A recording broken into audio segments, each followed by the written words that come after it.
Driven to Win Audiobook presents a mystery, written by Richard Marsh. Let's begin the story. Chapter 1. Outside, no room. Full up. He banged the door in my face. That was the final blow. To have tramped about all day looking for work, to have begged even for a job which would give me money enough to buy a little food, and to have tramped and to have begged in vain, that was bad. But sick at heart, depressed in mind and in body, exhausted by hunger and fatigue, to have been compelled to pocket any little pride I might have left, and solicit, as the penniless, homeless tramp which indeed I was, a night's lodging in the casual ward, and to solicit it in vain, that was worse, much worse. About as bad could be. I stared, stupidly, at the door which had just been banged in my face. I could scarcely believe that the thing was possible. I had hardly expected to figure as a tramp, but supposing it conceivable that I could become a tramp, that I should be refused admission to that abode of all ignominy, the tramp's ward, was to have attained a depth of misery of which never even in nightmares I had dreamed. As I stood wondering what I should do, a man slouched towards me, out of the shadow of the wall. "Wouldn't he let you in?" "He says it's full." "Says it's full, does they wants to keep the number down." I looked at the man askance. His head hung forward. His hands were in his trouser pockets. His clothes were rags. His tone was husky. "Do you mean that they say it's full when it isn't?" "Me in although there's room?" That's it. Blokes are kidding you." "But if there's room, aren't they bound to let me in?" "Course they are, and, blimey, if I was you, I'd make 'em. Blimey, I would." He broke into a volley of execrations. "But what am I to do?" "Why, give 'em another rouselet. Them know as you won't be kidded." I hesitated. Then, acting on his suggestion, for the second time I rang the bell. The door was flung wide open, and the grizzled pauper, who had previously responded to my summons, stood in the open doorway. Had he been the chairman of the Board of Guardians himself, he could not have addressed me with greater scorn. "What, here again? What's your little game? Think I've nothing better to do than to wait upon the likes of you? I want to be admitted. Then you won't be admitted." "I want to see someone in authority." "Ain't you seeing someone in authority?" "I want to see someone besides you. I want to see the master." "Then you want to see the master." He moved the door swiftly too. But, prepared for such a maneuver, I thrust my foot sufficiently inside to prevent his shutting it. I continued to address him. "Are you sure that the ward is full?" "Full. 2 hours ago." "But what am I to do?" "I don't know what you're to do." "Which is the next nearest workhouse?" "Kensington." Suddenly opening the door, as he answered me, putting out his arm, he thrust me backwards. Before I could recover, the door was closed. The man in rags had continued a grim spectator of the scene. Now he spoke. "Ain't he? He's only one of the paupers. Has he any right to act as one of the officials? I tell you, some of them paupers is wuss than the officers, a long sight wuss. They thinks they owns the horses. Blimey, they do. Oh, it's a fine world, this is." He paused. I hesitated. For some time there had been a suspicion of rain in the air. Now it was commencing to fall in a fine but soaking drizzle. It only needed that to fill my cup to overflowing. My companion was regarding me with a sort of sullen curiosity. "Ain't you got no money?" "Not a farthing." "Done much of this sort of thing?" It's the first time I've been to a casual ward." and it does seem as if I am going to get in now. I thought you looked as if you was a bit fresh. What are you going to do? How far is it to Kensington? Work us about 3 mile. But if I was you, I'd try St. George. Where's that? In the Fulham Road. Kensington's only a small place. They do you well there, and it's always full as soon as the door's opened. You Jew had more chance at St. George's. He was silent. I turned his words over in my mind, feeling as little disposed to try the one place as the other. Presently he began again. I've travelled from Reading. This day I tramped every foot, and all the way as I come along, a shakedown at Hammersmith, I says, and now I'm as far off from it as ever. This is a fine country. This is. I wish every soul in it was swept into the. But I ain't going to go no further.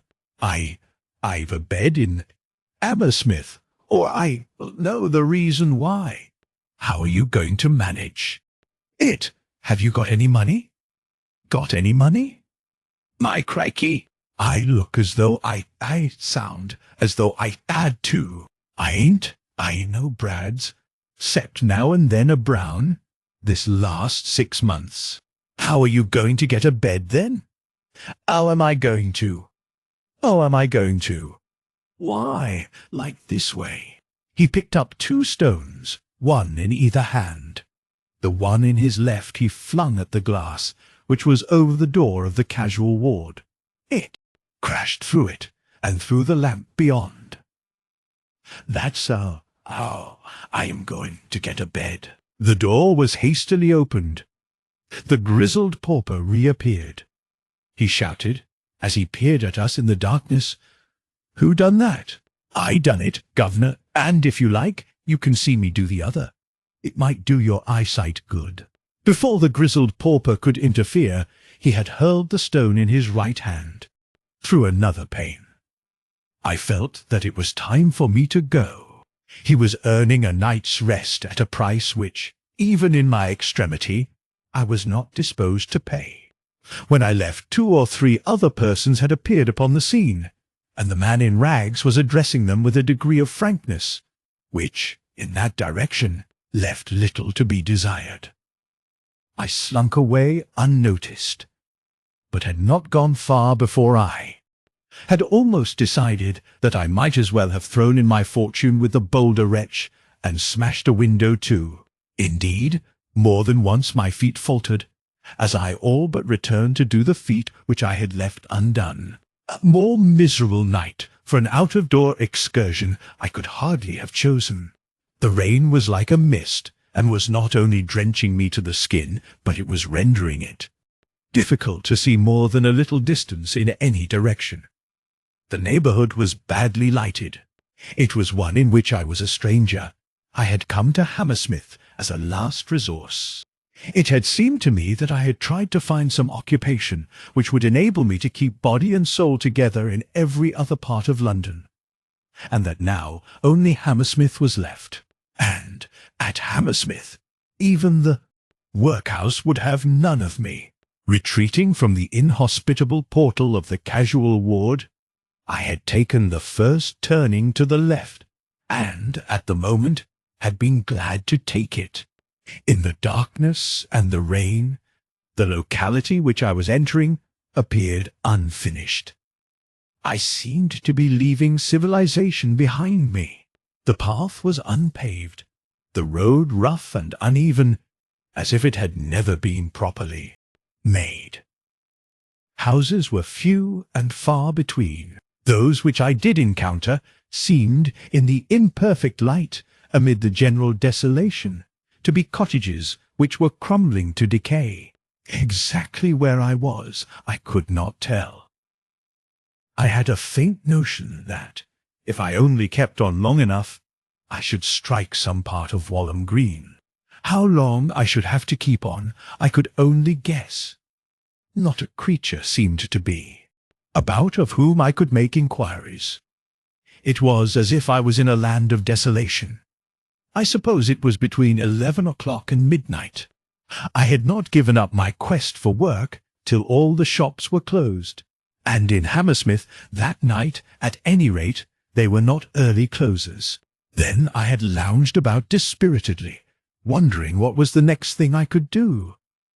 It was only because I feared that, if I attempted to spend the night in the open air, without food, when the morning came I should be broken up and fit for nothing, that I sought a night's free board and lodging. It was really hunger which drove me to the workhouse door. That was Wednesday. Since the Sunday night preceding, nothing had passed my lips save water from the public fountains, with the exception of a crust of bread, which a man had given me whom I had found crouching at the root of a tree in Holland Park. For 3 days I had been fasting, practically all the time upon my feet. It seemed to me that if I had to go hungry till the morning I should collapse. There would be an end. Yet, in that strange and inhospitable place, where was I to get food at that time of night, and how? I do not know how far I went. Every yard I covered, my feet dragged more. I was dead beat, inside and out. I had neither strength nor courage left, and within there was that frightful craving, which was as though it shrieked aloud. I leant against some palings, dazed and giddy. If only death had come upon me quickly, painlessly, how true a friend I should have thought it. It was the agony of dying inch by inch which was so hard to bear. It was some minutes before I could collect myself sufficiently to withdraw from the support of the railings and to start afresh. I stumbled blindly over the uneven road. Once, like a drunken man, I lurched forward and fell upon my knees. Such was my backboneless state, that for some seconds I remained where I was, half disposed to let things slide, accept the good the gods had sent me, and make a night of it just there. A long night, I fancy, it would have been, stretching from time unto eternity. Having regained my feet, I had gone perhaps another couple of 100 yards along the road. Heaven knows that it seemed to me just then a couple of miles, when there came over me again that overpowering giddiness which, I take it, was born of my agony of hunger. I staggered, helplessly, against a low wall which, just there, was at the side of the path. Without it, I should have fallen in a heap. The attack appeared to last for hours. I suppose it was only seconds. And, when I came to myself, it was as though I had been aroused from a swoon of sleep, aroused to an extremity of pain. I exclaimed aloud, "For a loaf of bread, what would I do?" I looked about me, in a kind of frenzy. As I did so, I for the first time became conscious that behind me was a house. It was not a large one. It was one of those so-called villas which are springing up in multitudes all round London, and which are let at rentals of from £25 to £40 a year. It was detached. So far as I could see, in the imperfect light, there was not another building within 20 or 30 yards of either side of it. It was in 2 stories. There were 3 windows in the upper story. Behind each the blinds were closely drawn. The hall door was on my right. It was approached by a little wooden gate. The house itself was so close to the public road that by leaning over the wall I could have touched either of the windows on the lower floor. There were 2 of them. One of them was a bow window. The bow window was open. The bottom centre sash was raised about 6 inches. Chapter 2. Inside, I realized, and, so to speak, mentally photographed all the little details of the house in front of which I was standing with what almost amounted to a gleam of preternatural perception. An instant before, the world swam before my eyes. I saw nothing. Now I saw everything, with a clearness which, as it were, was shocking. Above all, I saw the open window. I stared at it, conscious, as I did so, of a curious catching of the breath. It was so near to me, so very near. I had but to stretch out my hand to thrust it through the aperture. Once inside, my hand would at least be dry. How it rained out there! My scanty clothing was soaked. I was wet to the skin. I was shivering, and each second it seemed to rain still faster. My teeth were chattering. The damp was liquefying the very marrow in my bones. And inside that open window it must be, so warm, so dry. There was not a soul in sight. Not a human being anywhere near. I listened. There was not a sound. I alone was at the mercy of the sodden night. Of all God's creatures, the only one unsheltered from the fountains of heaven which he had opened. There was not one to see what I might do, not one to care. I need fear no spy. Perhaps the house was empty. Nay, probably. It was my plain duty to knock at the door, rouse the inmates, and call attention to their oversight, the open window. The least they could do would be to reward me for my pains. But suppose the place was empty, what would be the use of knocking? It would be to make a useless clatter, possibly to disturb the neighborhood for nothing. And even if the people were at home, I might go unrewarded. I had learned, in a hard school, the world's ingratitude. To have caused the window to be closed, the inviting window, the tempting window, the convenient window, and then to be no better for it after all, but still to be penniless, hopeless, hungry, out in the cold, and the rain better anything than that. In such a situation, too late, I should say to myself that mine had been the conduct of a fool, and I should say it justly too, to be sure. Leaning over the low wall, I found that I could very easily put my hand inside the room. How warm it was in there!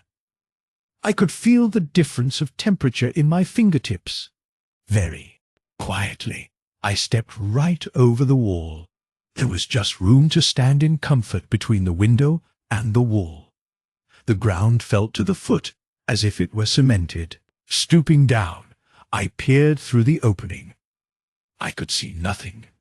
It was black as pitch inside. The blind was drawn right up. It seemed incredible that anyone could be at home and have gone to bed, leaving the blind up and the window open. I placed my ear to the crevice. How still it was! Beyond doubt, the place was empty. I decided to push the window up another inch or two so as to enable me to reconnoitre. If anyone caught me in the act, then there would be an opportunity to describe the circumstances, and to explain how I was just on the point of giving the alarm. Only, I must go carefully. In such damp weather it was probable that the sash would creak. Not a bit of it. It moved as readily and as noiselessly as if it had been oiled. This silence of the sash so emboldened me that I raised it more than I intended. In fact, as far as it would go. Not by a sound did it betray me. Bending over the sill, I put my head and half my body into the room. But I was no forwarder. I could see nothing, not a thing. For all I could tell, the room might be unfurnished. Indeed, the likelihood of such an explanation began to occur to me. I might have chanced upon an empty house. In the darkness there was nothing to suggest the contrary. What was I to do? Well, if the house was empty, in such a plight as mine, I might be said to have a moral, if not a legal, right to its bare shelter. Who, with a heart in his bosom, would deny it me? Hardly the most punctilious landlord. Raising myself by means of the sill, I slipped my legs into the room. The moment I did so, I became conscious that at any rate the room was not entirely unfurnished. The floor was carpeted. I have had my feet on some good carpets in my time. I know what carpets are, but never did I stand upon a softer one than that. It reminded me somehow even then of the turf in Richmond Park. It caressed my instep and sprang beneath my tread. To my poor, travel-worn feet, it was luxury after the puddly, uneven road. Should I, now I had ascertained that the room was, at least partially furnished, beat a retreat? Or should I push my researches further? It would have been rapture to have thrown off my clothes, and to have sunk down on the carpet, then and there, to sleep. But I was so hungry, so famine-goaded. What would I not have given to have lighted on something good to eat? I moved a step or two forward, gingerly, reaching out with my hands, lest I struck, unawares, against some unseen thing. When I had taken 3 or 4 such steps, without encountering an obstacle, or indeed anything at all, I began, all at once, to wish I had not seen the house, that I had passed it by, that I had not come through the window, that I was safely out of it again. I became, on a sudden, aware that something was with me in the room. There was nothing ostensible to lead me to such a conviction. It may be that my faculties were unnaturally keen, but all at once I knew that there was something there. What was more, I had a horrible persuasion that, though unseeing, I was seen, that my every movement was being watched. What it was that was with me I could not tell. I could not even guess. It was as though something in my mental organization had been stricken by a sudden paralysis. It may seem childish to use such language, but I was overwrought, played out, physically speaking, at my last counter, and in an instant without the slightest warning, I was conscious of a very curious sensation, the like of which I had never felt before, and the like of which I pray that I never may feel again, a sensation of panic fear. I remained rooted to the spot on which I stood, not daring to move, fearing to draw my breath. I felt that the presence with me in the room was something strange, something evil. I do not know how long I stood there, spellbound, but certainly for some considerable space of time. By degrees, as nothing moved, nothing was seen, nothing was heard, and nothing happened, I made an effort to better play the man. I knew that, at the moment, I played the cur, and endeavored to ask myself of what it was I was afraid. I was shivering at my own imaginings. What could be in the room to have suffered me to open the window and to enter unopposed? Whatever it was surely to the full as great a coward as I was, or why permit, unchecked, my burglarious entry? Since I had been allowed to enter, the probability was that I should be at liberty to retreat, and I was sensible of a much keener desire to retreat than I had ever had to enter. I had to put the greatest amount of pressure upon myself before I could summon up sufficient courage to enable me to even turn my head upon my shoulders, and the moment I did so, I turned it back again. What constrained me? To save my soul I could not have said, but I was constrained. My heart was palpitating in my bosom. I could hear it beat. I was trembling so that I could scarcely stand. I was overwhelmed by a fresh flood of terror. I stared in front of me with eyes in which, had it been light, would have been seen the frenzy of unreasoning fear. My ears were strained so that I listened with an acuteness of tension which was painful. Something moved, slightly, with so slight a sound that it would scarcely have been audible to other ears save mine. But I heard. I was looking in the direction from which the movement came, and, as I looked, I saw, in front of me, two specks of light. They had not been there a moment before, that I would swear. They were there now. They were eyes. I told myself they were eyes. I had heard how cats' eyes gleam in the dark, though I had never seen them, and I said to myself that these were cat's eyes, that the thing in front of me was nothing but a cat. But I knew I lied. I knew that these were eyes, and I knew they were not cat's eyes, but what eyes they were I did not know, nor dared to think. They moved towards me. The creature to which the eyes belonged was coming closer. So intense was my desire to fly that I would much rather have died than stood there still. Yet I could not control a limb. My limbs were as if they were not mine. The eyes came on noiselessly. At first they were between 2 and 3 feet from the ground. But on a sudden there was a squelching sound, as if some yielding body had been squashed upon the floor. The eyes vanished, to reappear a moment afterwards at what I judged to be a distance of some 6 inches from the floor.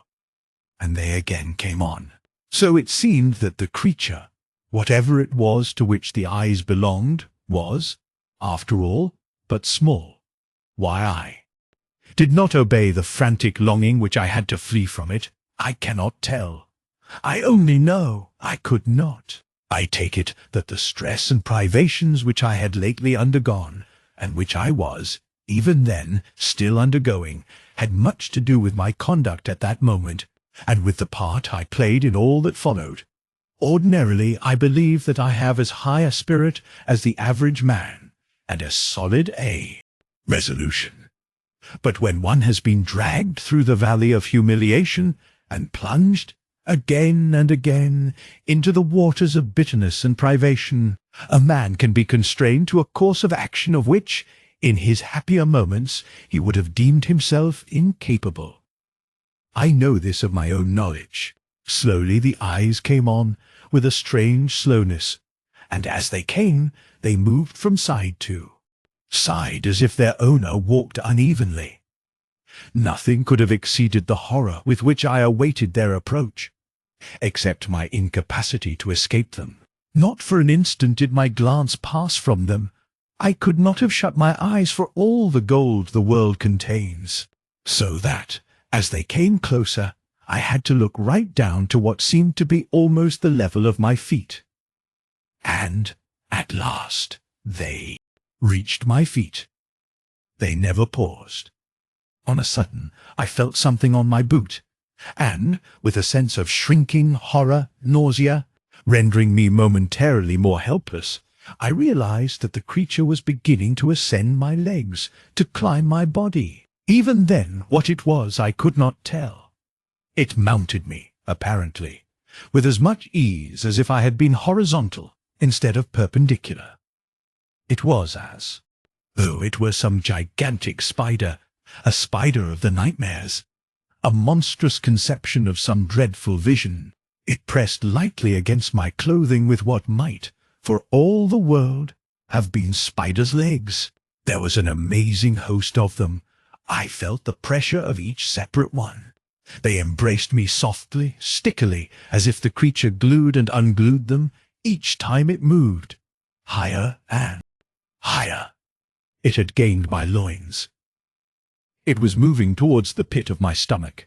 The helplessness with which I suffered its invasion was not the least part of my agony. It was that helplessness which we know in dreadful dreams.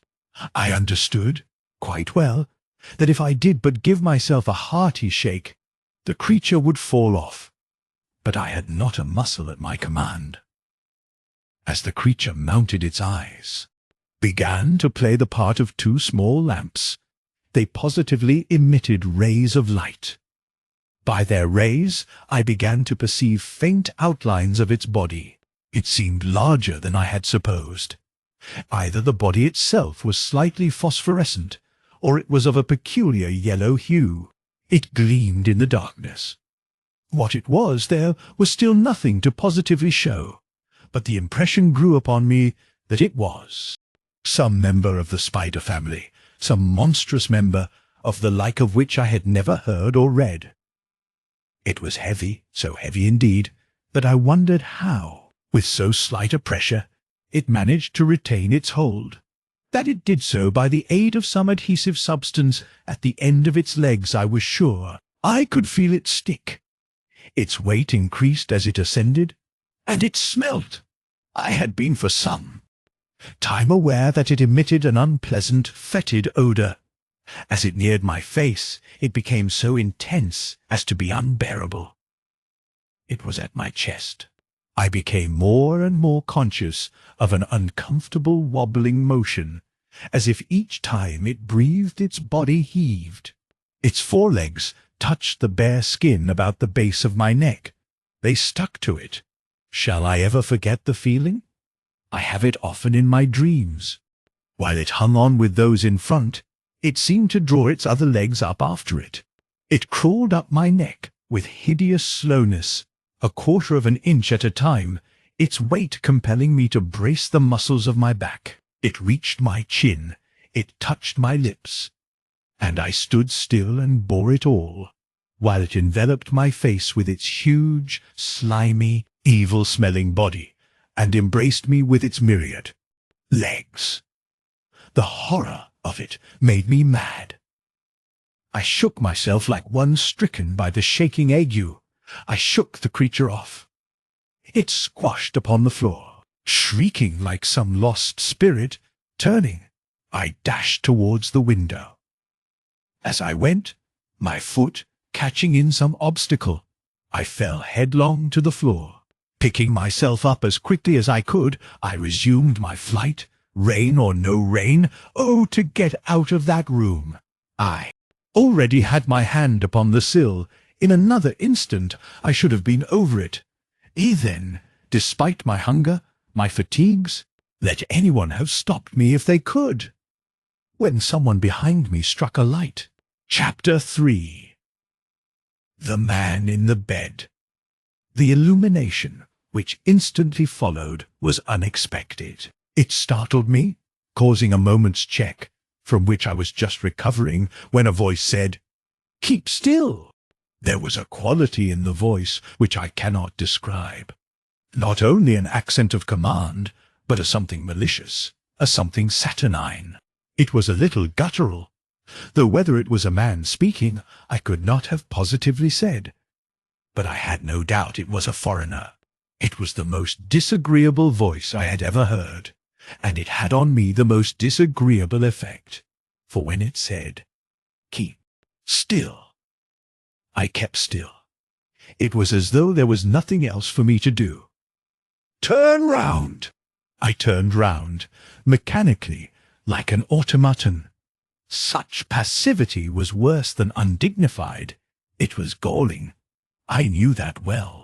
I resented it with secret rage. But in that room, in that presence, I was invertebrate. When I turned, I found myself confronting someone who was lying in bed. At the head of the bed was a shelf. On the shelf was a small lamp, which gave the most brilliant light I had ever seen. It caught me full in the eyes, having on me such a blinding effect that for some seconds I could see nothing. Throughout the whole of that strange interview, I cannot affirm that I saw clearly. The dazzling glare caused dancing specks to obscure my vision. Yet, after an interval of time, I did see something, and what I did see I had rather have left unseen. I saw someone in front of me lying in a bed. I could not at once decide if it was a man or a woman. Indeed, at first, I doubted if it was anything human. But afterwards I knew it to be a man, for this reason, if for no other, that it was impossible such a creature could be feminine. The bedclothes were drawn up to his shoulders only. His head was visible. He lay on his left side, his head resting on his left hand, motionless, eyeing me as if he sought to read my inmost soul. And In very truth, I believe he read it. His age I could not guess. Such a look of age I had never imagined. Had he asserted that he had been living through the ages, I should have been forced to admit that, at least, he looked it. And yet I felt that it was quite within the range of possibility that he was no older than myself. There was a vitality in his eyes which was startling. It might have been that he had been afflicted by some terrible disease, and it was that which had made him so supernaturally ugly. There was not a hair upon his face or head, but, to make up for it, the skin, which was a saffron yellow, was an amazing mass of wrinkles. The cranium, and, indeed, the whole skull, was so small as to be disagreeably suggestive of something animal. The nose, on the other hand, was abnormally large. So extravagant were its dimensions, and so peculiar its shape, it resembled the beak of some bird of prey. A characteristic of the face, and an uncomfortable one, was that, practically, it stopped short at the mouth. The mouth, with its blubber lips, came immediately underneath the nose, and chin, to all intents and purposes, there was none. This deformity for the absence of chin amounted to that. It was which gave to the face the appearance of something not human, that, and the eyes. For so marked a feature of the man were his eyes, that, ere long, it seemed to me that he was nothing but eyes. His eyes ran, literally, across the whole of the upper portion of his face. Remember, the face was unwontedly small, and the columna of the nose was razor-edged. They were long, and they looked out of narrow windows, and they seemed to be lighted by some internal radiance, for they shone out like lamps in a lighthouse tower. Escape them I could not, while, as I endeavoured to meet them, it was as if I shrivelled into nothingness. Never before had I realized what was meant by the power of the eye. They held me enchained, helpless, spellbound. I felt that they could do with me as they would, and they did. Their gaze was unfaltering, having the bird-like trick of never blinking. This man could have glared at me for hours, and never moved an eyelid. It was he who broke the silence. I was speechless. Shut the window. I did as he bade me. Pull down the blind. I obeyed. Turn round again. I was still obedient. What is your name? What is your name? Then I spoke, to answer him. There was this odd thing about the words I uttered, that they came from me, not in response to my willpower, but in response to his. It was not I who willed that I should speak. It was he. What he willed that I should say, I said. Just that, and nothing more. For the time I was no longer a man. My manhood was merged in his. I was, in the extremest sense, an example of passive obedience. Robert Holt. What are you? What are you? You look as if you were a clerk. There was a flame of scorn in his voice which scorched me even then. What sort of a clerk are you? I am out of a situation. You look as if you were out of a situation. Again the scorn. Are you the sort of clerk who is always out of a situation? You are a thief. I am not a thief. Do clerks come through the window? I was still, he putting no constraint on me to speak. Why did you come through the window? Because it was open. So, do you always come through a window which is open? No. No. Then why through this? Because I was wet and cold and hungry and tired. The words came from me as if he had dragged them one by one, which, in fact, he did. Have you no home? No. No. Money?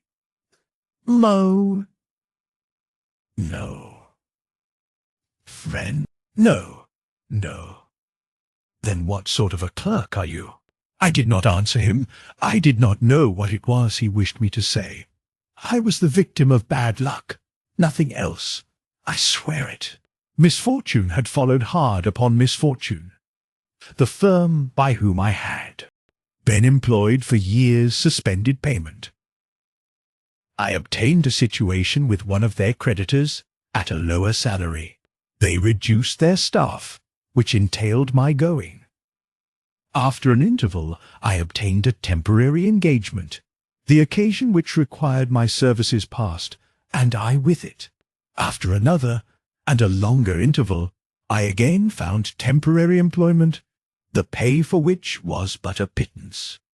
When that was over, I could find nothing. That was 9 months ago, and since then I had not earned a penny. It is so easy to grow shabby when you are on the everlasting tramp, and are living on your stock of clothes. I had trudged all over London in search of work. Work of any kind would have been welcome, so long as it would have enabled me to keep body and soul together.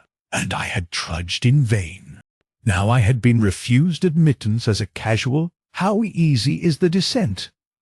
But I did not tell the man lying on the bed all this. He did not wish to hear. Had he wished, he would have made me tell him. It may be that he read my story, unspoken though it was. It is conceivable. His eyes had powers of penetration which were peculiarly their own, that I know. "Undress!" When he spoke again, that was what he said, in those guttural tones of his, in which there was a reminiscence of some foreign land. I obeyed, letting my sodden, shabby clothes fall anyhow upon the floor. A look came on his face as I stood naked in front of him, which, if it was meant for a smile, was a satyr's smile, and which filled me with a sensation of shuddering repulsion. "What a white skin you have! How white! What would I not give for a skin as white as that? Ah, yes!" He paused, devouring me with his glances, then continued, "Go to the cupboard. You will find a cloak. Put it on." I went to a cupboard which was in a corner of the room, his eyes following me as I moved. It was full of clothing, garments which might have formed the stock in trade of a costumier whose speciality was providing costumes for masquerades. A long, dark cloak hung on a peg. My hand moved towards it, apparently of its own volition.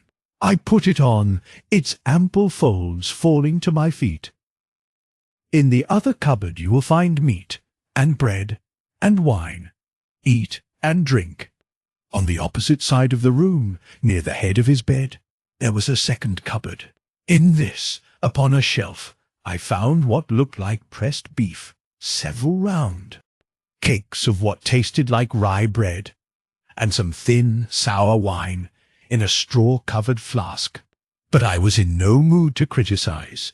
I crammed myself, I believe, like some famished wolf, he watching me in silence all the time. When I had done, which was when I had eaten and drunk as much as I could hold, there returned to his face that satyr's grin.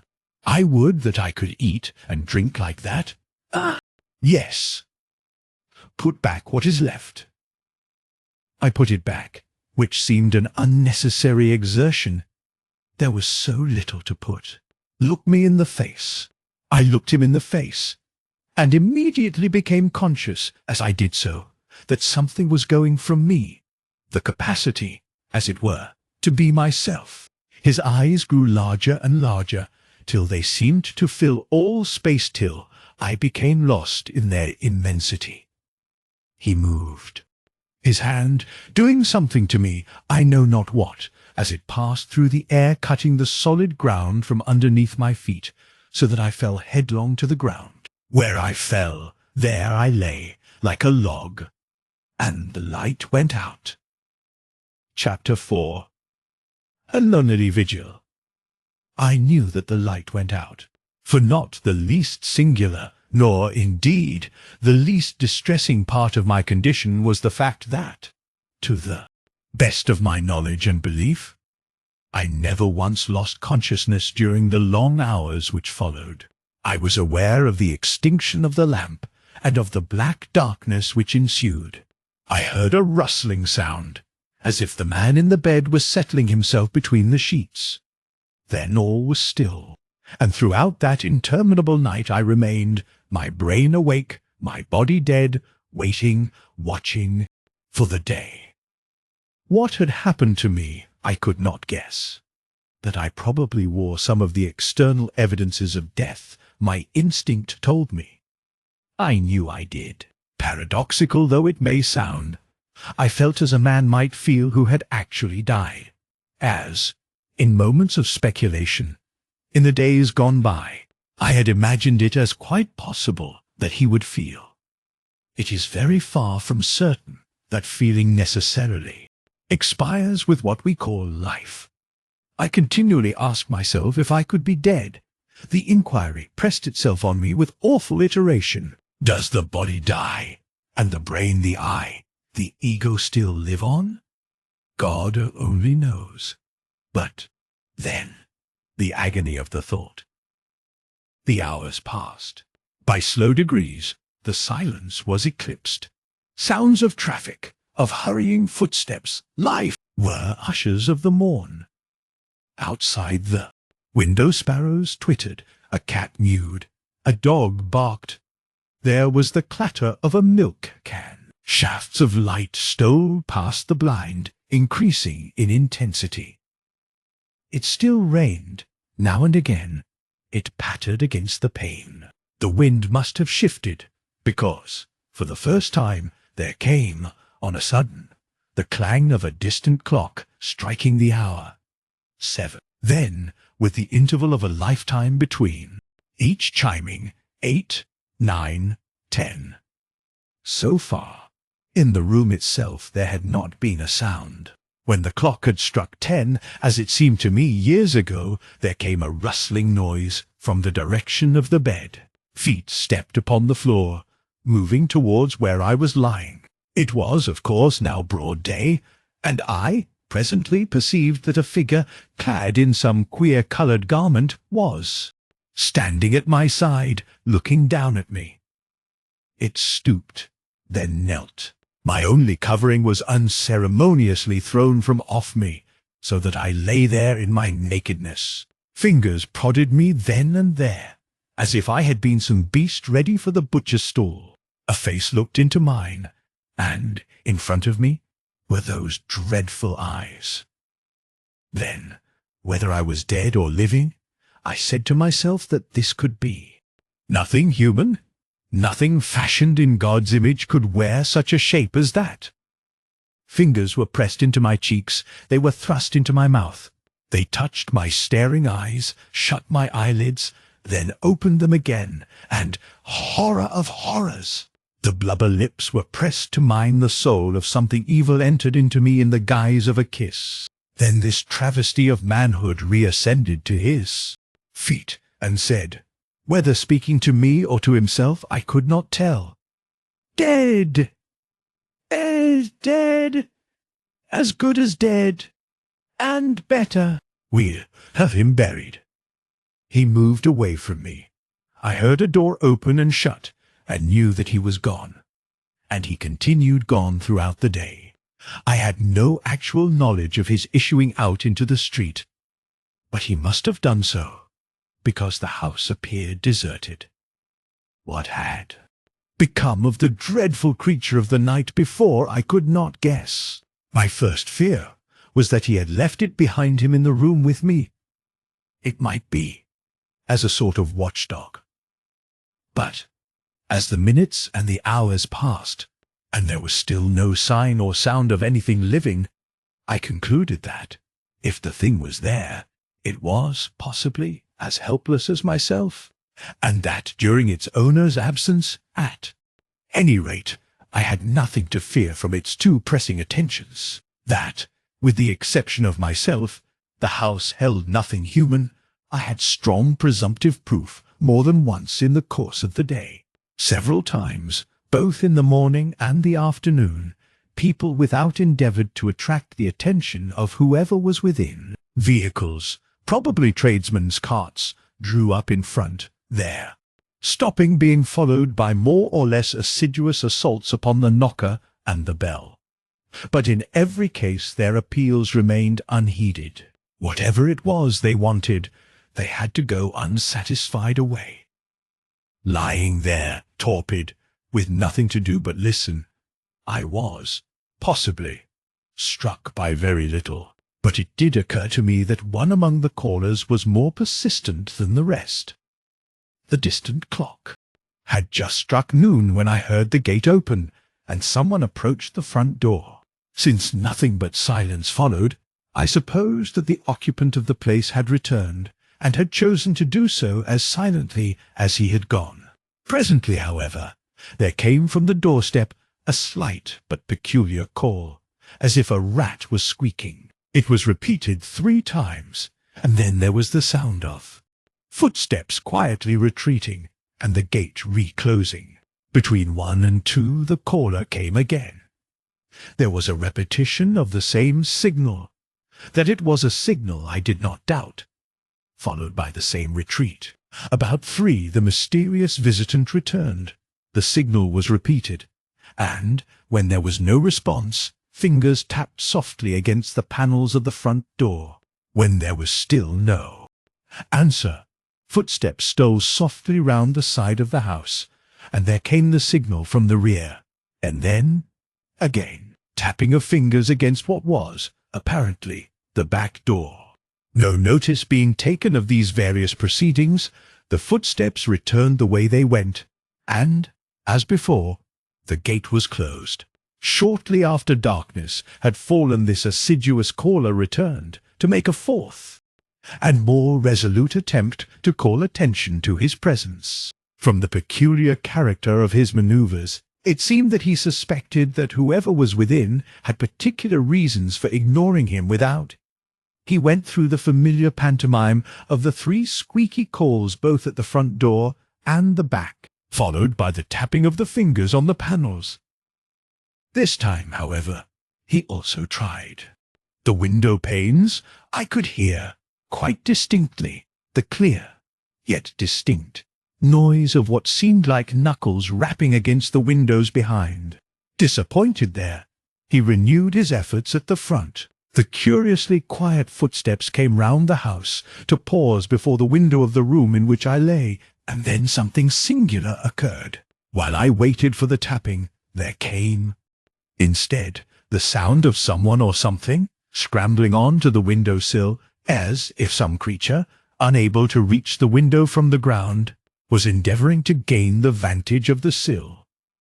Some ungainly creature, unskilled in surmounting such an obstacle as a perpendicular brick wall. There was the noise of what seemed to be the scratching of claws, as if it experienced considerable difficulty in obtaining a hold on the unyielding surface. What kind of creature it was, I could not think. I was astonished to find that it was a creature at all. I had taken it for granted that the persevering visitor was either a woman or a man.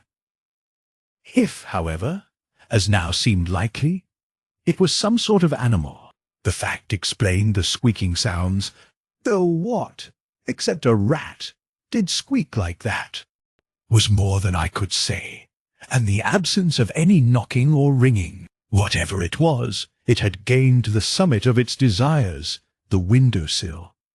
It panted as if its efforts at climbing had made it short of breath. Then began the tapping. In the light of my new discovery, I perceived clearly enough that the tapping was hardly that which was likely to be the product of human fingers. It was sharp and definite, rather resembling the striking of the point of a nail against the glass. It was not loud, but in time it continued with much persistency. It became plainly vicious. It was accompanied by what I can only describe as the most extraordinary noises. There were squeaks, growing angrier and shriller as the minutes passed, what seemed like gaspings for breath, and a peculiar buzzing, sound like, yet unlike, the purring of a cat. The creature's resentment at its want of success in attracting attention was unmistakable. The tapping became like the clattering of hailstones. it kept up a continuous noise with its cries and pantings. There was the sound as of some large body being rubbed against the glass, as if it were extending itself against the window and endeavouring, by force of pressure, to gain an entrance through the pane. So violent did its contortions become that I momentarily anticipated the yielding of the glass, and the excited assailant coming crashing through. Considerably to my relief, the window proved more impregnable than seemed at one time likely. The stolid resistance proved, in the end, to be too much either for its endurance or its patience. Just as I was looking for some fresh manifestation of fury, it seemed rather to tumble than to spring off the sill. Then came once more the same sound of quietly retreating footsteps, and what, under the circumstances, seemed odder still, the same closing of the gate. During the 2 or 3 hours which immediately ensued, nothing happened at all out of the way, and then took place the most surprising incident of all. The clock had struck 10 some time before. Since before the striking of the hour, nothing and no one had passed along what was evidently the little frequented road in front of that uncanny house. On a sudden 2 sounds broke the stillness without, of someone running and of cries. Judging from his hurrying steps, someone seemed to be flying for his life, to the accompaniment of curious cries. It was only when the runner reached the front of the house that, in the cries, I recognized the squeaks of the persistent caller. I imagined that he had returned, as before, alone, to renew his attacks upon the window, until it was made plain, as it quickly was, that, with him, was some sort of a companion. Immediately there arose, from without, the noise of battle. 2 creatures whose cries were, to me, of so unusual a character that I found it impossible to even guess at their identity, seemed to be waging war to the knife upon the doorstep.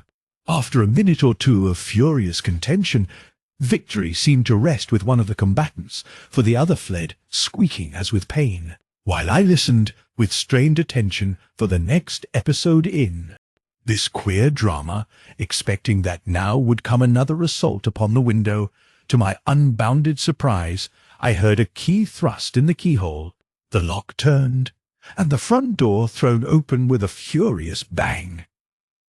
It was closed as loudly as it was opened. Then the door of the room in which I was dashed open with the same display of excitement and of clamour. Footsteps came hurrying in. The door was slammed to with a force which shook the house to its foundations. There was a rustling as of bedclothes, the brilliant illumination of the night before, and a voice, which I had only too good reason to remember, said, "Stand up." I stood up, automatically, at the word of command, facing towards the bed. There, between the sheets, with his head resting on his hand, in the attitude in which I had seen him last, was the being I had made acquaintance with under circumstances which I was never likely to forget. The same, yet not the same. Chapter 5. An instruction to commit burglary. That the man in the bed was the one whom, to my cost, I had suffered myself to stumble on the night before, there could, of course, not be the faintest doubt. And yet, directly I saw him, I recognized that some astonishing alteration had taken place in his appearance. To begin with, he seemed younger. The decrepitude of age had given place to something very like the fire of youth. His features had undergone some subtle change. His nose, for instance, was not by any means so grotesque. Its beak-like quality was less conspicuous. The most part of his wrinkles had disappeared, as if by magic. And, though his skin was still as yellow as saffron, his contours had rounded. He had even come into possession of a modest allowance of chin. But the most astounding novelty was that about the face there was something which was essentially feminine. So feminine, indeed, that I wondered if I could by any possibility have blundered and mistaken a woman for a man, some ghoulish example of her sex, who, had so yielded to her depraved instincts as to have become nothing but a ghastly reminiscence of womanhood, the effect of the changes which had come about in his appearance, for, after all, I told myself that it was impossible that I could have been such a simpleton as to have been mistaken on such a question, as gender was heightened by the self-evident fact that, very recently, he had been engaged in some pitched battle, some hand-to-hand, and, probably, discreditable encounter, from which he had borne away uncomfortable proofs of his opponent's prowess. His antagonist could hardly have been a chivalrous fighter, for his countenance was marked by a dozen different scratches, which seemed to suggest that the weapons used had been someone's fingernails. It was, perhaps, because the heat of the battle was still in his veins that he was in such a state of excitement. He seemed to be almost overwhelmed by the strength of his own feelings. His eyes seemed literally to flame with fire. The muscles of his face were working as if they were wholly beyond his own control. When he spoke, his accent was markedly foreign. The words rushed from his lips in an inarticulate torrent. He kept repeating the same thing over and over again in a fashion which was not a little suggestive of insanity. "So you are not dead. You're not dead. You're alive. You're alive. Well, how does it feel to be dead? I ask you, is it not good to be dead? To keep dead is better. It is the best of all. To have made an end of all things, to cease to strive and to cease to weep, to cease to want and to cease to have, to cease to annoy, and to cease to long, to no more care, no, not for anything, to put from you the curse of life forever. Is that not the best? Oh, yes, I tell you, do I not know? But for you such knowledge is not yet. For you there is the return to life, the coming out of death. You shall live on. For me, live on." He made a movement with his hand, and, directly he did so, it happened, as on the previous evening, that a metamorphosis took place in the very abysses of my being. I woke from my torpor, as he put it. I came out of death, and was alive again. I was far, yet, from being my own man. I realized that he exercised on me a degree of mesmeric force which I had never dreamed that one creature could exercise on another. But at least I was no longer in doubt as to whether I was or was not dead. I knew I was alive. He lay watching me, as if he was reading the thoughts which occupied my brain, and, for all I know, he was. "Robert Holt, you are a thief." "I am not."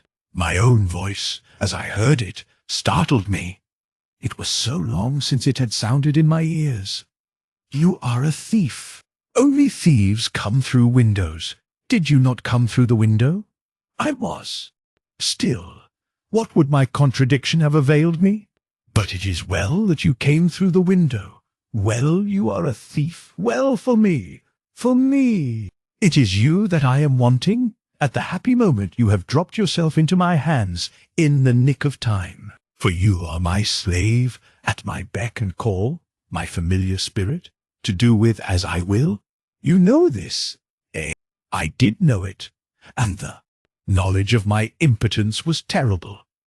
I felt that if I could only get away from him, only release myself from the bonds with which he had bound me about, only remove myself from the horrible glamour of his near neighborhood, only get 1 or 2 square meals, and have an opportunity of recovering from the enervating stress of mental and bodily fatigue, I felt that then I might be something like his match, and that, a second time, he would endeavor in vain to bring me within the compass of his magic.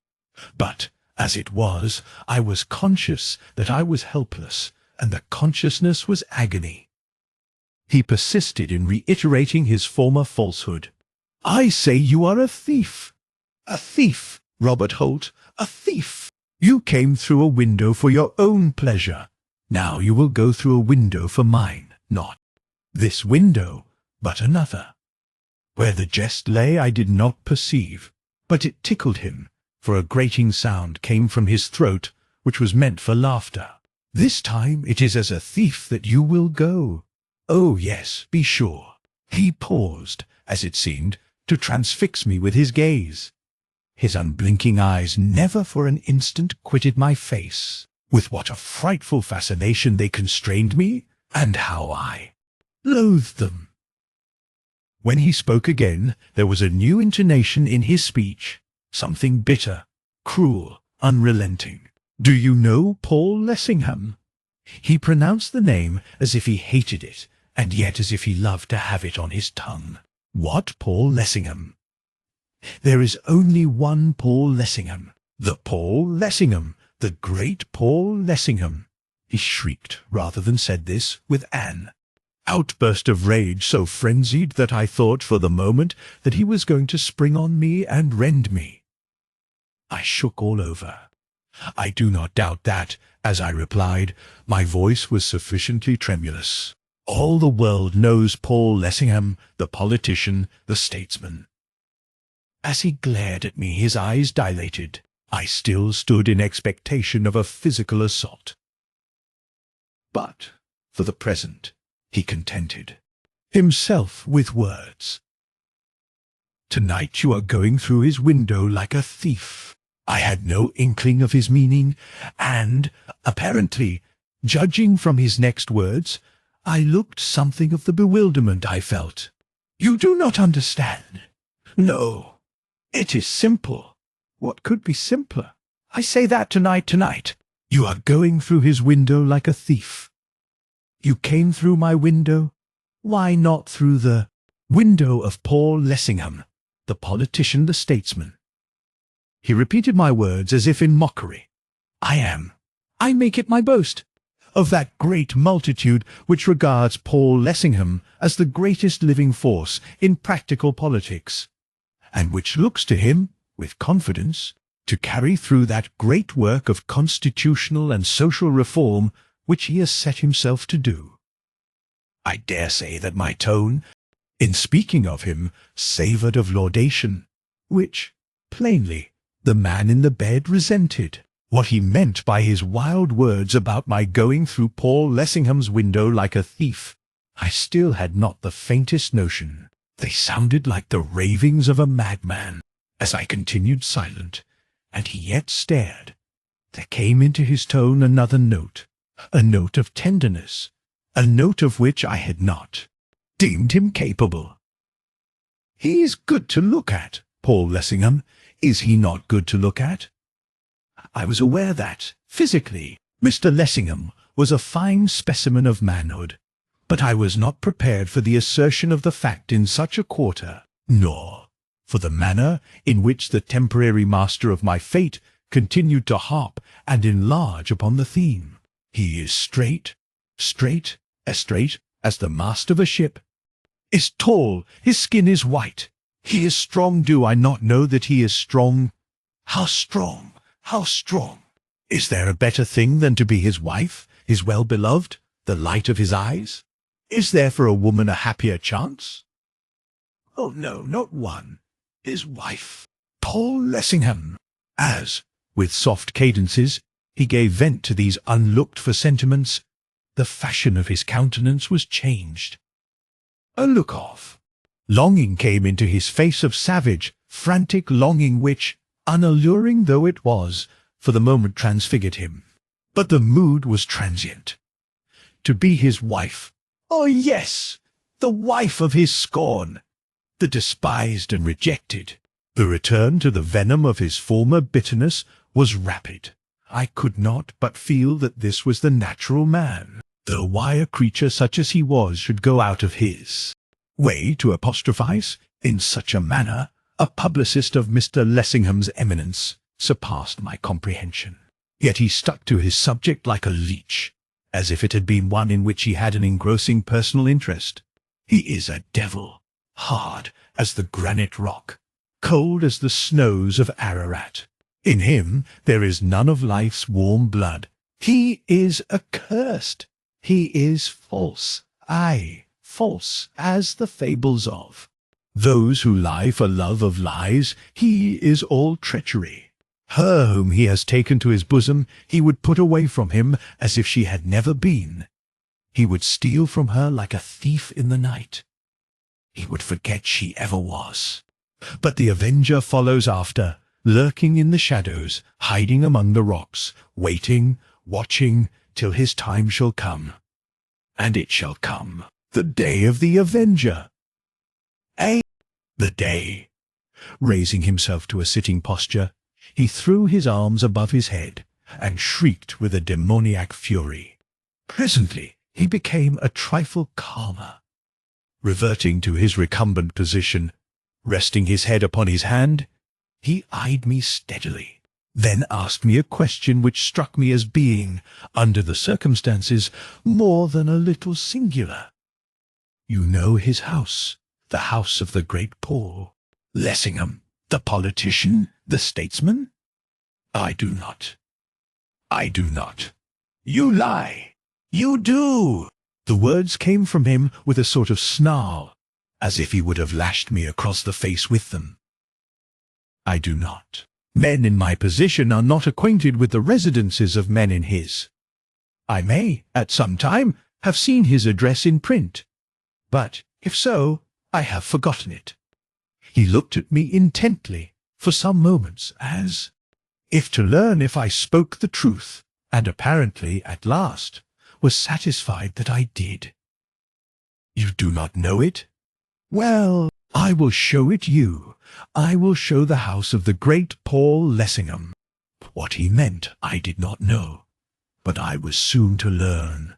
An astounding revelation it proved to be. There was about his manner something hardly human, something which, for want of a better phrase, I would call vulpine. In his tone there was a mixture of mockery and bitterness, as if he wished his words to have the effect of corrosive sublimate, and to sear me as he uttered them. "Listen with all your ears. Give me your whole attention. Hearken to my bidding, so that you may do as I bid you. Not that I fear your obedience. Oh, no!" He paused, as if to enable me to fully realize the picture of my helplessness conjured up by his jibes. "You came through my window like a thief. You will go through my window like a fool. You will go to the house of the great Paul Lessingham. You say you do not know it. Well, I will show it you. I will be your guide. Unseen, in the darkness and the night, I will stalk beside you, and will lead you to where I would have you go. You will go just as you are, with bare feet, and head uncovered, and with but a single garment to hide your nakedness. You will be cold, your feet will be cut and bleeding, but what better does a thief deserve? If any see you, at the least they will take you for a madman. There will be trouble, but have no fear. Bear a bold heart. None shall see you while I stalk at your side. I will cover you with the cloak of invisibility, so that you may come in safety to the house of the great Paul Lessingham." He paused again. What he said, wild and wanton though it was beginning to fill me with a sense of the most extreme discomfort.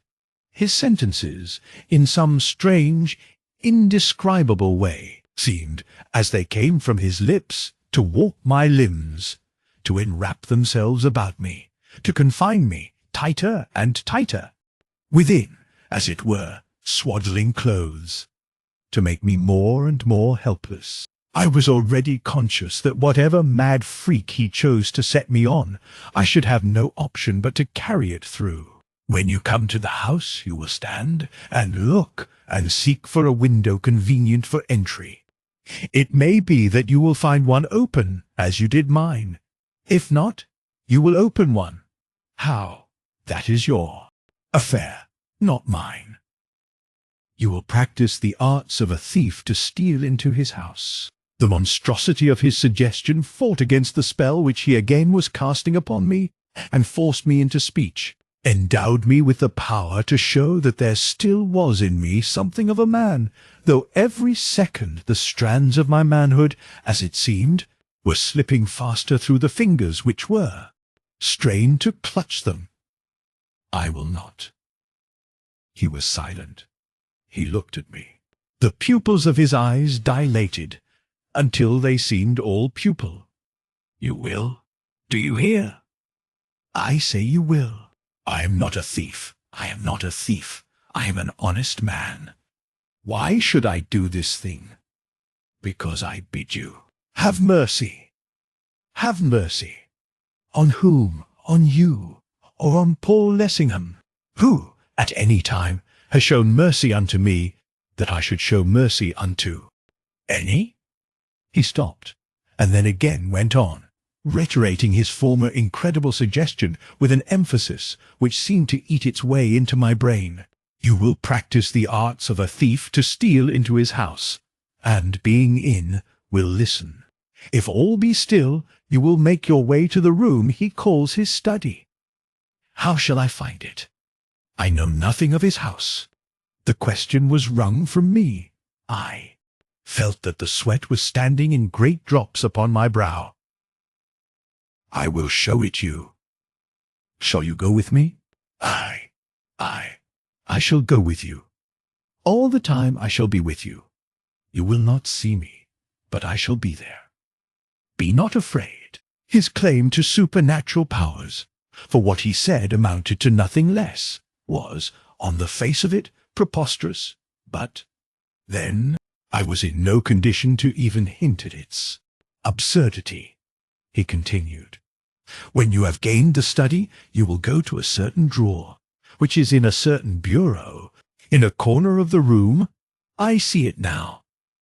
When you are there, you shall see it too, and you will open it. Should it be locked, you still will open it. But how shall I open it? But how shall I open it if it is locked? By those arts in which a thief is skilled. I say to you again that that is your affair, not mine. I made no attempt to answer him, even supposing that he forced me, by the wicked and unconscionable exercise of what, I presumed, were the hypnotic powers with which nature had to such a dangerous degree endowed him to carry the adventure to a certain stage, since he could hardly, at an instant's notice, endow me with the knack of picking locks, should the drawer he alluded to be locked, which might Providence permit. Nothing serious might issue from it after all. He read my thoughts. You will open it, though it be doubly and trebly locked. I say that you will open it. In it you will find. He hesitated, as if to reflect. Some letters. It may be 2 or 3. I know not just how many. They are bound about by a silken ribbon. You will take them out of the drawer, and, having taken them, you will make the best of your way out of the house, and bear them back to me.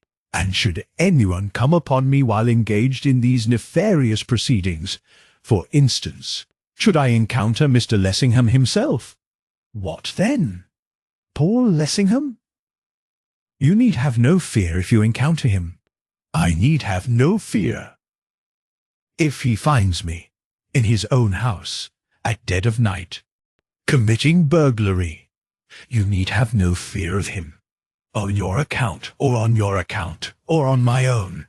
At least he will have me haled to jail. I say you need have no fear of him. I say what I mean. How, then, shall I escape his righteous vengeance? He is not the man to suffer a midnight robber to escape him scatheless. Shall I have to kill him? You will not touch him with a finger, nor will he touch you. Nor will he touch you. By what spell shall I prevent him? By the spell of 2 words. What words are they? Should Paul Lessingham chance to come upon you and find you in his house, a thief, and should seek to stay you from whatever it is you may be at, you will not flinch nor flee from him, but you will stand still, and you will say, something in the crescendo accents of his voice, something weird and ominous, caused my heart to press against my ribs, so that when he stopped, in my eagerness I cried out, "What? The beetle!" As the words came from him in a kind of screech, the lamp went out, and the place was all in darkness, and I knew, so that the knowledge filled me with a sense of loathing, that with me in the room was the evil presence of the night before. Two bright specks gleamed in front of me. Something flopped from off the bed onto the ground. The thing was coming towards me across the floor. It came slowly on, and on, and on. I stood still, speechless in the sickness of my horror, until, on my bare feet, it touched me with slimy feelers, and my terror, lest it should creep up my naked body, lent me voice, and I fell shrieking like a soul in agony. It may be that my shrieking drove it from me.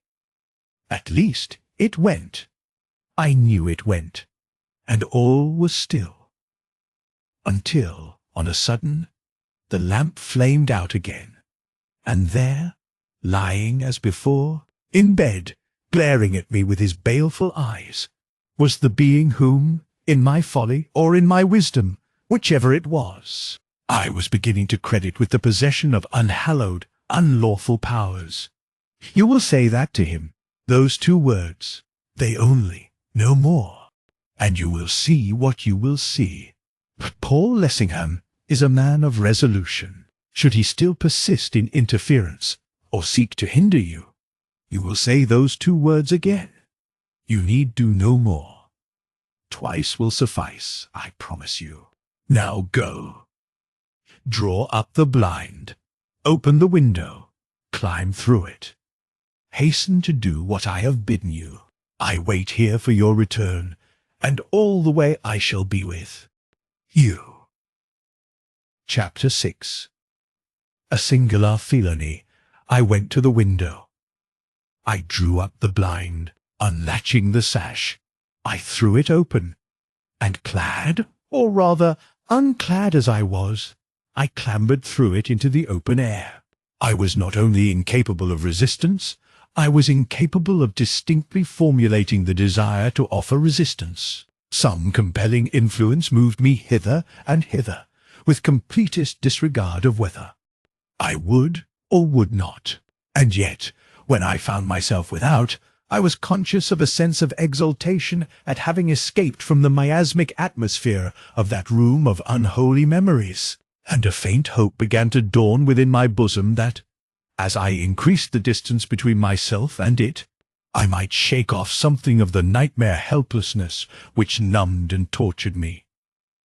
I lingered for a moment by the window, then stepped over the short dividing wall into the street, and then again I lingered. My condition was one of dual personality, while, physically, I was bound, mentally, to a considerable extent, I was free. But this measure of freedom on my mental side made my plight no better, for, among other things, I realized what a ridiculous figure I must be cutting, barefooted and bareheaded, abroad, at such an hour of the night, in such a boisterous breeze. For I quickly discovered that the wind amounted to something like a gale. Apart from all other considerations, the notion of parading the streets in such a condition filled me with profound disgust, and I do believe that if my tyrannical oppressor had only permitted me to attire myself in my own garments, I should have started, with a comparatively light heart, on the felonious mission on which he apparently was sending me. I believe, too, that the consciousness of the incongruity of my attire increased my sense of helplessness, and that, had I been dressed as Englishmen are wont to be, who take their walks abroad, he would not have found in me, on that occasion, the facile instrument which, in fact, he did. There was a moment in which the gravelled pathway first made itself known to my naked feet, and the cutting wind to my naked flesh, when I think it possible that, had I gritted my teeth and strained my every nerve, I might have shaken myself free from the bonds which shackled me, and bade defiance to the ancient sinner who, for all I knew, was peeping at me through the window. But so depressed was I by the knowledge of the ridiculous appearance I presented that, before I could take advantage of it, the moment passed, not to return again that night. I did catch, as it were, at its fringe, as it was flying past me, making a hurried movement to one side, the first I had made of my own initiative for hours. But it was too late. My tormentor, as if, though unseen, he saw tightened his grip, whirled round, and sped hastily onwards in a direction in which I certainly had no desire of travelling. All the way I never met a soul. I have since wondered whether in that respect my experience was not a normal one, whether it might not have happened to any. If so, there are streets in London, long lines of streets, which, at a certain period of the night, in a certain sort of weather probably, the weather had something to do with it, are clean deserted, in which there is neither foot passenger nor vehicle, not even a policeman. The greater part of the route along which I was driven, I know no juster word, was one with which I had some sort of acquaintance. It led, at first, through what, I take it, was some part of Walham Green, then along the Lily Road, through Brompton, across the Fulham Road, through the network of streets leading to Sloane Street, across Sloane Street into Lone Square. Who goes that way goes some distance, and goes through some important thoroughfares. Yet not a creature did I see, nor, I imagine, was there a creature who saw me. As I crossed Sloane Street, I fancied that I heard the distant rumbling of a vehicle along the Knightsbridge Road, but that was the only sound I heard. It is painful even to recollect the plight in which I was when I was stopped. I was, as shortly and as sharply as the beast of burden, with a bridle in its mouth, whose driver puts a period to his career. I was wet. Intermittent gusts of rain were borne on the scurrying wind. In spite of the pace at which I had been brought, I was chilled to the bone. And worst of all, my mud-stained feet, all cut and bleeding, were so painful, for, unfortunately, I was still susceptible enough to pain that it was agony to have them come into contact with the cold and the slime of the hard, unyielding pavement. I had been stopped on the opposite side of the square, that nearest to the hospital, in front of a house which struck me as being somewhat smaller than the rest. It was a house with a portico. About the pillars of this portico was trellis work, and on the trellis work was trained some climbing plant. As I stood, shivering, wondering what would happen next, some strange impulse mastered me, and immediately, to my own unbounded amazement, I found myself scrambling up the trellis towards the veranda above. I am no gymnast, either by nature or by education. I doubt whether, previously, I had ever attempted to climb anything more difficult than a step-ladder. The result was that, though the impulse might be given me, the skill could not, and I had only ascended a yard or so when, losing my footing, I came slithering down upon my back. Bruised and shaken though I was not allowed to inquire into my injuries. In a moment I was on my feet again, and again I was impelled to climb, only, however, again to come to grief. This time the demon, or whatever it was, that had entered into me, seeming to appreciate the impossibility of getting me to the top of that veranda, directed me to try another way. I mounted the steps leading to the front door, got on to the low parapet which was at one side, thence on to the sill of the adjacent window. Had I slipped, then I should have fallen a sheer descent of at least 20 feet to the bottom of the deep area down below. But the sill was broad, and, if it is proper to use such language in connection with a transaction of the sort in which I was engaged, fortune favoured me. I did not fall. In my clenched fist I had a stone. With this I struck the pane of glass as with a hammer. Through the hole which resulted, I could just insert my hand, and reached the latch within. In another minute the sash was raised, and I was in the house. I had committed burglary. As I look back and reflect upon the audacity of the whole proceeding, even now I tremble. Hapless slave of another's, well, although in very truth I was, I cannot repeat too often that I realized to the full just what it was that I was being compelled to do, a fact which was very far from rendering my situation less distressful, and every detail of my involuntary actions was projected upon my brain in a series of pictures whose clear-cut outlines, so long as memory endures, will never fade. Certainly no professional burglar, nor indeed any creature in his senses, would have ventured to emulate my surprising rashness. The process of smashing the pane of glass plate glass was anything but a noiseless one. There was, first, the blow itself, then the shivering of the glass, then the clattering of fragments into the area beneath. One would have thought that the whole thing would have made din enough to have roused the 7 sleepers. But here, again the weather was on my side. About that time the wind was howling wildly. It came shrieking across the square. It is possible that the tumult which it made deadened all other sounds. Anyhow, as I stood within the room which I had violated, listening for signs of someone being on the alert, I could hear nothing. Within the house there seemed to be the silence of the grave. I drew down the window and made for the door. It proved by no means easy to find. The windows were obscured by heavy curtains, so that the room inside was dark as pitch. It appeared to be unusually full of furniture, an appearance due, perhaps, to my being a stranger in the midst of such Cimmerian blackness. I had to feel my way, very gingerly indeed, among the various impedimenta. As it was, I seemed to come into contact with most of the obstacles there were to come into contact with, stumbling more than once over footstools, and over what seemed to be dwarf chairs. It was a miracle that my movements still continued to be unheard.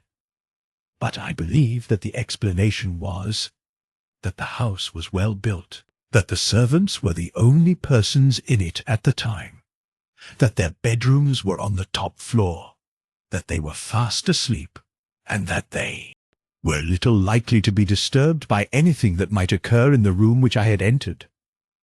Reaching the door at last, I opened it, listening for any promise of being interrupted, and to adapt a hackneyed phrase directed by the power which shaped my end, I went across the hall and up the stairs. I passed up the first landing, and, on the second, moved to a door upon the right. I turned the handle, it yielded, the door opened, I entered, closing it behind me. I went to the wall, just inside the door, found a handle, jerked it, and switched on the electric light, doing, I make no doubt, all these things from a spectator's point of view, so naturally that a judge and jury would have been with difficulty persuaded that they were not the product of my own volition. In the brilliant glow of the electric light, I took a leisurely survey of the contents of the room. It was, as the man in the bed had said it would be, a study, a fine, spacious apartment, evidently intended rather for work than for show. There were 3 separate writing tables, one very large and 2 smaller ones, all covered with an orderly array of manuscripts and papers. A typewriter stood at the side of one. On the floor, under and about them, were piles of books, portfolios, and official-looking documents. Every available foot of wall space on 3 sides of the room was lined with shelves, full as they could hold with books. On the 4th side, facing the door, was a large lock-up oak bookcase, and, in the farther corner, a quaint old bureau. So soon as I saw this bureau, I went for it, straight as an arrow from a bow. Indeed, it would be no abuse of metaphor to say that I was propelled towards it like an arrow from a bow. It had drawers below, glass doors above, and between the drawers and the doors was a flap to let down. It was to this flap my attention was directed. I put out my hand to open it. It was locked at the top. I pulled at it with both hands. It refused to budge. So this was the lock I was, if necessary, to practice the arts of a thief to open. I was no picklock. I had flattered myself that nothing, and no one, could make me such a thing. Yet now that I found myself confronted by that unyielding flap, I found that pressure, irresistible pressure, was being put upon me to gain, by any and every means, access to its interior. I had no option but to yield. I looked about me in search of some convenient tool with which to ply the felon's trade. I found it close beside me. Leaning against the wall, within a yard of where I stood, were examples of various kinds of weapons, among them spearheads. Taking one of these spearheads, with much difficulty I forced the point between the flap and the bureau. Using the leverage thus obtained, I attempted to prise it open. The flap held fast. The spearhead snapped in two. I tried another, with the same result. A third, to fail again. There were no more. The most convenient thing remaining was a queer, heavy-headed, sharp-edged hatchet. This I took, brought the sharp edge down with all my force upon the refractory flap. The hatchet went through. Before I had done with it, it was open with a vengeance. But I was destined on the occasion of my first and, I trust, last experience of the burglar's calling, to carry the part completely through.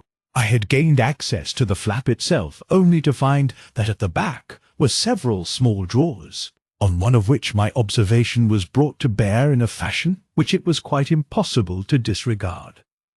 As a matter of course it was locked, and, once more, I had to search for something which would serve as a rough-and-ready substitute for the missing key. There was nothing at all suitable among the weapons. I could hardly for such a purpose use the hatchet. The drawer in question was such a little one that to have done so would have been to shiver it to splinters. On the mantel-shelf, in an open leather case, were a pair of revolvers. Statesmen nowadays sometimes stand in actual peril of their lives. It is possible that Mr. Lessingham, conscious of continually threatened danger, carried them about with him as a necessary protection. They were serviceable weapons, large and somewhat weighty, of the type with which, I believe, upon occasion the police are armed. Not only were all the barrels loaded, but, in the case itself, there was a supply of cartridges more than sufficient to charge them all again. I was handling the weapons, wondering if, in my condition, the word was applicable, what use I could make of them to enable me to gain admission to that drawer, when there came, on a sudden, from the street without, the sound of approaching wheels. There was a whirring within my brain, as if someone was endeavouring to explain to me to what service to apply the revolvers, and I, perforce, strained every nerve to grasp the meaning of my invisible mentor. While I did so, the wheels drew rapidly nearer, and, just as I was expecting them to go whirling by, stopped in front of the house. My heart leapt in my bosom. In a convulsion of frantic terror, again, during the passage of one frenzied moment, I all but burst the bonds that held me, and fled, haphazard, from the imminent peril. But the bonds were stronger than I. It was as if I had been rooted to the ground. A key was inserted in the keyhole of the front door. The lock was turned. The door thrown open, firm footsteps entered the house. If I could, I would not have stood upon the order of my going, but gone at once, anywhere, anyhow. But, at that moment, my comings and goings were not matters in which I was consulted. Panic fear raging within, outwardly I was calm as possible, and stood, turning the revolvers over and over. asking myself what it could be that I was intended to do with them. All at once it came to me in an illuminating flash. I was to fire at the lock of the drawer and blow it open. A madder scheme it would have been impossible to hit upon. The servants had slept through a good deal, but they would hardly sleep through the discharge of a revolver in a room below them, not to speak of the person who had just entered the premises, and whose footsteps were already audible as he came up the stairs. I struggled to make a dumb protest against the insensate folly which was hurrying me to infallible destruction without success. For me, there was only obedience. With a revolver in either hand, I marched towards the bureau as unconcernedly as if I would not have given my life to have escaped the denouement which I needed but a slight modicum of common sense to be aware was close at hand. I placed the muzzle of one of the revolvers against the keyhole of the drawer to which my unseen guide had previously directed me, and pulled the trigger. The lock was shattered. The contents of the drawer were at my mercy. I snatched up a bundle of letters about which a pink ribbon was wrapped, startled by a noise behind me. Immediately following the report of the pistol, I glanced over my shoulder. The room door was open, and Mr. Lessingham was standing with the handle in his hand. Chapter 7. The great Paul Lessingham. He was in evening dress. He carried a small portfolio in his left hand. If the discovery of my presence startled him, as it could scarcely have failed to do, he allowed no sign of surprise to escape him. Paul Lessingham's impenetrability is proverbial. Whether on platforms addressing excited crowds, or in the midst of heated discussion in the House of Commons, all the world knows that his coolness remains unruffled. It is generally understood that he owes his success in the political arena in no slight measure to the adroitness which is born of his invulnerable presence of mind. He gave me a taste of its quality then.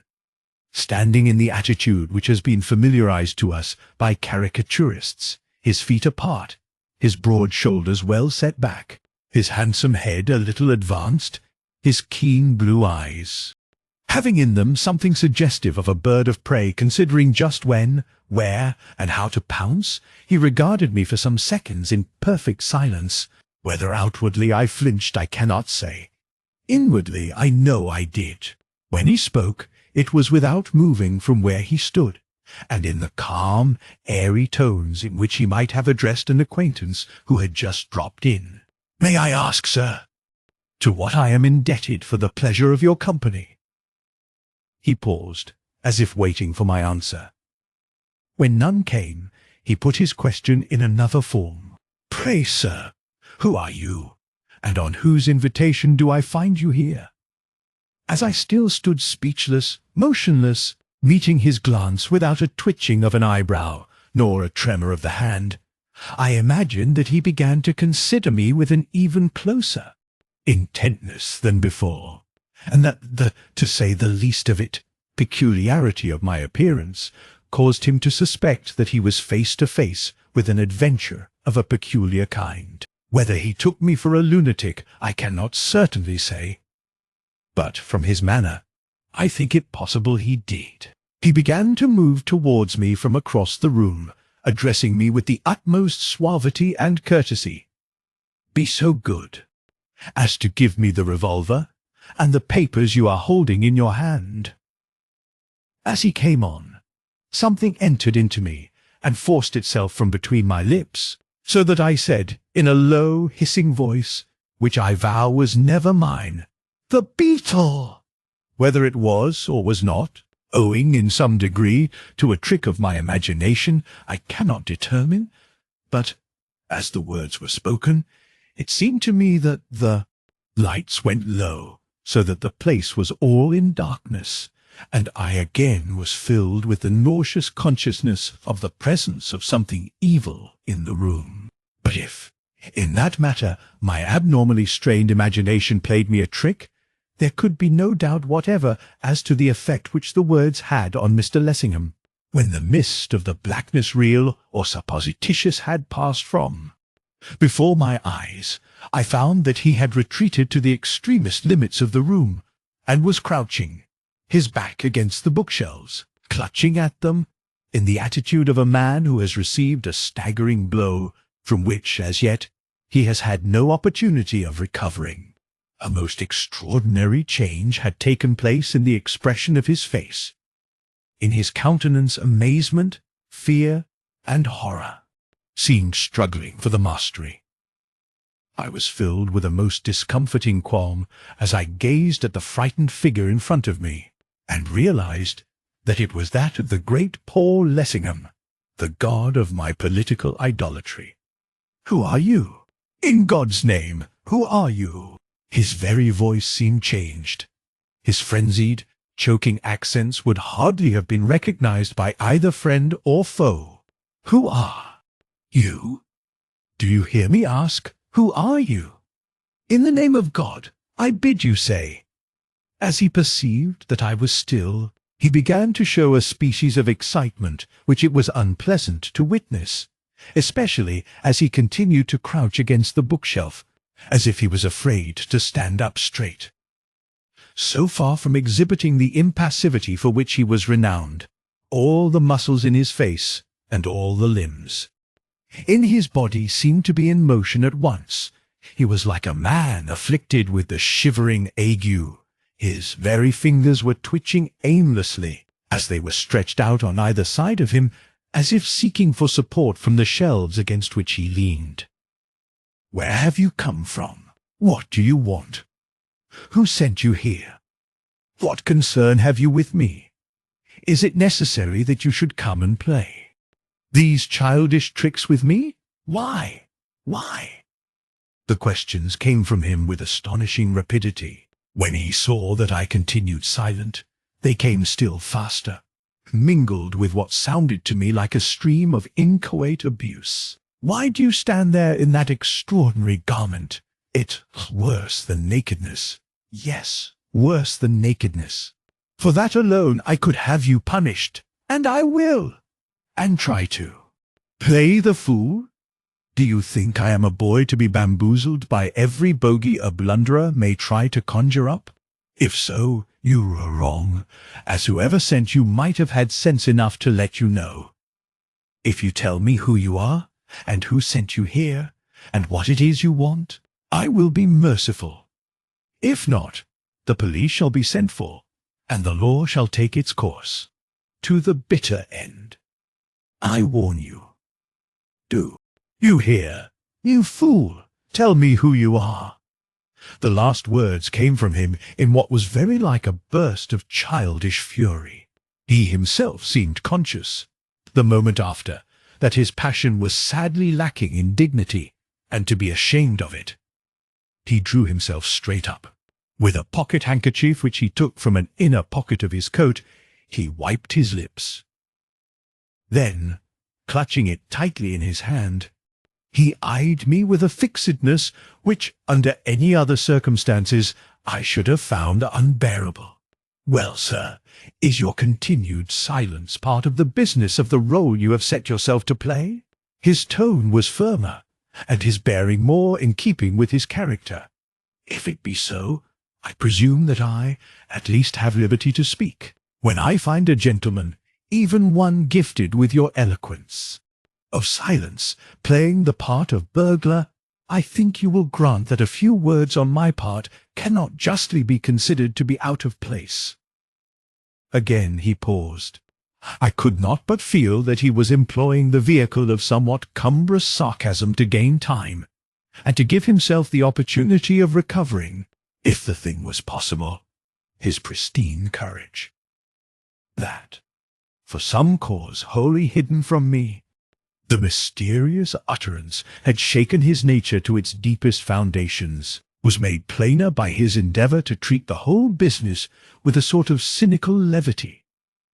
"To commence with, may I ask if you have come through London, or through any portion of it, in that costume, or rather in that want of costume? It would seem out of place in a Carine street, would it not?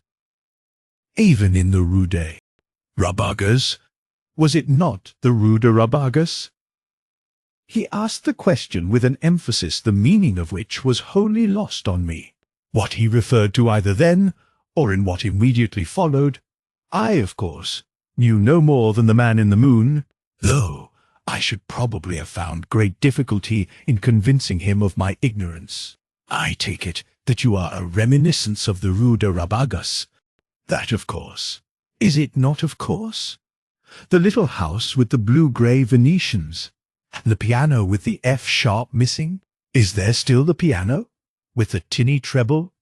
Indeed, the whole atmosphere. Was it not tinny? You agree with me? I have not forgotten. I am not even afraid to remember. You perceive it? A new idea seemed to strike him, born, perhaps, of my continued silence. You look English. Is it possible that you are not English? What are you then? French?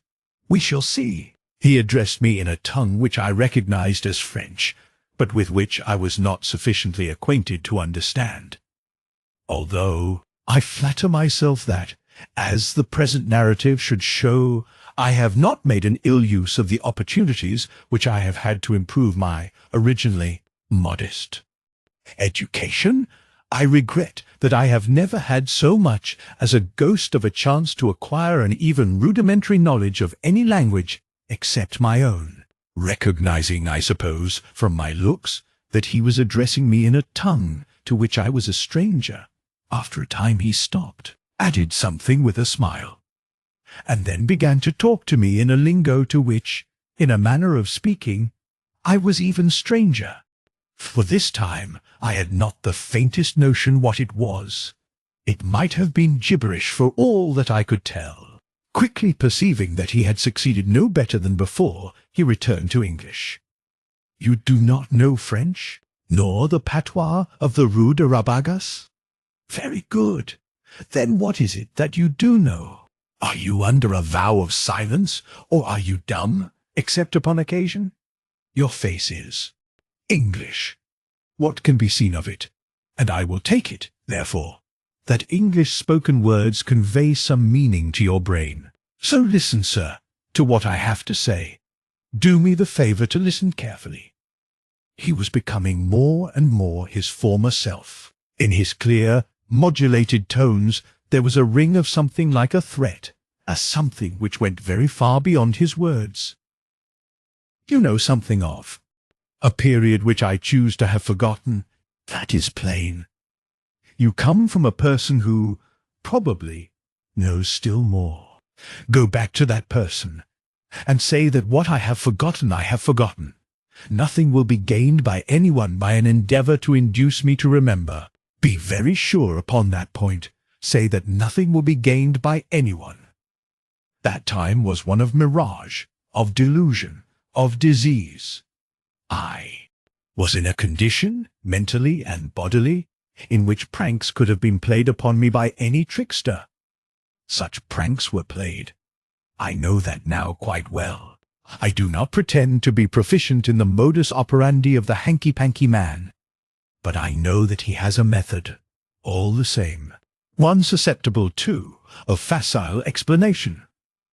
Go back to your friend, and tell him that I am not again likely to be made the butt of his old method, nor of his new one either. You hear me, sir? I remained motionless and silent, an attitude which, plainly, he resented. Are you deaf and dumb? You certainly are not dumb, for you spoke to me just now. Be advised by me, and do not compel me to resort to measures which will be the cause to you of serious discomfort. You hear me, sir? Still, from me, not a sign of comprehension, to his increased annoyance. So be it. Keep your own counsel if you choose. Yours will be the bitterness, not mine. You may play the lunatic, and play it excellently well, but that you do understand what is said to you is clear. Come to business, sir. Give me that revolver, and the packet of letters which you have stolen from my desk. He had been speaking with the air of one who desired to convince himself as much as me, and about his last words there was almost a flavor of braggadocio. I remained unheeding. Are you going to do as I require, or are you insane enough to refuse? In which case I shall summon assistance, and there will quickly be an end of it. Pray do not imagine that you can trick me into supposing that you do not grasp the situation. I know. Better. Once more, are you going to give me that revolver and those letters? Yet no reply. His anger was growing momentarily greater, and his agitation too. On my first introduction to Paul Lessingham, I was not destined to discover in him any one of those qualities of which the world held him to be the undisputed possessor. He showed himself to be as unlike the statesman I had conceived, and esteemed, as he easily could have done. Do you think I stand in awe of you? You! Of such a thing as you! Do as I tell you, or I myself will make you, and, at the same time, teach you a much-needed lesson. He raised his voice. In his bearing there was a would-be defiance. He might not have been aware of it, but the repetitions of the threats were, in themselves, confessions of weakness. He came a step or two forward, then, stopping short, began to tremble. The perspiration broke out upon his brow. He made spasmodic little dabs at it with his crumpled-up handkerchief. His eyes wandered hither and thither, as if searching for something which they feared to see yet were constrained to seek. He began to talk to himself, out loud, in odd, disconnected sentences, apparently ignoring me entirely. What was that?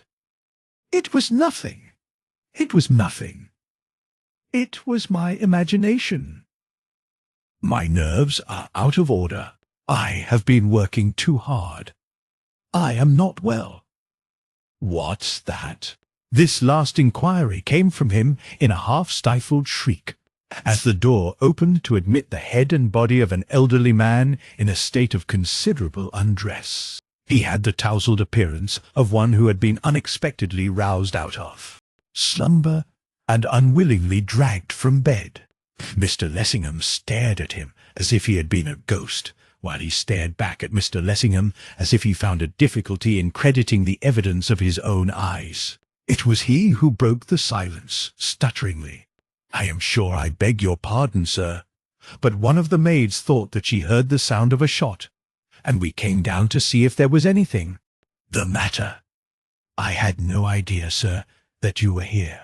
His eyes travelled from Mr. Lessingham towards me, suddenly increasing, when they saw me, to about twice their previous size.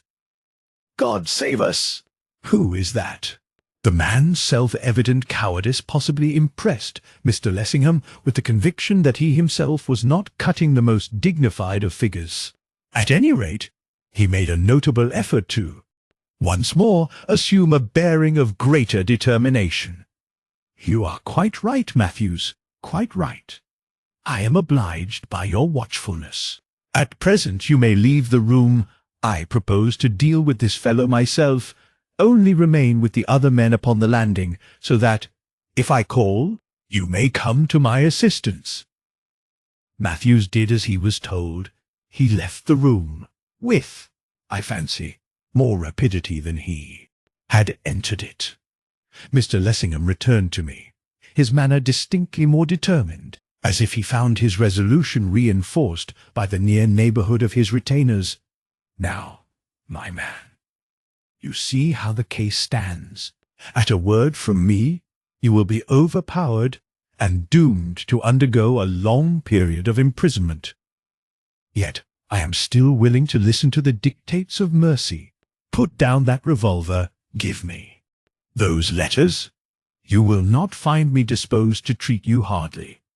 For all the attention I paid him, I might have been a graven image.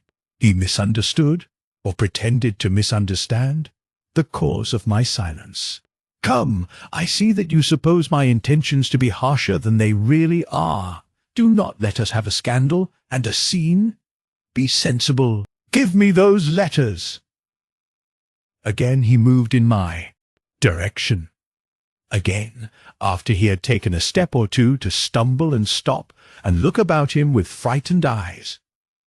Again, to begin to mumble to himself aloud, "It's a conjurer's trick. Of course."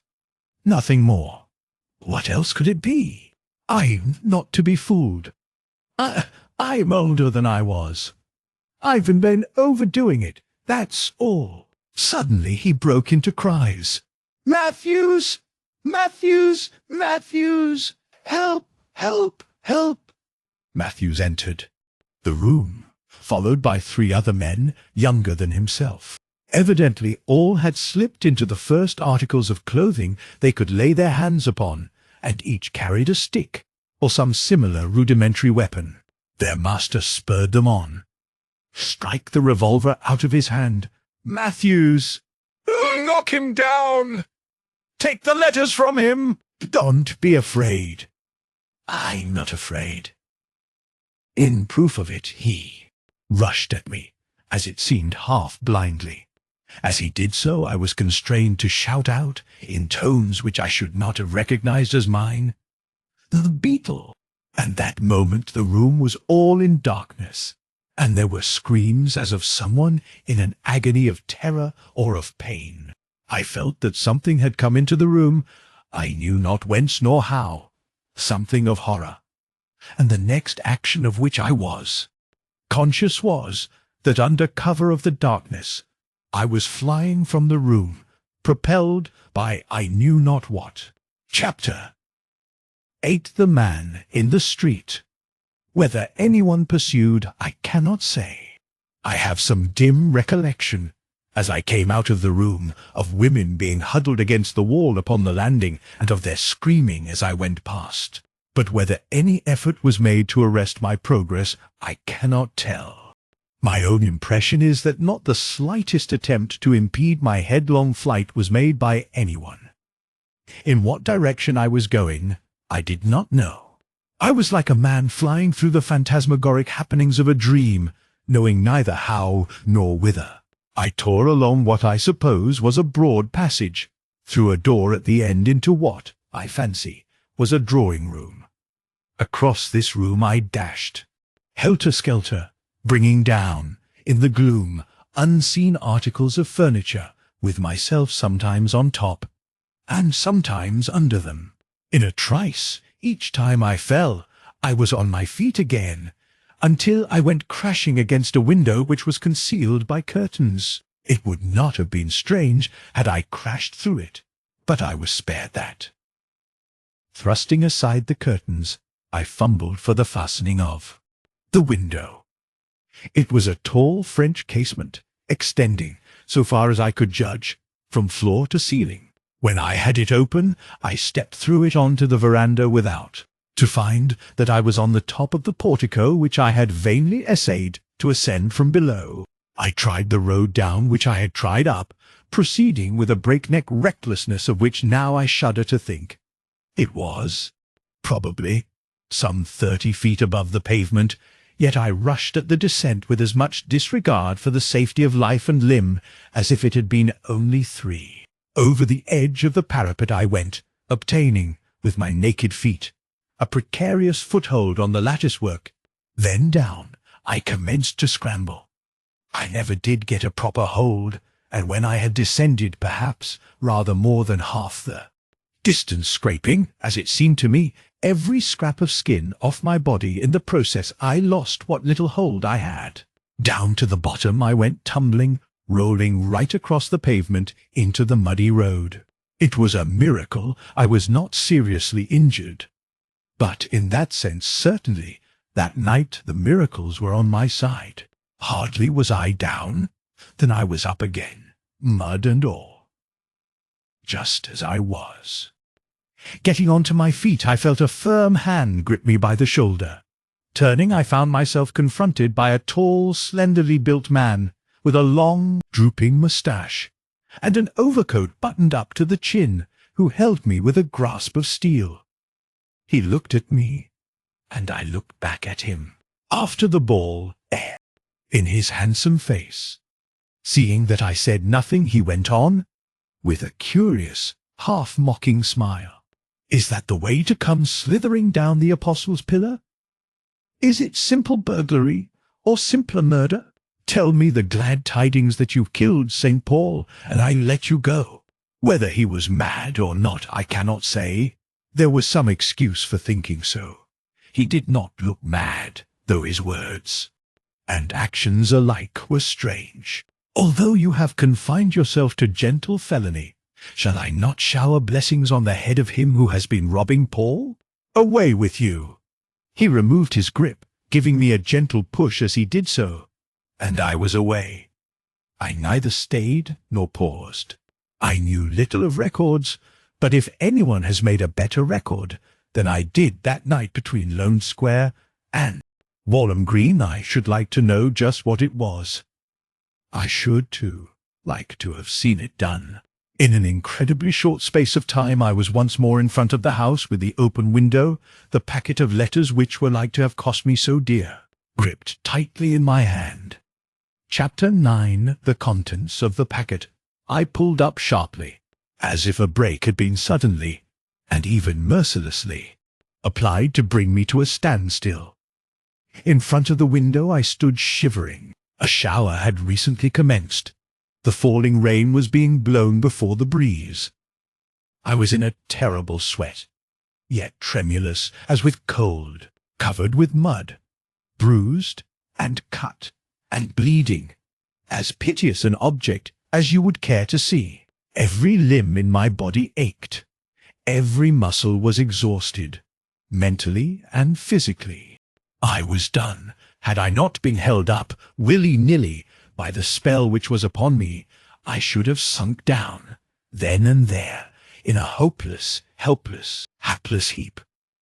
But my tormentor was not yet at an end with me. As I stood there, like some broken and beaten hack, waiting for the word of command, it came. It was as if some strong magnetic current had been switched on to me through the window to draw me into the room. Over the low wall I went, over the sill. Once more I stood in that chamber of my humiliation and my shame. And once again I was conscious of that awful sense of the presence of an evil thing.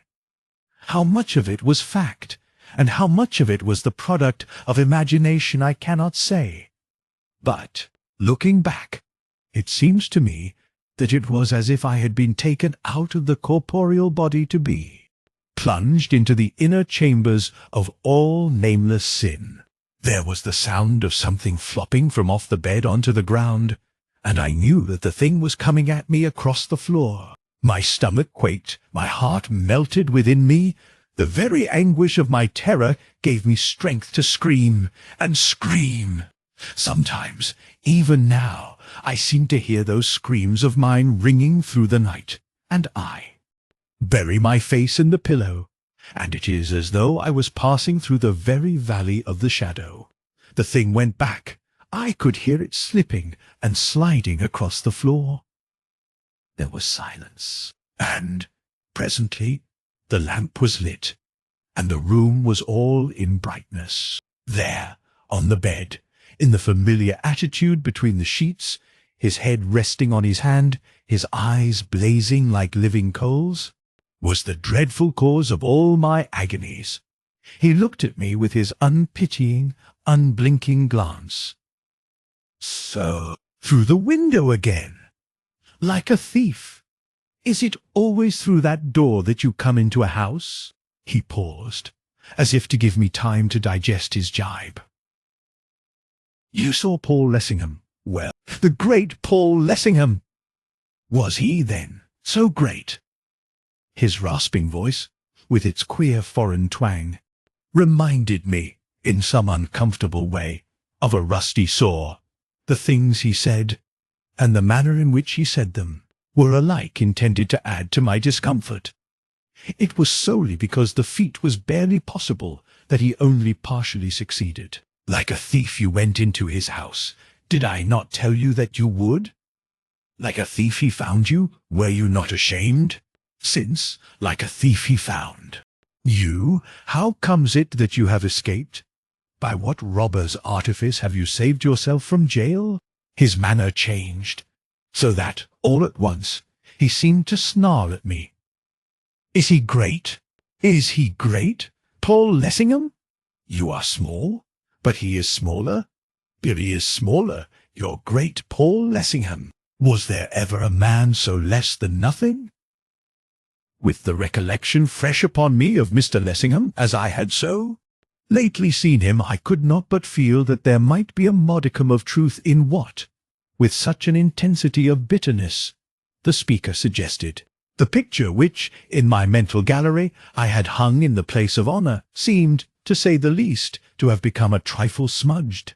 As usual, the man in the bed seemed to experience not the slightest difficulty in deciphering what was passing through my mind. "That is so. You and he, you are a pair. The great Paul Lessingham is as great a thief as you, and greater, for, at least, than you he has more courage." For some moments he was still, then exclaimed with sudden fierceness, "Give me what you have stolen." I moved towards the bed most unwillingly, and held out to him the packet of letters which I had abstracted from the little drawer. Perceiving my disinclination to his near neighbourhood, he set himself to play with it. Ignoring my outstretched hand, he stared me straight in the face. "What ails you? Are you not well? Is it not sweet to stand close at my side? You, with your white skin, if I were a woman, would you not take me for a wife?" There was something about the manner in which this was said which was so essentially feminine that once more I wondered if I could possibly be mistaken in the creature sex. I would have given much to have been able to strike him across the face, or, better, to have taken him by the neck and thrown him through the window, and rolled him in the mud. He condescended to notice what I was holding out to him. "So, that is what you have stolen. That is what you have taken from the drawer in the bureau, the drawer which was locked and which you used the arts in which a thief is skilled to enter. Give it to me, thief!" He snatched the packet from me, scratching the back of my hand as he did so, as if his nails had been talons. He turned the packet over and over, glaring at it as he did so. It was strange what a relief it was to have his glance removed from off my face. "You kept it in your inner drawer, Paul Lessingham, where none but you could see it, did you? You hid it as one hides treasure. There should be something here worth having, worth seeing, worth knowing, yes, worth knowing, since you found it worth your while to hide it up so closely. As I have said, the packet was bound about by a string of pink ribbon, a fact on which he presently began to comment. With what a pretty string you have encircled it, and how neatly it is tied. Surely only a woman's hand could tie a knot like that. Who would have guessed yours were such agile fingers? So, an endorsement on the cover. What's this? See what's written. The letters of my dear love, Marjorie Linden. As he read these words, which, as he said, were endorsed upon the outer sheet of paper which served as a cover for the letters which were enclosed within, his face became transfigured. Never did I suppose that rage could have so possessed a human countenance. His jaw dropped open so that his yellow fangs gleamed through his parted lips. He held his breath so long that each moment I looked to see him fall down in a fit. The veins stood out all over his face and head like seams of blood. I know not how long he continued speechless. When his breath returned, it was with chokings and gaspings, in the midst of which he hissed out his words, as if their mere passage through his throat brought him near to strangulation. The letters of his dear love, of his dear love. His, Paul Lessingham's. So, it is as I guessed, as I knew, as I saw. Marjorie Linden, sweet Marjorie, his dear love. Paul Lessingham's dear love. She with the lily face, the corn-hued hair. What is it his dear love has found in her fond heart to write Paul Lessingham? Sitting up in bed, he tore the packet open. It contained, perhaps, 8 or 9 letters, some mere notes, some long epistles. But, short or long, he devoured them with equal appetite, each one, over and over again, till I thought he never would have done rereading them. They were on thick white paper, of a peculiar shade of whiteness, with untrimmed edges. On each sheet a crest and an address were stamped in gold, and all the sheets were of the same shape and size. I told myself that if anywhere, at any time, I saw writing paper like that again, I should not fail to know it. The calligraphy was, like the paper, unusual, bold, decided, and, I should have guessed, produced by a J pen. All the time that he was reading, he kept emitting sounds, more resembling yelps and snarls than anything more human, like some savage beast, nursing its pent-up rage. When he had made an end of reading, for the season, he let his passion have full vent.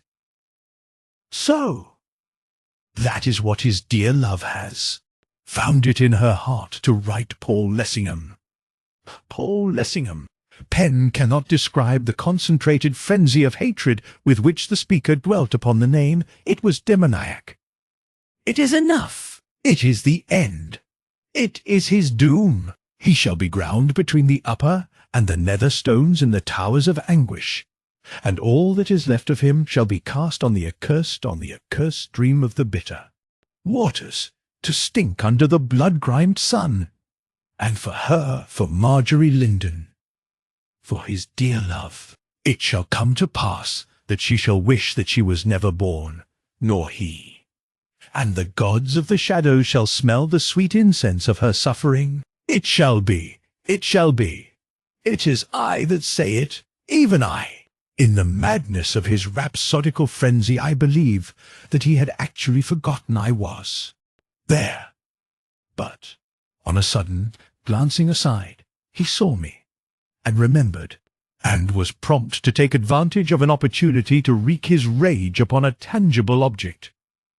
"It is you! You thief! You still live!" To make a mock of one of the children of the gods. He leaped, shrieking, off the bed, and sprang at me, clasping my throat with his horrid hands, bearing me backwards onto the floor. I felt his breath mingle with mine, and then God, and his mercy, sent oblivion. Chapter 10. Ejected. It was after our second waltz I did it, in the usual quiet corner, which, that time, was in the shadow of a palm in the hall. Before I had got into my stride, she checked me, touching my sleeve with her fan, turning towards me with startled eyes. "Stop, please." But I was not to be stopped. Cliff Challoner passed, with Gertie Kesel. I fancy that, as he passed, he nodded. I did not care. I was wound up to go, and I went it. No man knows how he can talk till he does talk to the girl he wants to marry.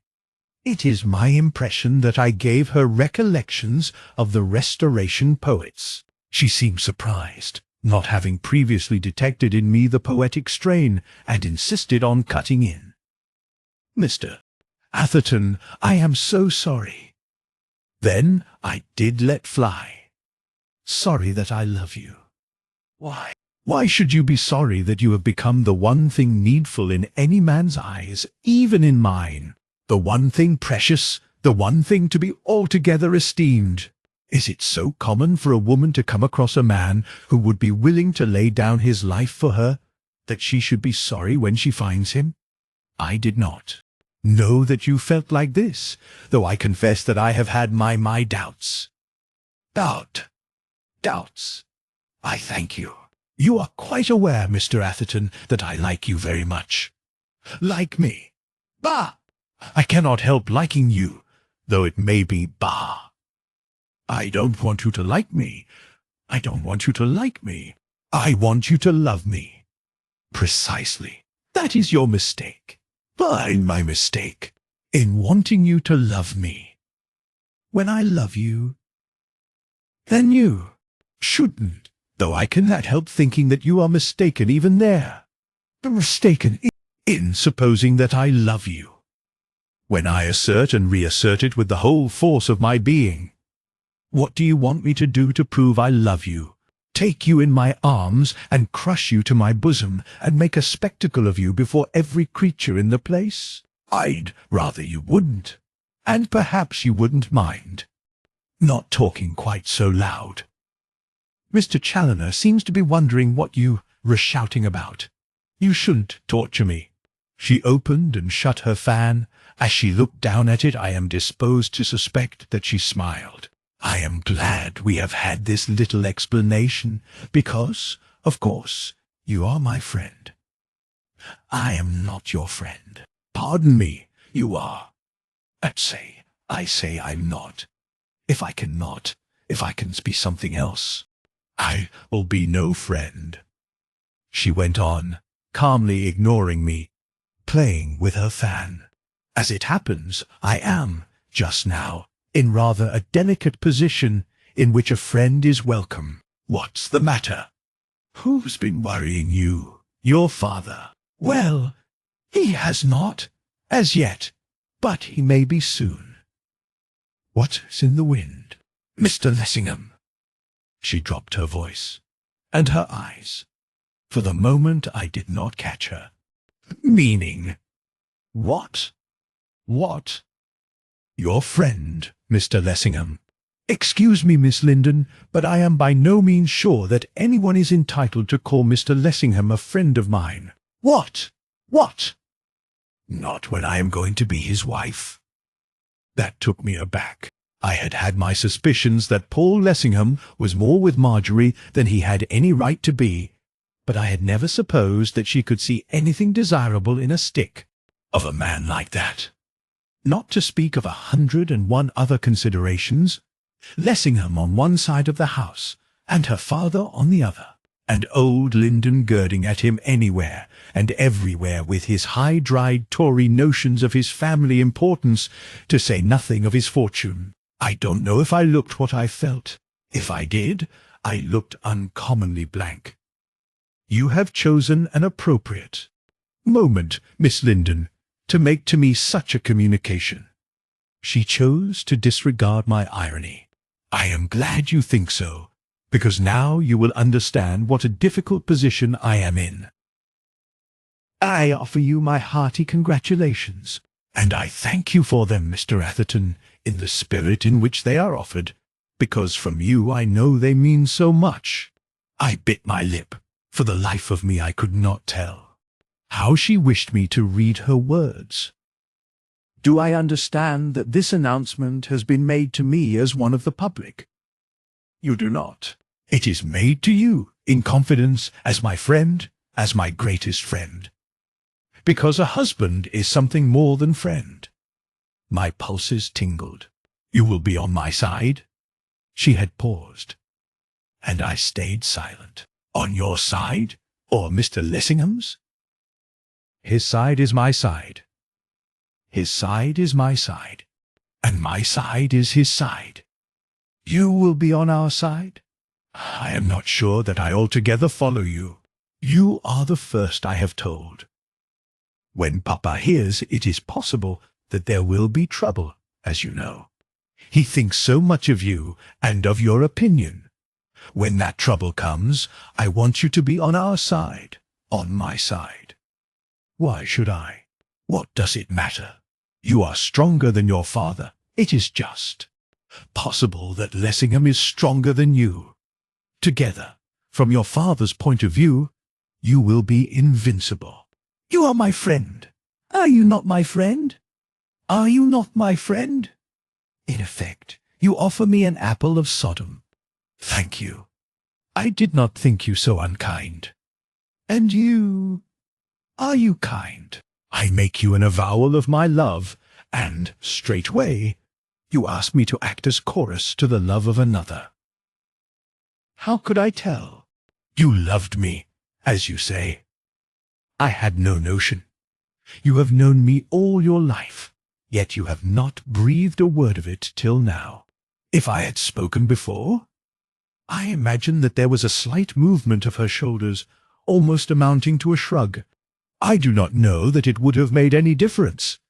I do not pretend that it would. But I do know this. I believe that you yourself have only discovered the state of your own mind within the last half hour. If she had slapped my face, she could not have startled me more. I had no notion if her words were uttered at random, but they came so near the truth they held me breathless. It was a fact that only during the last few minutes had I really realized how things were with me. Only since the end of that first waltz that the flame had burst out in my soul, which was now consuming me. She had read me by what seemed so like a flash of inspiration that I hardly knew what to say to her. I tried to be stinging. "You flatter me, Miss Linden. You flatter me at every point. Had you only discovered to me the state of your mind a little sooner, I should not have discovered to you the state of mine at all. We will consider it terra incognita, since you wish it." Her provoking calmness stung me, and the suspicion that she was laughing at me in her sleeve. I gave her a glimpse of the cloven hoof, but, at the same time, since you assert that you have so long been innocent, I beg that you will continue so no more. At least, your innocence shall be without excuse. For I wish you to understand that I love you, that I have loved you, that I shall love you. Any understanding you may have with Mr. Lessingham will not make the slightest difference. I warn you, Miss Linden, that, until death, you will have to write me down your lover. She looked at me with wide-open eyes, as if I almost frightened her. To be frank, that was what I wished to do. "Mr. Atherton? Miss Linden? Miss Linden? That is not like you at all. We seem to be making each other's acquaintance for the first time." She continued to gaze at me with her big eyes, which, to be candid, I found it difficult to meet. On a sudden, her face was lighted by a smile, which I resented. "Not after all these years, not after all these years. I know you, and though I dare say you're not flawless, I fancy you will be found to ring pretty true." Her manner was almost sisterly, elder sisterly. I could have shaken her. Hartridge coming to claim his dance gave me an opportunity to escape with such remnants of dignity as I could gather about me. He dawdled up, his thumbs, as usual, in his waistcoat pockets. "I believe, Miss Linden, this is our dance." She acknowledged it with a bow, and rose to take his arm. I got up and left her without a word. As I crossed the hall, I chanced on Percy Woodville. He was in his familiar state of fluster, and was gaping about him as if he had mislaid the Koh-i-Noor, and wondered where in thunder it had got to. When he saw it was I, he caught me by the arm. "I say, Atherton, have you seen Miss Linden?" "I have." "No. Have you?" "Have you? By Jove! Where?" "I've been looking for her all over the place, except in the cellars and the attics, and I was just going to commence on them. This is our dance." "In that case, she's shunted you." "No." "Impossible." His mouth went like an O, and his eyes ditto, his eyeglass clattering down onto his shirt front. "I expect the mistake's mine. Fact is, I've made a mess of my program.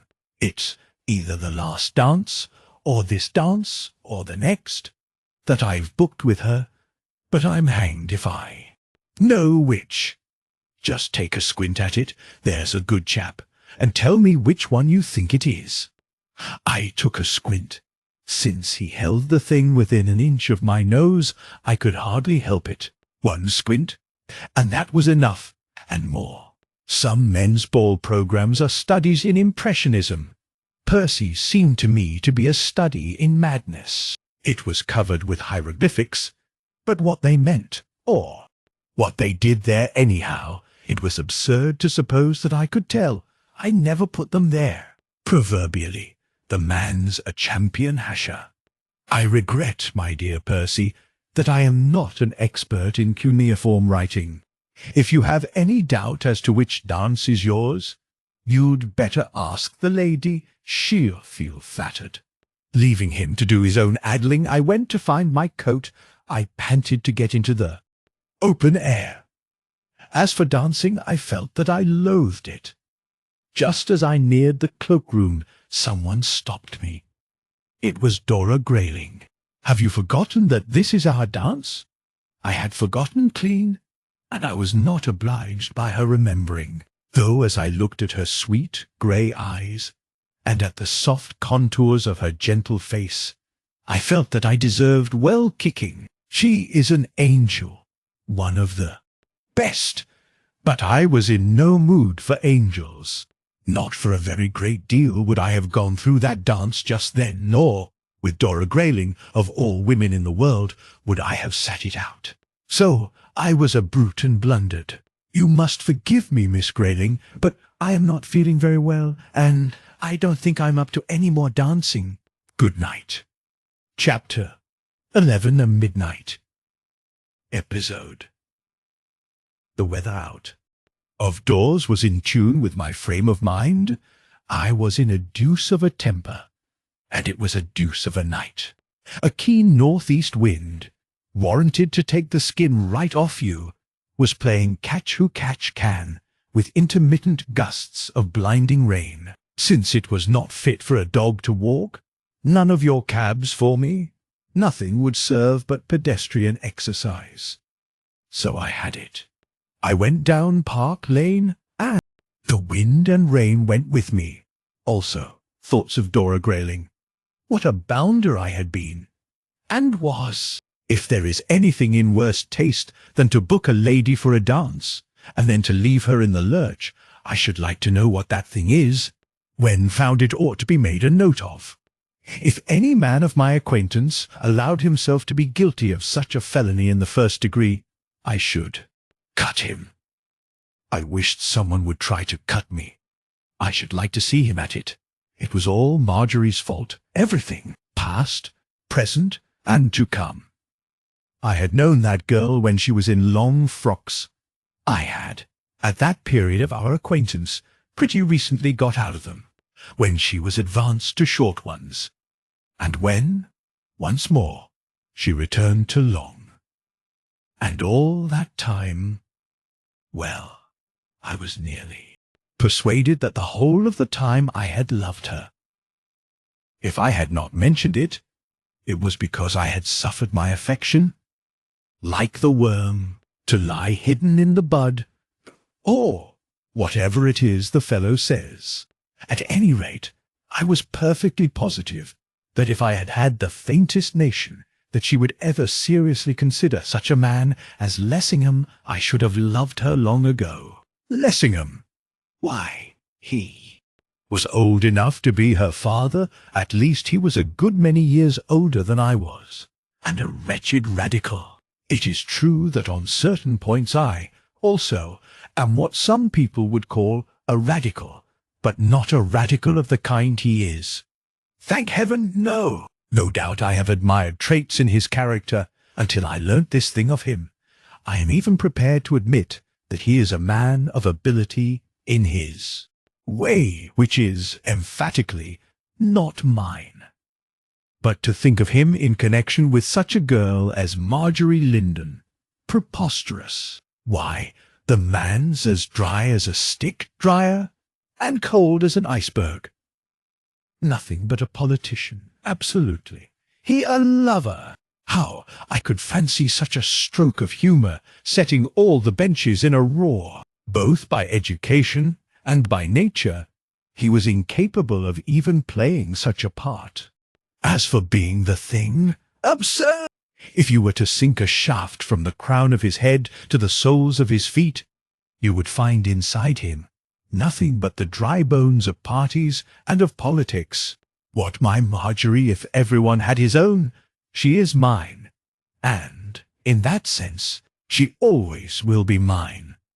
What my Marjorie could see in such a dry as dust, out of which even to construct the rudiments of a husband was beyond my fathoming. Such like agreeable reflections were fit company for the wind and the wet, so they bore me company all down the lane. I crossed at the corner, going round the hospital towards the square. This brought me to the abiding place of Paul the Apostle.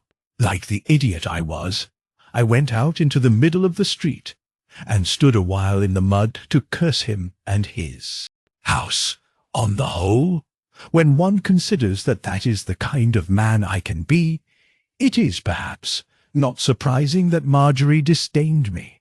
"May your following," I cried. It is an absolute fact that the words were shouted, both in the house and out of it, no longer regard you as a leader. May your party follow after other gods. May your political aspirations wither, and your speeches be listened to by empty benches.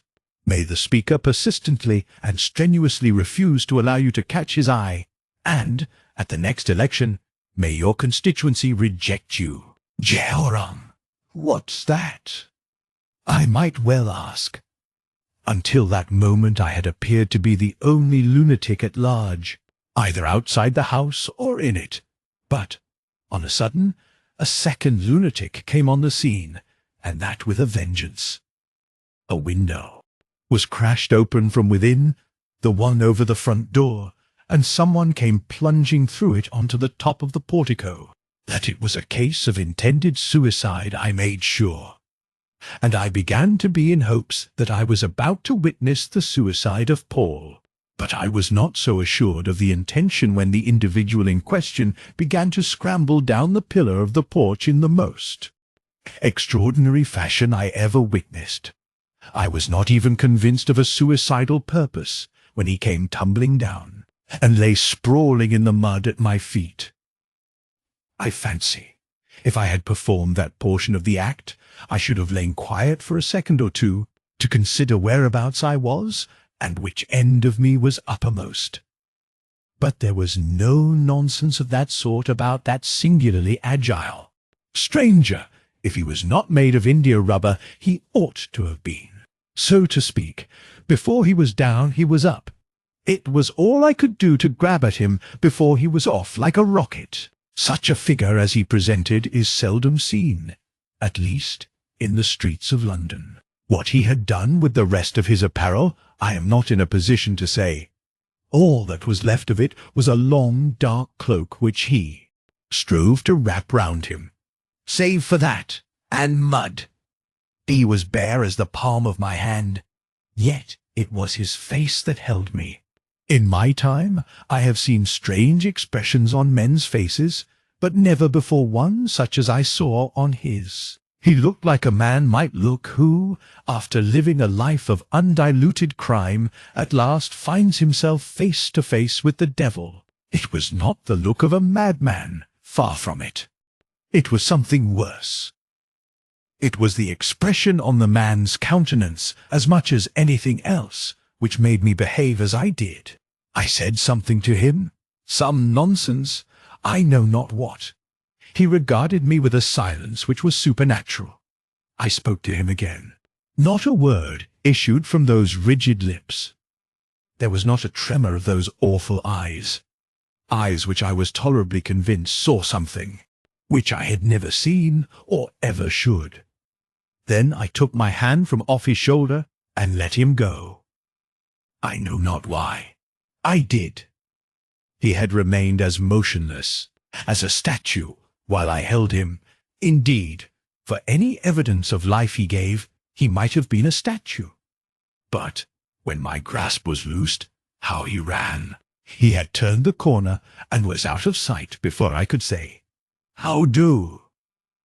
It was only then, when he had gone, and I had realized the extra double express flash of lightning rate at which he had taken his departure, that it occurred to me of what an extremely sensible act I had been guilty in letting him go at all. Here was an individual who had been committing burglary, or something very like it, in the house of a budding cabinet minister, and who had tumbled plump into my arms, so that all I had to do was to call a policeman and get him quadded, and all that I had done was something of a totally different kind. You, a nice type of an ideal citizen.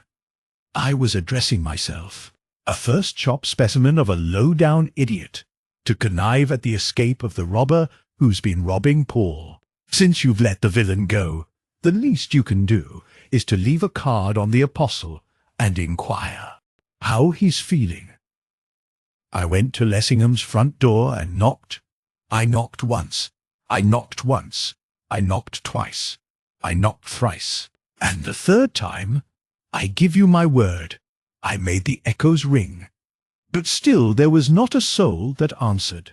If this is a case of a 7 or 70-fold murder, and the gentleman in the cloak has made a fair clearance of every living creature the house contains, perhaps it's just as well I've chanced upon the scene. Still, I do think that one of the corpses might get up to answer the door. If it is possible to make noise enough to waken the dead, you bet I'm on to it. And I was.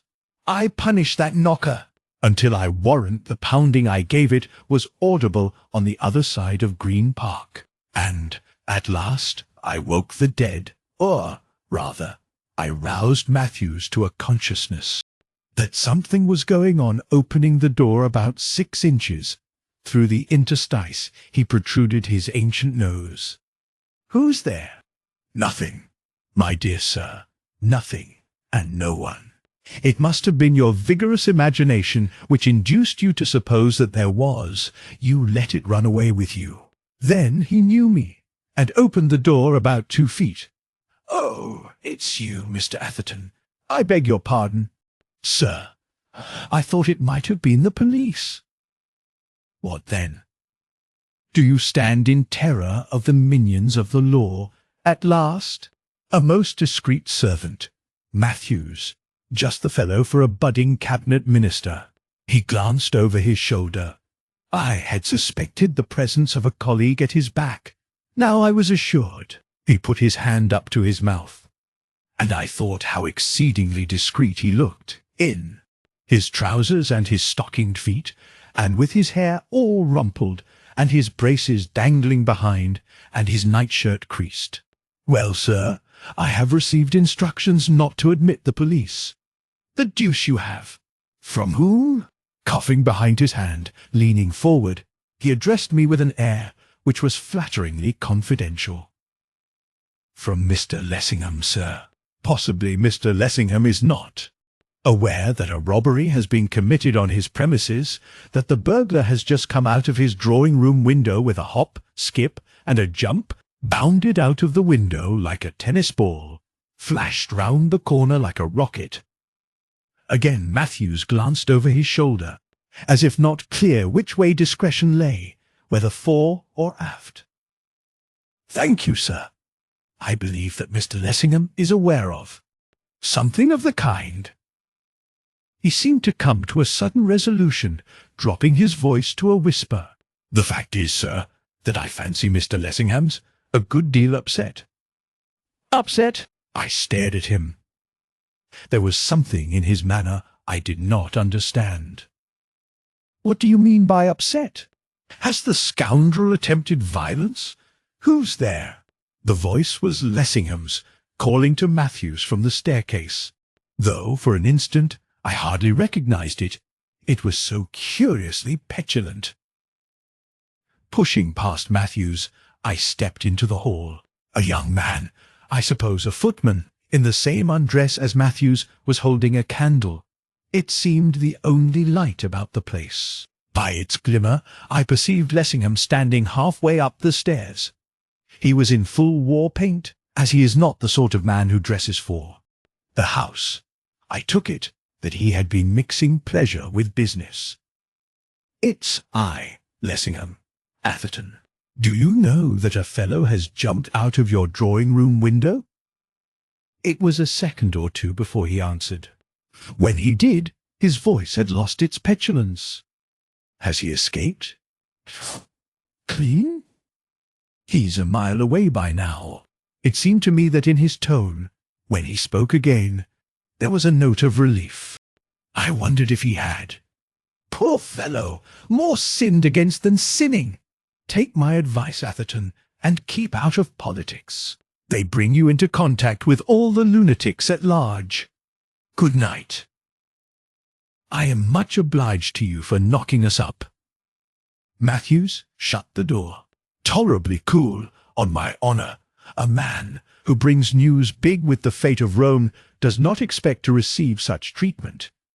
He expects to be listened to with deference, and to hear all that there is to hear, and not to be sent to the right about before he has had a chance of really opening his lips. Before I knew it, almost, the door was shut, and I was on the doorstep. Confound the apostle's impudence. Next time he might have his house burnt down and him in it. Before I took the trouble to touch his dirty knocker, what did he mean by his allusion to lunatics in politics? Did he think to fool me? There was more in the business than met the eye, and a good deal more than he wished to meet mine. Hence his insolence. The creature. What Marjorie Linden could see in such an opusculum surpassed my comprehension, especially when there was a man of my sort walking about, who adored the very ground she trod upon. Chapter 12. A morning visitor. All through the night, waking and sleeping, and in my dreams, I wondered what Marjorie could see in him. In those same dreams I satisfied myself that she could, and did, see nothing in him, but everything in me. Oh, the comfort! The misfortune was that when I awoke, I knew it was the other way round, so that it was a sad awakening, an awakening to thoughts of murder.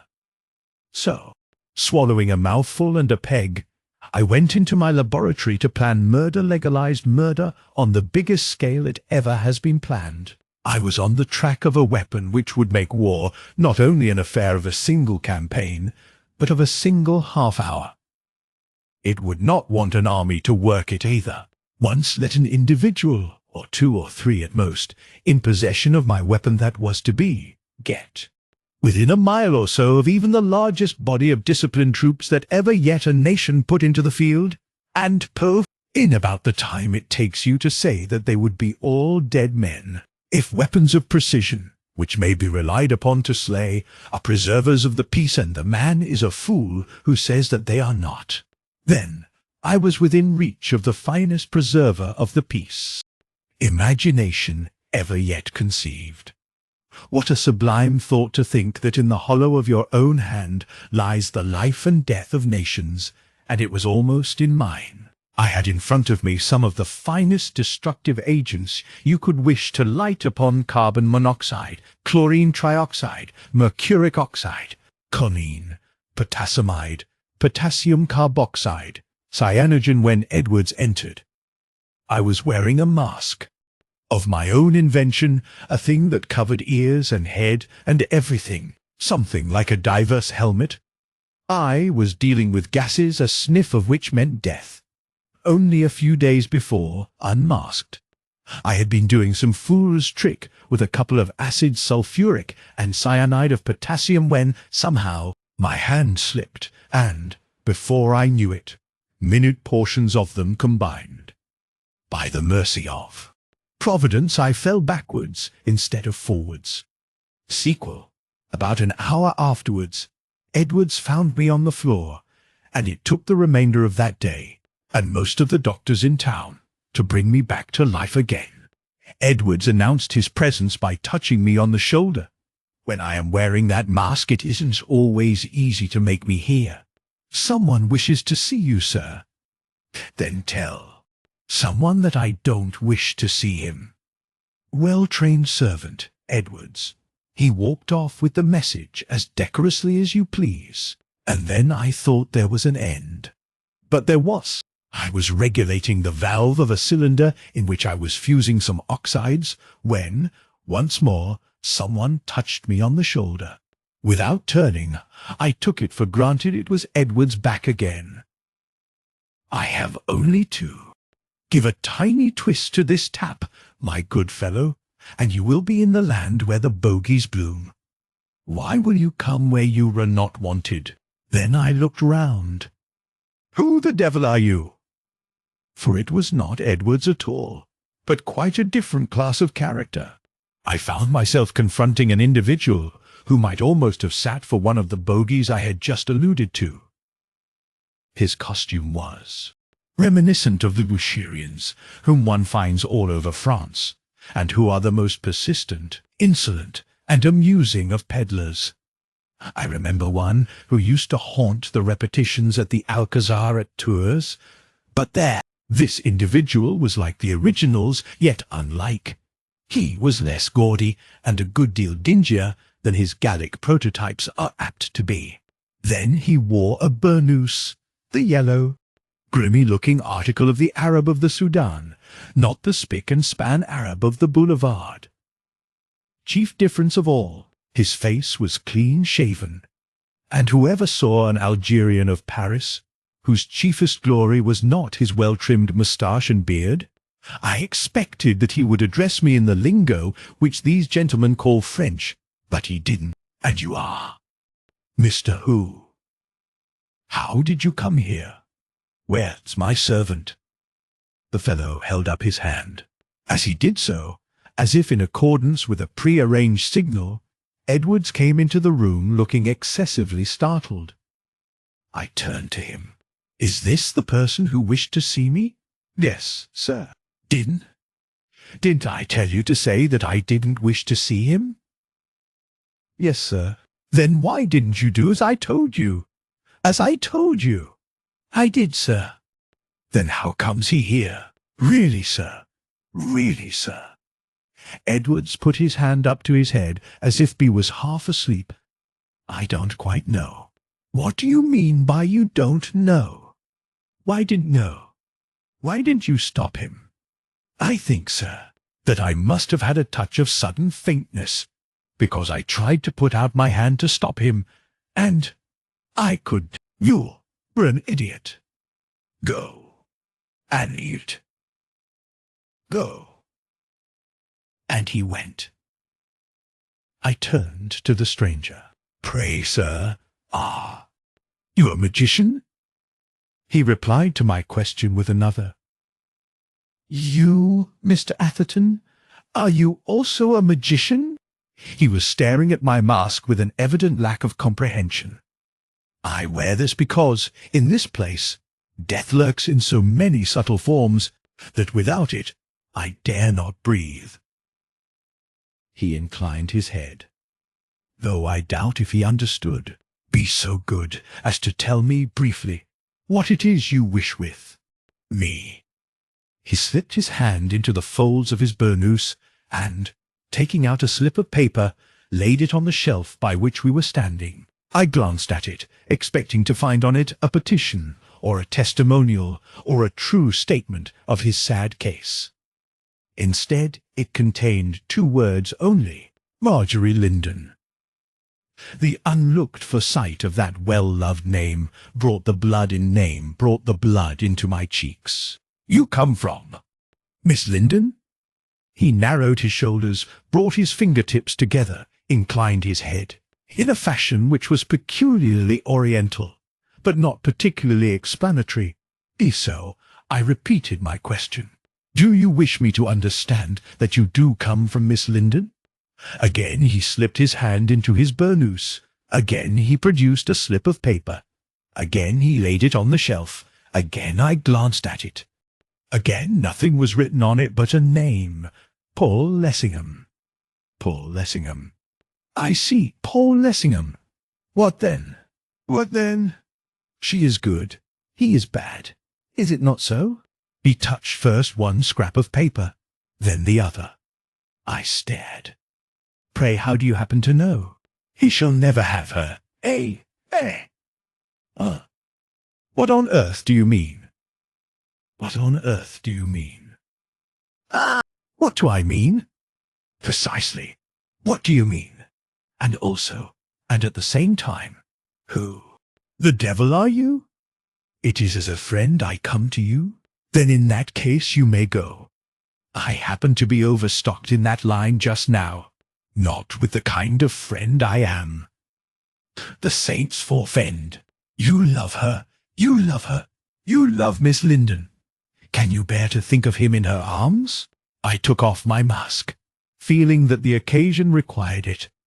As I did so, he brushed aside the hanging folds of the hood of his burnous, so that I saw more of his face. I was immediately conscious that in his eyes there was, in an especial degree, what, for want of a better term, one may call the mesmeric quality. That his was one of those morbid organizations which are oftener found, thank goodness, in the East than in the West, and which are apt to exercise an uncanny influence over the weak and the foolish folk with whom they come in contact, the kind of creature for whom it is always just as well to keep a seasoned rope close handy. I was, also, conscious that he was taking advantage of the removal of my mask to try his strength on me, than which he could not have found a tougher job. The sensitive something which is found in the hypnotic subject happens, in me, to be wholly absent. I see you are a mesmerist. He started. I am nothing, a shadow. And I'm a scientist. I should like, with your permission or without it, to try an experiment or two on you. He moved further back. There came a gleam into his eyes which suggested that he possessed his hideous power to an unusual degree. That, in the estimation of his own people, he was qualified to take his standing as a regular devil doctor. We will try experiments together, you and I, on Paul Lessingham. Why on him? You do not know. I do not. I do not. Why do you lie to me? I don't lie to you. I haven't the faintest notion what is the nature of your interest in Mr. Lessingham. My interest? That is another thing. It is your interest of which we are speaking. Pardon me, it is yours. Listen, listen, you love her, and he. But at a word from you he shall not have her? Never. It is I who say it, I. And once more, sir, who are you? I am of the children of Isis. Is that so? It occurs to me that you have made a slight mistake. This is London, not a dog-hole in the desert. Do I not know? What does it matter? What does it matter? You shall see. There will come a time when you will want me. You will find that you cannot bear to think of him in her arms, her whom you love.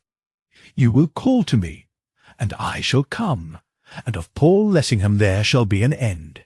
While I was wondering whether he was really as mad as he sounded, or whether he was some impudent charlatan who had an axe of his own to grind, and thought that he had found in me a grindstone, he had vanished from the room. I moved after him. Hang it. All! Stop! I cried.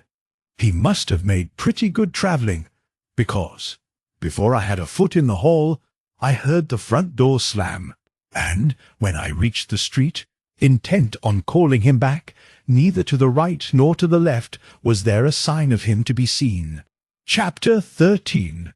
The Picture. I wonder what that nice-looking beggar really means, and who he happens to be. That was what I said to myself when I returned to the laboratory. If it is true that, now and again, Providence does write a man's character on his face, then there can't be the slightest shred of a doubt that a curious one's been written on his. I wonder what his connection has been with the apostle, or if it's only part of his game of bluff. I strode up and down. For the moment my interest in the experiments I was conducting had waned. If it was all bluff, I never saw a better piece of acting. And yet what sort of finger can such a precision as St. Paul have in such a pie? The fellow seemed to squirm at the mere mention of the rising hope of the radical's name. Can the objection be political? Let me consider. What has Lessingham done which could offend the religious or patriotic susceptibilities of the most fanatical of Orientals? Politically, I can recall nothing. Foreign affairs, as a rule, he has carefully eschewed. If he has offended, and if he hasn't, the seeming was uncommonly good. The cause will have to be sought upon some other track. But then, what track? The more I strove to puzzle it out, the greater the puzzlement grew. Absurd. The rascal has had no more connection with St. Paul than St. Peter. The probability is that he's a crackpot, and if he isn't, he has some little game on foot in close association with the hunt of the oof-bird, which he tried to work off on me, but couldn't. As for Marjorie, my Marjorie, only she isn't mine. Confound it! If I had had my senses about me, I should have broken his head in several places for daring to allow her name to pass his lips. The unbaptized Mohammedan. Now to return to the chase of splendid murder. I snatched up my mask, one of the most ingenious inventions, by the way, of recent years. If the armies of the future wear my mask, they will defy my weapon. And was about to readjust it in its place, when someone knocked at the door. "Who's there?" "Come in." It was Edwards. It was Edwards. He looked round him as if surprised. "I beg your pardon, sir. I thought you were engaged. I didn't know that gentleman had gone. He went up the chimney, as all that kind of gentlemen do." "Why the deuce did you let him in when I told you not to?" "Really, sir." "Righto, sir. I don't know. I gave him your message, and he looked at me, and that is all I remember till I found myself standing in this room. Had it not been Edwards, I might have suspected him of having had his palm well greased. But in his case I knew better. It was as I thought. My visitor was a mesmerist of the first class. He had actually played some of his tricks in broad daylight on my servant at my own front door. A man worth studying.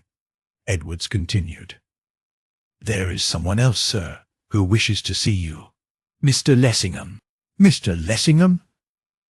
At that moment the juxtaposition seemed odd, though I dare say it was so rather in appearance than in reality. "Show him in." Presently in came Paul. I am free to confess, I have owned it before, that, in a sense, I admire that man, so long as he does not presume to thrust himself into a certain position. He possesses physical qualities which please my eye, speaking as a mere biologist, like the suggestion conveyed. By his every pose, his every movement, of a tenacious hold on life, of reserve force, of a repository of bone and gristle on which he can fall back at pleasure, the fellow's lithe and active, not hasty, yet agile, clean built, well hung, the sort of man who might be relied upon to make a good recovery. You might beat him in a sprint, mental or physical, though to do that you would have to be spry. But in a staying race he would see you out. I do not know that he is exactly the kind of man whom I would trust, unless I knew that he was on the job, which knowledge, in his case, would be uncommonly hard to attain. He is too calm, too self-contained, with the knack of looking all round him even in moments of extremest peril, and for whatever he does he has a good excuse. He has the reputation, both in the house and out of it, of being a man of iron nerve, and with some reason. Yet I am not so sure. Unless I read him wrongly, his is one of those individualities which, confronted by certain eventualities, collapse, to rise, the moment of trial having passed, like Phoenix from her ashes. However it might be with his adherents, he would show no trace of his disaster. And this was the man whom Marjorie loved. Well, she could show some cause. He was a man of position, destined, probably, to rise much higher. A man of parts, with capacity to make the most of them. Not ill-looking, with agreeable manners, when he chose, and he came within the lady's definition of a gentleman. He always did the right thing, at the right time, in the right way. And yet, well, I take it that we are all cads, and that we most of us are prigs. For mercy's sake, do not let us all give ourselves away. He was dressed as a gentleman should be dressed, black frock coat, black vest, dark grey trousers, stand-up collar, smartly tied bow, gloves of the proper shade, neatly brushed hair, and a smile, which, if was not childlike, at any rate was bland. I am not disturbing you? Not at all. Sure? Sure. I never enter a place like this, where a man is matching himself with nature to wrest from her secrets, without feeling that I am crossing the threshold of the unknown. The last time I was in this room was just after you had taken out the final patents for your system of telegraphy at sea, which the Admiralty purchased wisely. What is it now? Death. Death. No, really. What do? You mean? If you are a member of the next government, you will possibly learn. I may offer them the refusal of a new wrinkle in the art of murder. I see. A new projectile. How long is this race to continue between attack and defense? Until the sun grows cold. And then, there'll be no defense, nothing to defend. He looked at me with his calm, grave eyes. The theory of the age of ice, towards which we are advancing, is not a cheerful one. He began to finger a glass retort, which lay upon a table. By the way, it was very good of you to give me a look in last night. I am afraid you thought me peremptory. I have come to apologize. I don't know that I thought you peremptory. I thought you queer. Poor. He glanced at me with that expressionless look upon his face which he could summon at will, and which is at the bottom of the superstition about his iron nerve. I was worried, and not well. Besides, one does care to be burgled, even by a maniac. Was he a maniac? Did you see him? Very clearly. Where? Where? In the street. How close were you to him? Closer than I am to you. Closer than I am to you. Indeed, I didn't know you were so close to him as that. Did you try to stop him? Easier said than done. He was off at such a rate. Did you see how he was dressed, or, rather, undressed? Or, rather, undressed? I did. In nothing but a cloak on such a night. Who but a fanatic would have attempted burglary in such a costume? Did he take anything? Absolutely nothing. Absolutely nothing. It seems to have been a curious episode. He moved his eyebrows, according to members of the House the only gesture in which he has been known to indulge. We become accustomed to curious episodes. Oblige me by not mentioning it to anyone, to anyone. He repeated the last two words, as if to give them emphasis. I wondered if he was thinking of Marjorie. I am communicating with the police. Until they move, I don't want it to get into the papers or to be talked about. It's a worry. You understand? I nodded. He changed the theme. This that you were engaged upon, is it a projectile or a weapon? If you are a member of the next government, you will possibly know. If you aren't, you possibly won. I suppose you have to keep this sort of thing secret? I do. It seems that matters of much less moment you wish to keep secret. You mean that business of last night? If a trifle of that sort gets into the papers, or gets talked about, which is the same thing, you have no notion how we are pestered. It becomes an almost unbearable nuisance. Jones the unknown can commit murder with less inconvenience to himself than Jones the notorious can have his pocket picked. There is not so much exaggeration in that as there sounds. Goodbye. Thanks for your promise. I had given him no promise, but that was by the way. He turned as to go, then stopped. There's another thing. I believe you are a specialist on questions of ancient superstitions and extinct religions. I am interested in such subjects, but I am not a specialist. Can you tell me what were the exact tenets of the worshippers of Isis? Neither I nor any man with scientific certainty. As you know, she had a brother, the cult of Osiris, and Isis was one and the same. What, precisely, were its dogmas, or its practices, or anything about it? None, now, can tell. The papyri, hieroglyphics, and so on, which remain, are very far from being exhaustive, and our knowledge of those which do remain is still less so. I suppose that the marvels which are told of it are purely legendary? To what marvels do you particularly refer? Wherein supernatural powers attributed to the priests of Isis? Broadly speaking, at that time, supernatural powers were attributed to all the priests of all the creeds, I see. I see. Presently, he continued, I presume that her cult is long since extinct, that none of the worshippers of Isis exist today. I hesitated. I was wondering why he had hit on such a subject, if he really had a reason, or if he was merely asking questions as a cover for something else. You see, I knew my Paul. That is not so sure. He looked at me with that passionless yet searching glance of his. You think that she still is worshipped? I think it possible, even probable, that here and there, in Africa is a large order.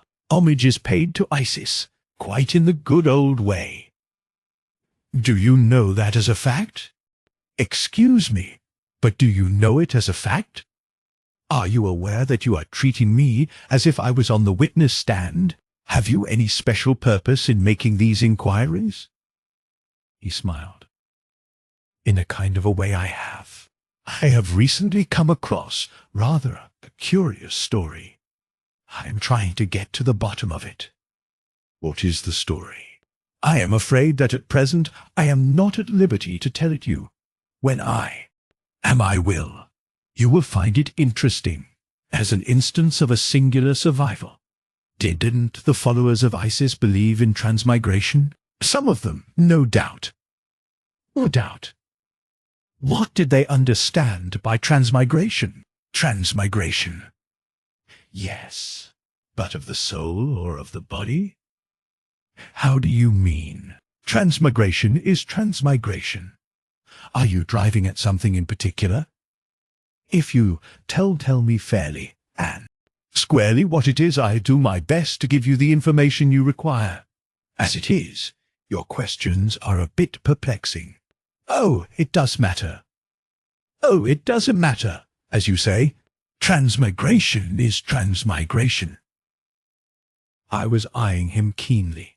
I seemed to detect in his manner an odd reluctance to enlarge on the subject he himself had started. He continued to trifle with the retort upon the table. Hadn't the followers of Isis, what shall I say, a sacred emblem? Oh, how? Hadn't they an especial regard for some sort of wasn't it some sort of a beetle? You mean Scarabaeus caesar, according to Latreille, Scarabaeus aegyptiorum? Undoubtedly, the scarab was venerated throughout Egypt. Indeed, speaking generally, most things that had life, for instance cats. As you know, Osiris continued among men, in the figure of Apis, the bull. Weren't the priests of Isis, or some of them, supposed to assume, after death, the form of a Scarabaeus? I never heard of it. You never heard of it? Are you sure? I shouldn't like to answer such a question positively offhand, but I don't, on the spur of the moment, recall any supposition of the kind. Don't laugh at me. I'm not a lunatic, but I understand that recent Researchers have shown that even in some of the most astounding of the ancient legends, there was a substratum of fact. Is it absolutely certain that there could be no shred of truth in such a belief? In what belief? In the belief that a priest of Isis or anyone assumed after death the form of a scarabaeus?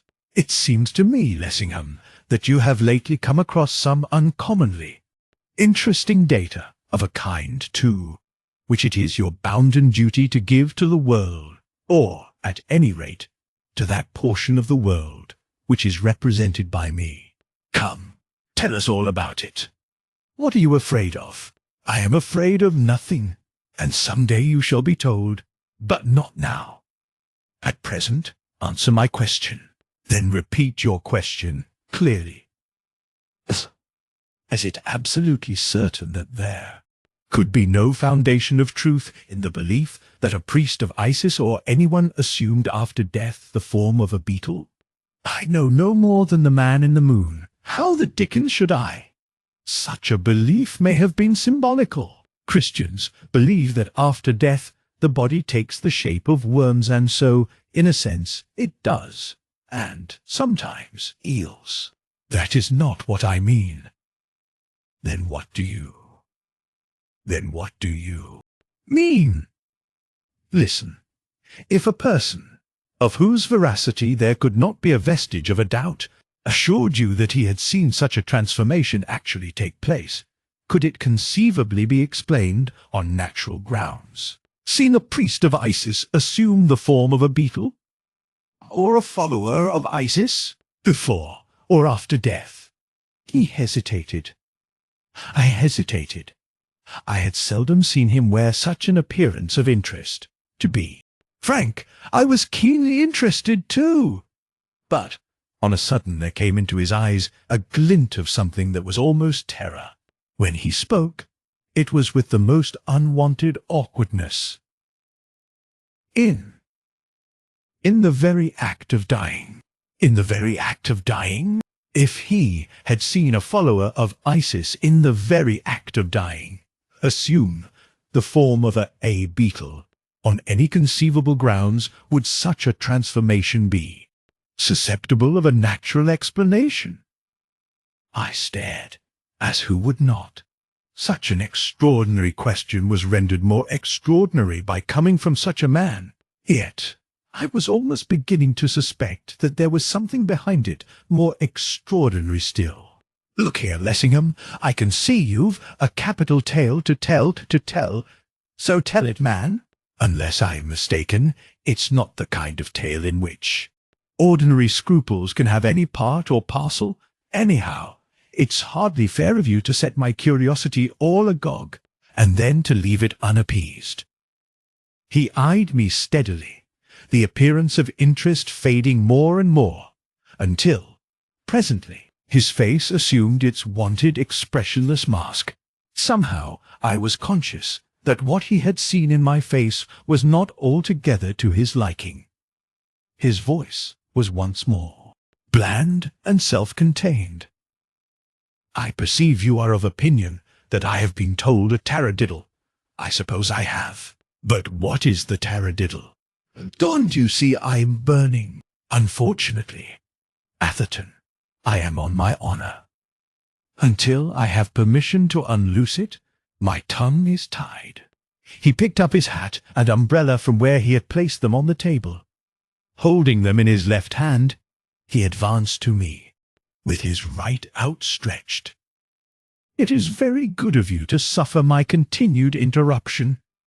I know, to my sorrow, what such interruptions mean.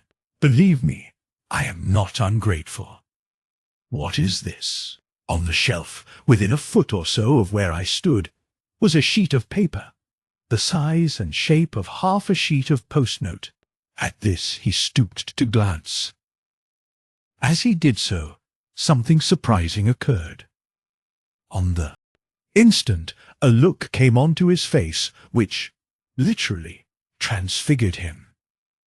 His hat and umbrella fell from his grasp onto the floor. He retreated, gibbering, his hands held out as if to ward something off from him, until he reached the wall on the other side of the room. A more amazing spectacle than he presented I never saw. "Lessingham, what's wrong with you?" My first impression was that he was struck by a fit of epilepsy, though anyone less like an epileptic subject it would be hard to find.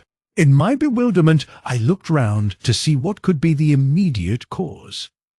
My eye fell upon the sheet of paper. I stared at it with considerable surprise. I had not noticed it there previously. I had not put it there. Where had it come from? The curious thing was that on it, produced, apparently by some process of photogravure, was an illustration of a species of beetle with which I felt that I ought to be acquainted, and yet was not. It was of a dull golden green. The colour was so well brought out, even to the extent of seeming to scintillate, and the whole thing was so dexterously done that the creature seemed alive. The semblance of reality was, indeed, so vivid that it needed a second glance to be assured that it was a mere trick of the reproducer. Its presence there was odd. After what we had been talking about, it might seem to need explanation, but it was absurd to suppose that that alone could have had such an effect on a man like Lessingham. With the thing in my hand, I crossed to where he was. Pressing his back against the wall, he had shrunk lower inch by inch till he was actually crouching on his haunches. "Lessingham, come, man, what's wrong with you?" Taking him by the shoulder, I shook him with some vigour. My touch had on him the effect of seeming to wake him out of a dream, of restoring him to consciousness as against the nightmare horrors with which he was struggling. He gazed up at me with that look of cunning on his face which one associates with abject terror. "Atherton, I am well, very well." As he spoke, he slowly drew himself up till he was standing erect. "Then, in that case, all I can say is that you have a queer way of being very well." He put his hand up to his mouth, as if to hide the trembling of his lips. "It's the pressure of overwork.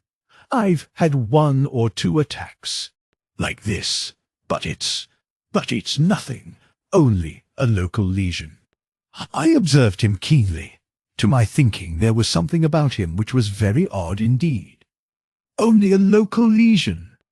If you take my strongly urged advice, you'll get a medical opinion without delay. If you haven't been wise enough to have done so already, I'd go today, at once. But I know it's only mental overstrain." You're sure it's sure? Nothing to do with this?" I held out in front of him the photogravure of the beetle. As I did so, he backed away from me, shrieking, trembling as with palsy. "Take it away! Take it away! Take it away!" he screamed. I stared at him for some seconds, astonished into speechlessness. Then I found my tongue. "Lessingham, it's only a picture. You stark mad?" He persisted in his ejaculations. "Take it away! Take it away! Tear it up! Burn it!" His agitation was so unnatural, from whatever cause it arose, that, fearing the recurrence of the attack from which he had just recovered, I did as he bade me. I tore the sheet of paper into quarters, and, striking a match, set fire to each separate piece. He watched the process of incineration as if fascinated. When it was concluded, and nothing but ashes remained, he gave a gasp of relief. "Lessingham," I said, "you are either mad already, or you are going mad. Which is it?" "I think it's neither. I believe I am as sane as you. It's that story of which I was speaking. It seems curious, but I'll tell you all about it some day. As I observed, I think you will find it an interesting instance of a singular survival." He made an obvious effort to become more like his usual self.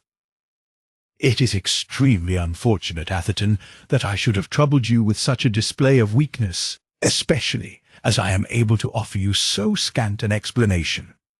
One thing I would ask of you, to observe strict confidence. What has taken place has been between ourselves. I am in your hands, but you are my friend. I know I can rely on you not to speak of it to anyone, and, in particular, not to breathe a hint of it to Miss Linden. Why, in particular, not to Miss Linden? Can you not guess? Can you not guess? I hunched my shoulder. If what I guess is what you mean, is not that a cause the more why silence would be unfair to her. It is for me to speak, if for anyone. I shall not fail to do what should be done. Give me your promise that you will not hint a word to her of what you have so unfortunately seen. I gave him the promise he required. There was no more work for me that day. The apostle, his divagations, his example of the coleoptera, his Arabian friend, these things were as microbes which, acting on a system already predisposed for their reception, produced high fever. I was in a fever of unrest. Brain in a whirl. Marjorie, Paul, Isis, Beetle, mesmerism, in delirious jumble. Love's upsetting, in itself, a sufficiently severe disease. But when complications intervene, suggestive of mystery and novelties, so that you do not know if you are moving in an atmosphere of dreams or of frozen facts, if, then, your temperature does not rise, like that rocket of M. Verne's, which reached the moon, then you are a freak of an entirely genuine kind. And if the surgeons do not preserve you, and place you on view, in pickle, they ought to, for the sake of historical doubters, for no one will believe that there ever was a man like you, unless you yourself are somewhere around to prove them Thomas's. Myself, I am not that kind of man. When I get warm, I grow heated, and when I am heated, there is likely to be a variety show of a gaudy kind. When Paul had gone, I tried to think things out, and if I had kept on trying, something would have happened, so I went on the river instead. Chapter 14. The Duchess. Ball. That night was the Duchess of Datchet's ball. The first person I saw as I entered the dancing room was Dora Grayling. I went straight up to her. Miss Grayling, I behaved very badly to you last night. I have come to make to you my apologies, to sue for your forgiveness. My forgiveness? Her head went back. She has a pretty bird-like trick of cocking it a little on one side. You were not well. Are you better? Quite. You forgive me? Then grant me plenary absolution by giving me a dance for the one I lost last night. She rose. A man came up. A stranger to me. She's one of the best hunted women in England. There's 1,000,000 with her. This is my dance, Miss Grayling. She looked at him. You must excuse me. I am afraid I have made a mistake. I had forgotten that I was already engaged. I had not thought her capable of it. She took my arm, and away we went, and left him staring. It's he who's the sufferer now, I whispered, as we went round. She can waltz. You think so? It was I last night. I did not mean, if I could help it, to suffer again. To me a dance with you means something. She went all red, adding, as an afterthought, nowadays so few men really dance. I expect it's because you dance so well. Thank you. We danced the waltz right through.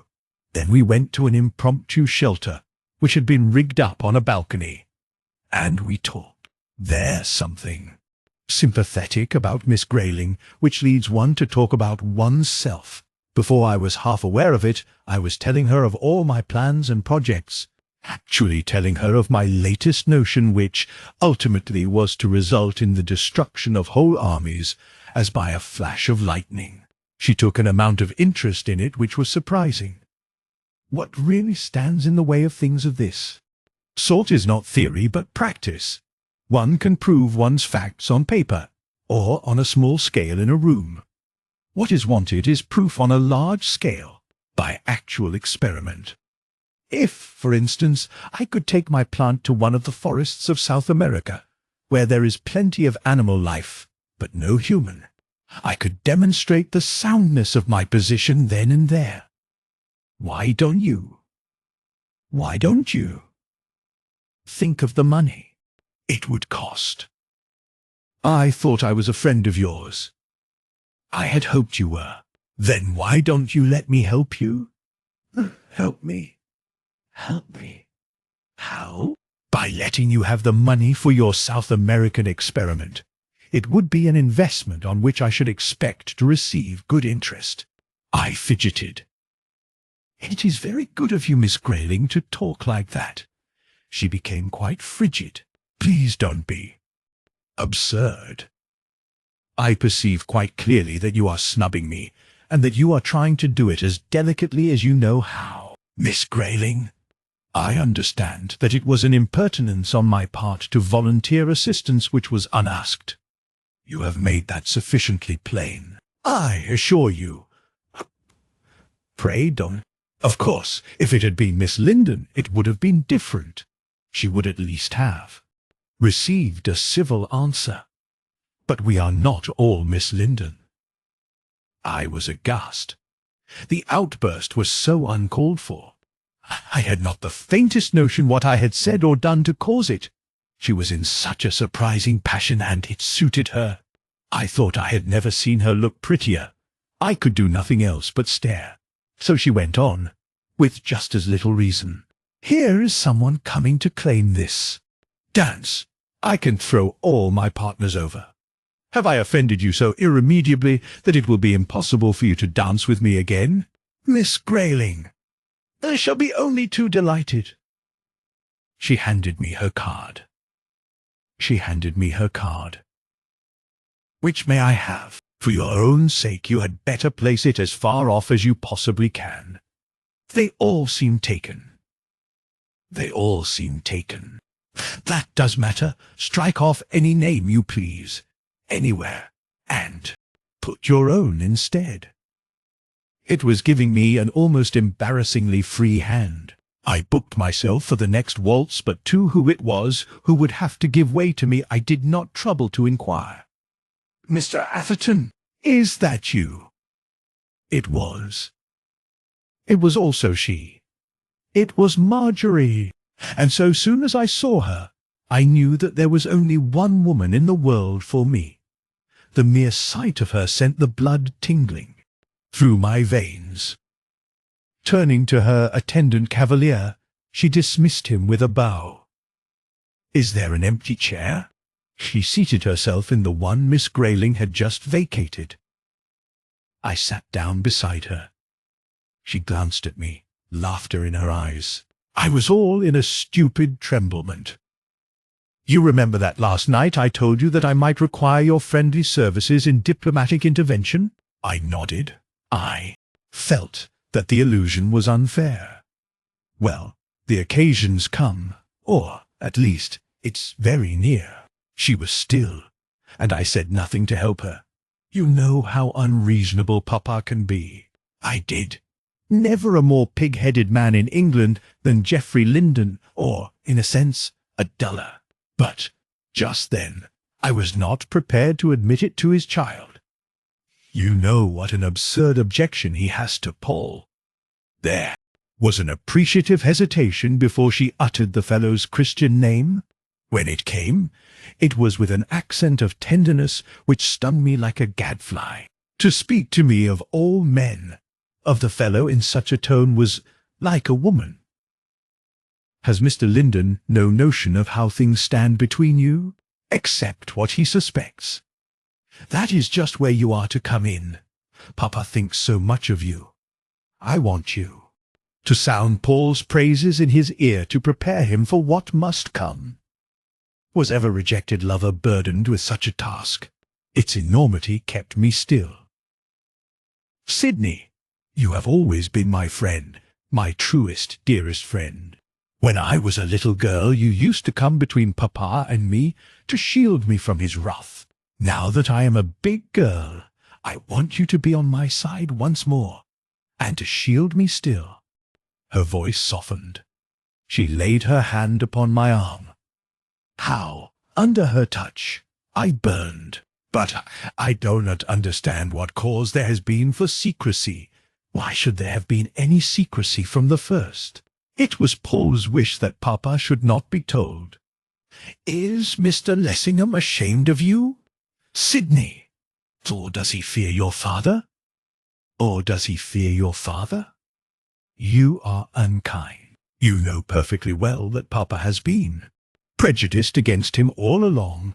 You know that his political position is just now one of the greatest difficulty, that every nerve and muscle is kept on the continual strain, that it is in the highest degree essential that further complications of every and any sort should be avoided. He is quite aware that his suit will not be approved of by Papa, and he simply wishes that nothing shall be said about it till the end of the session. That is all." "I see. Mr. Lessingham is cautious even in love-making, politician first and lover afterwards." "Well, why not?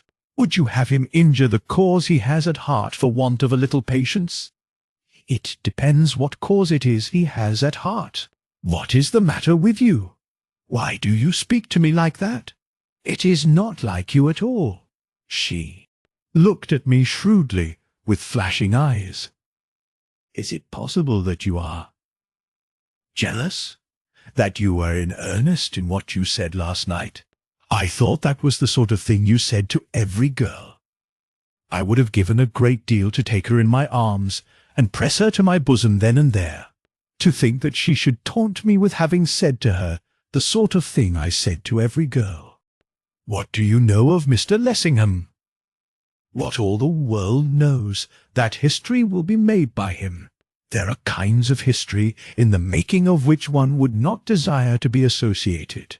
What do you know of his private life? It was to that I was referring."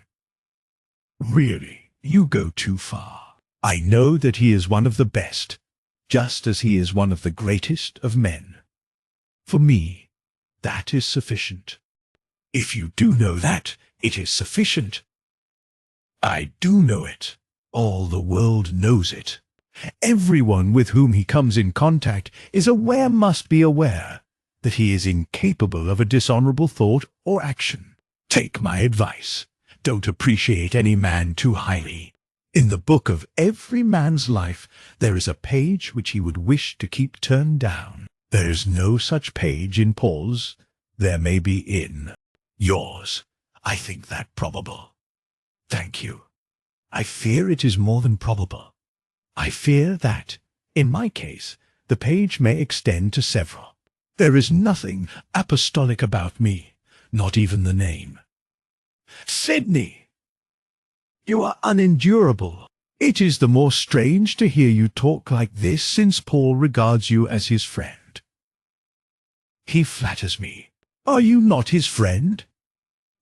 Is it not sufficient to be yours? No, who is against Paul is against me." "That is hard. That is hard." "How is it hard? Who is against the husband can hardly be for the wife, when the husband and the wife are one. But as yet you are not one. Is my cause so hopeless? What do you call your cause? Are you thinking of that nonsense you were talking about last night?" She laughed. "You call it nonsense. You ask for sympathy, and give so much. I will give you all the sympathy you stand in need of. I promise it. My poor, dear Sidney, don't be so absurd. Do you think that I don't know you? You're the best of friends, and the worst of lovers, as the one, so true, so fickle as the other. To my certain knowledge, with how many girls have you been in love, and out again? It is true that, to the best of my knowledge and belief, you have never been in love with me before, but that's the merest accident. Believe me, my dear, dear Sidney, you'll be in love with someone else tomorrow, if you're not halfway there tonight. I confess, quite frankly, that in that direction. All the experience I have had of you has in no wise strengthened my prophetic instinct. Cheer up! One never knows. Who is this that's coming?" It was Dora. Grayling who was coming. I went off with her without a word. We were halfway through the dance before she spoke to me. "I am sorry that I was cross to you just now, and disagreeable. Somehow, I always seemed destined to show to you my most unpleasant side. The blame was mine. What sort of side do I show you?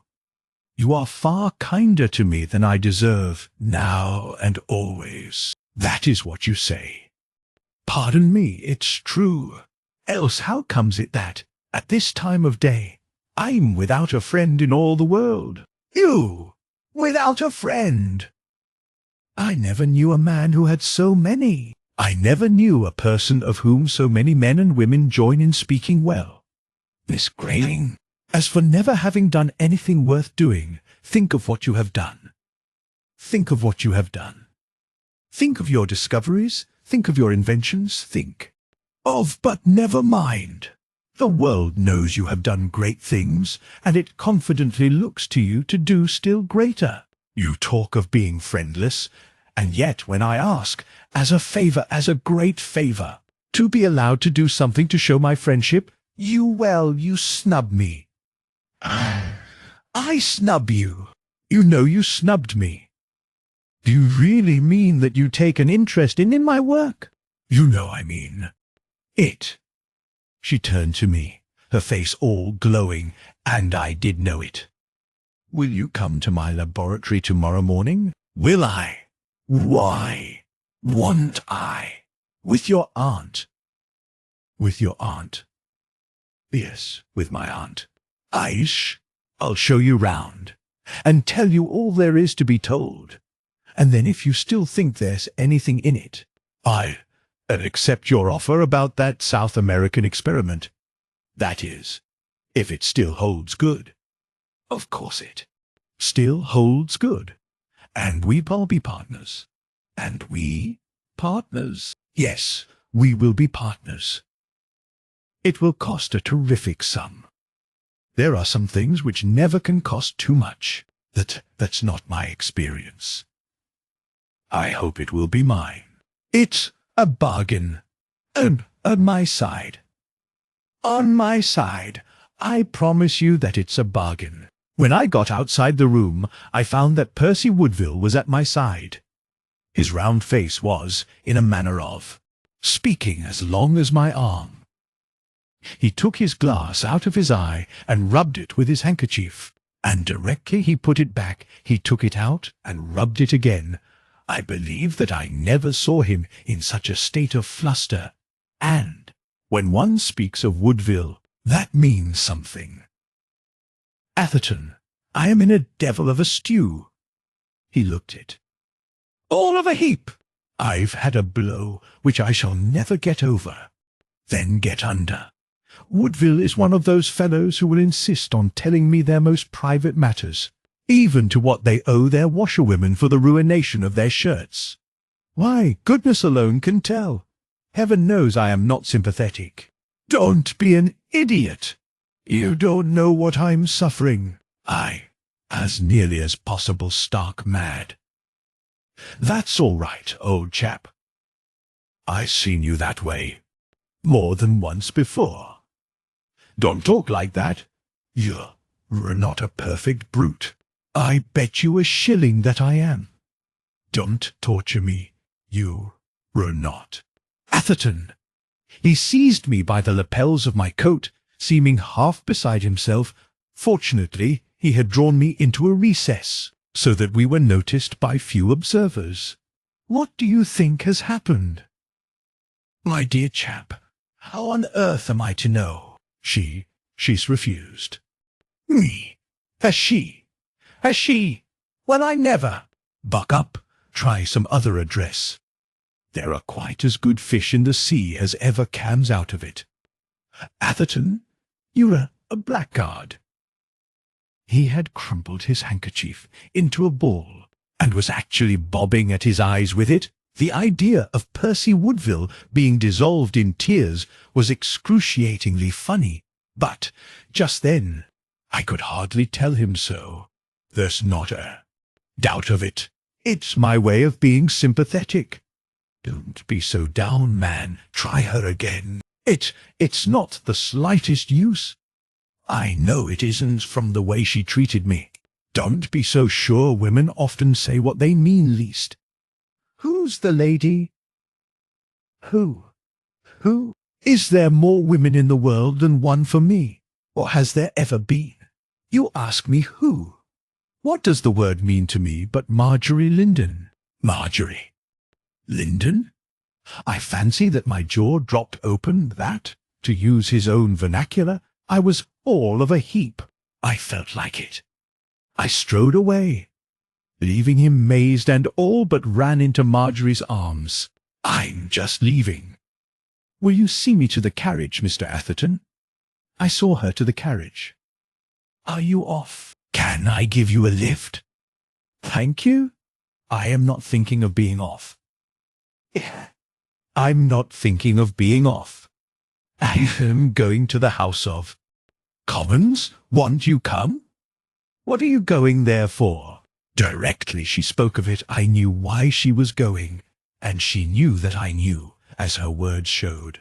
You are quite well aware of what the magnet is.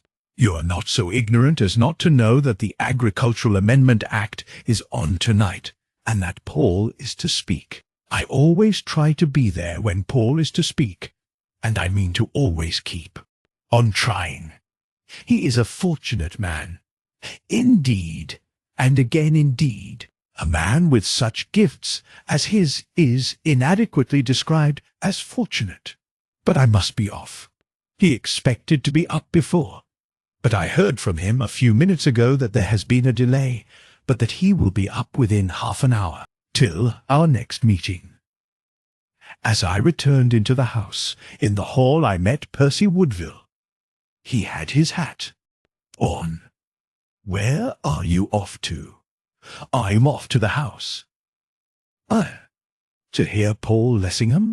Damn Paul Lessingham! With all my heart. There's a division expected. I have got to go. Someone else has gone to hear Paul Lessingham. Marjorie Linden. Marjorie Linden. No, you don't say so. By Jove!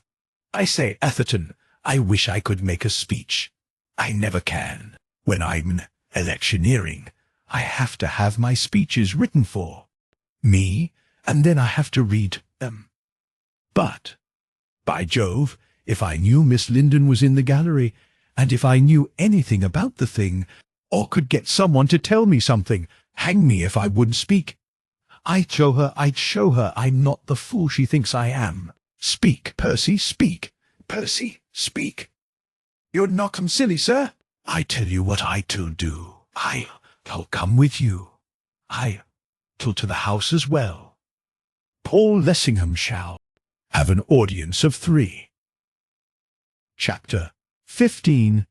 Marsh Lessingham Speaks. The house was full. Percy and I went upstairs to the gallery, which is theoretically supposed to be reserved for what are called distinguished strangers, those curious animals. Trumpeton was up, hammering out those sentences which smell not so much of the lamp as of the dunderhead. Nobody was listening, except the men in the press gallery. Where is the brain of the house, and 90% of its wisdom? It was not till Trumpeton had finished that I discovered Lessingham. The tedious ancient resumed his seat amidst a murmur of sounds which, I have no doubt, some of the pressmen interpreted next day as loud and continued applause. There was movement in the house, possibly expressive of relief. A hum of voices. Men came flocking in. Then, from the opposition benches, there rose a sound which was applause, and I perceived that, on a cross-bench close to the gangway, Paul Lessingham was standing up bareheaded. I eyed him critically, as a collector might eye a valuable specimen, or a pathologist a curious subject. During the last 24 hours my interest in him had grown apace. Just then, to me, he was the most interesting man the world contained. When I remembered how I had seen him that same morning, a nerveless, terror-stricken wretch, grovelling, like some craven cur, upon the floor, frightened to the verge of imbecility by a shadow, and less than a shadow, I was confronted by two hypotheses. Either I had exaggerated his condition then, or I exaggerated his condition now. So far as appearance went, it was incredible that this man could be that one. I confess that my feeling rapidly became one of admiration. I loved the fighter. I quickly recognized that here we had him in perfection. There was no seeming about him then. The man was to the manner born, to his fingertips a fighting man. I had never realized it so clearly before. He was coolness itself. He had all his faculties under complete command, while never, for a moment, really exposing himself. He would be swift in perceiving the slightest weakness in his opponent's defense, and, so soon as he saw it, like lightning, he would slip in a telling blow. Though defeated, he would hardly be disgraced, and one might easily believe that their very victories would be so expensive to his assailants that, in the end, they would actually conduce to his own triumph. Hang me, I told myself. If, after all, I am surprised if Marjorie does see something in him, for I perceived how a clever and imaginative young woman, seeing him at his best, holding his own like a gallant knight against overwhelming odds, in the lists in which he was so much at home, might come to think of him as if he were always and only there, ignoring altogether the kind of man he was when the joust was finished. It did me good to hear him, I do know that, and I could easily imagine the effect he had on one particular auditor who was in the ladies' cage. It was very far from being an oration in the American sense. It had little or nothing of the fire and fury of the French tribune. It was marked neither by the ponderosity nor the sentiment of the eloquent German. Yet it was as satisfying as are the efforts of either of the three, producing, without doubt, precisely the effect which the speaker intended.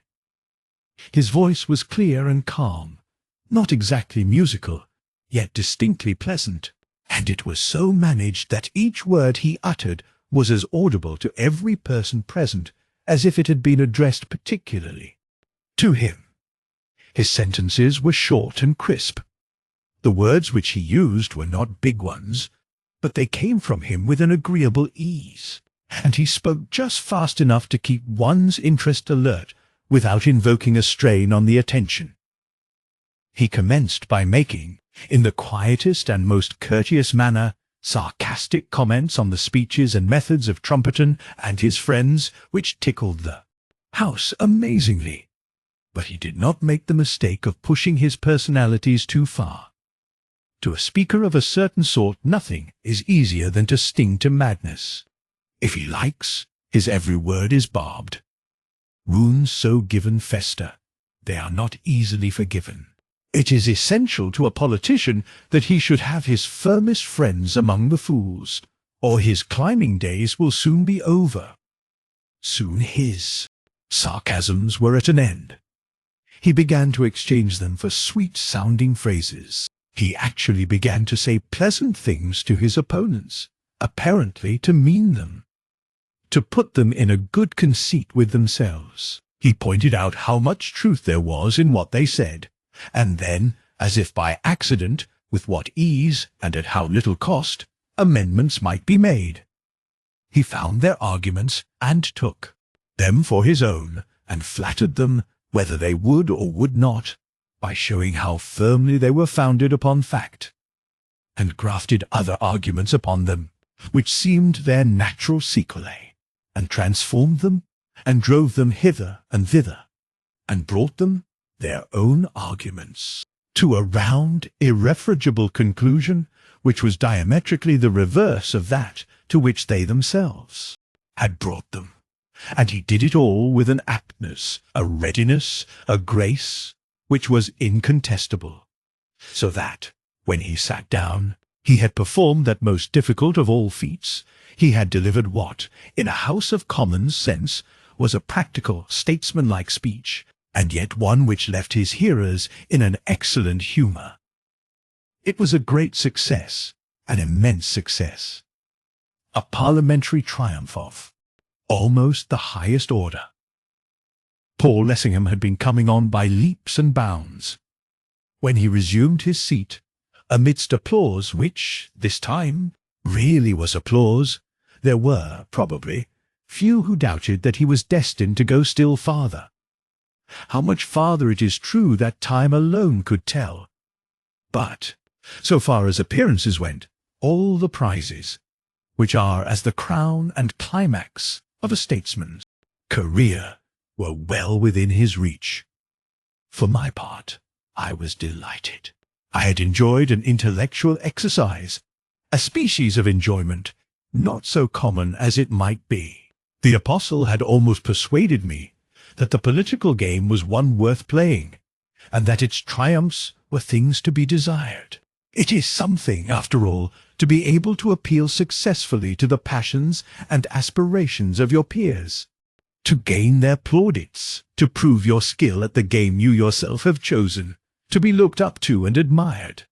And when a woman's eyes look down on you, and her ears drink in your every word, and her heart beats time with yours, each man to his own temperament, but when that woman is the woman whom you love, to know that your triumph means her glory and her gladness, to me that would be the best part of it all. In that hour, the apostle's hour, I almost wished that I were a politician too. The division was over. The business of the night was practically done.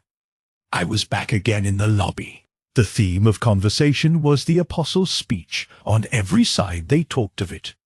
Suddenly, Marjorie was at my side. Her face was glowing. I never saw her look more beautiful or happier. She seemed to be alone. "So you have come, after all. Wasn't it splendid? Wasn't it magnificent? Isn't it grand to have such great gifts, and to use them to such good purpose? Speak, Sidney. Don't feign a coolness which is foreign to your nature." I saw that she was hungry for me to praise the man whom she delighted to honour. But, somehow, her enthusiasm cooled mine. It was not a bad speech, of a kind. Of a kind. Of a kind. How her eyes flashed fire! With what disdain she treated me! What do you mean by "of a kind"? My dear Sidney, are you not aware that it is an attribute of small minds to attempt to belittle those which are greater? Even if you are conscious of inferiority, it's unwise to show it. Mr. Lessingham's was a great speech, of any kind. Your incapacity to recognize the fact simply reveals your lack of the critical faculty. It is fortunate for Mr. Lessingham that there is at least one person in whom the critical faculty is so bountifully developed. Apparently, in your judgment, he who discriminates is lost. I thought she was going to burst into passion, but, instead, laughing, she placed her hand upon my shoulder. "Poor Sidney! I understand. It is so sad, do you know? You are like a little boy who, when he is beaten, declares that the victor has cheated him. Never mind. As you grow older, you will learn better." She stung me almost beyond bearing. I cared not what I said. "You, unless I am mistaken, will learn better before you are older." "What do you mean?" "What do you mean?" Before I could have told her, if I had meant to tell, which I did not, Lessingham came up. "I hope I have not kept you waiting. I have been delayed longer than I expected." "Not at all, though I am quite ready to get away.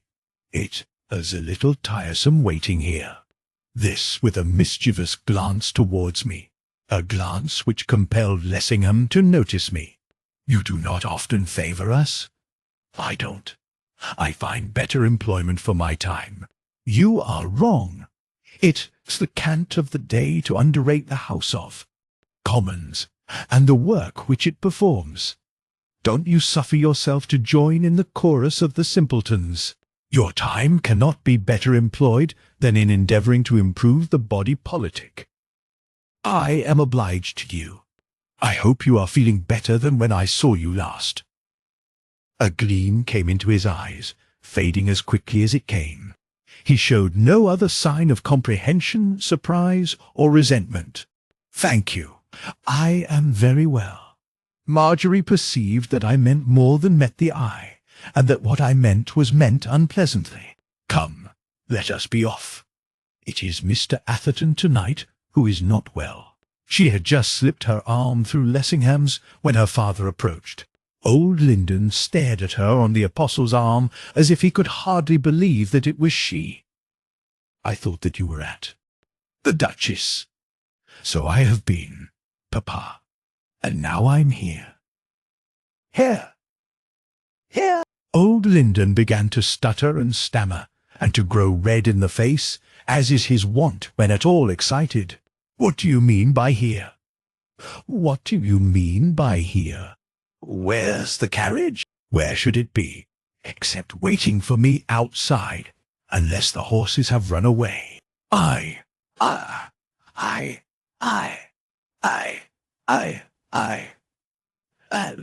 take you down to it. I don't approve of why you're waiting in a place like this." "Thank you, Papa, but Mr. Lessingham is going to take me down." "I shall see you afterwards.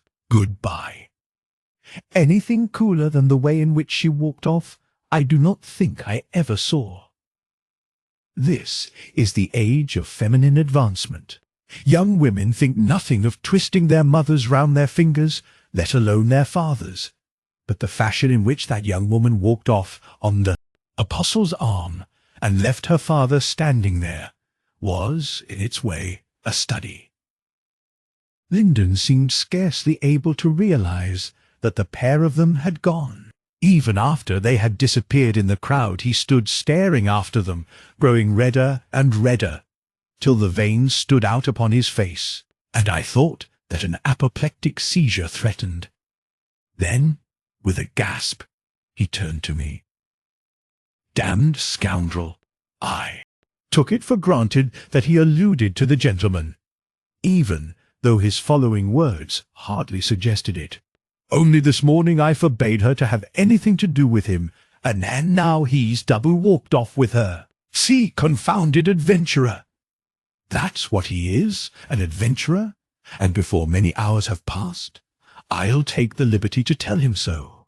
Jamming his fists into his pockets and puffing like a grampus in distress, he took himself away, and it was time he did, for his words were as audible as they were pointed, and already people were wondering what the matter was. Woodville came up as Linden was going, just as sorely distressed as ever. "She went away with Lessingham? Did you see her?" "Of course I saw her. When a man makes a speech like Lessingham's, any girl would go away with him, and be proud too. When you are endowed with such great powers as he is, and use them for such lofty purposes, she'll walk away with you.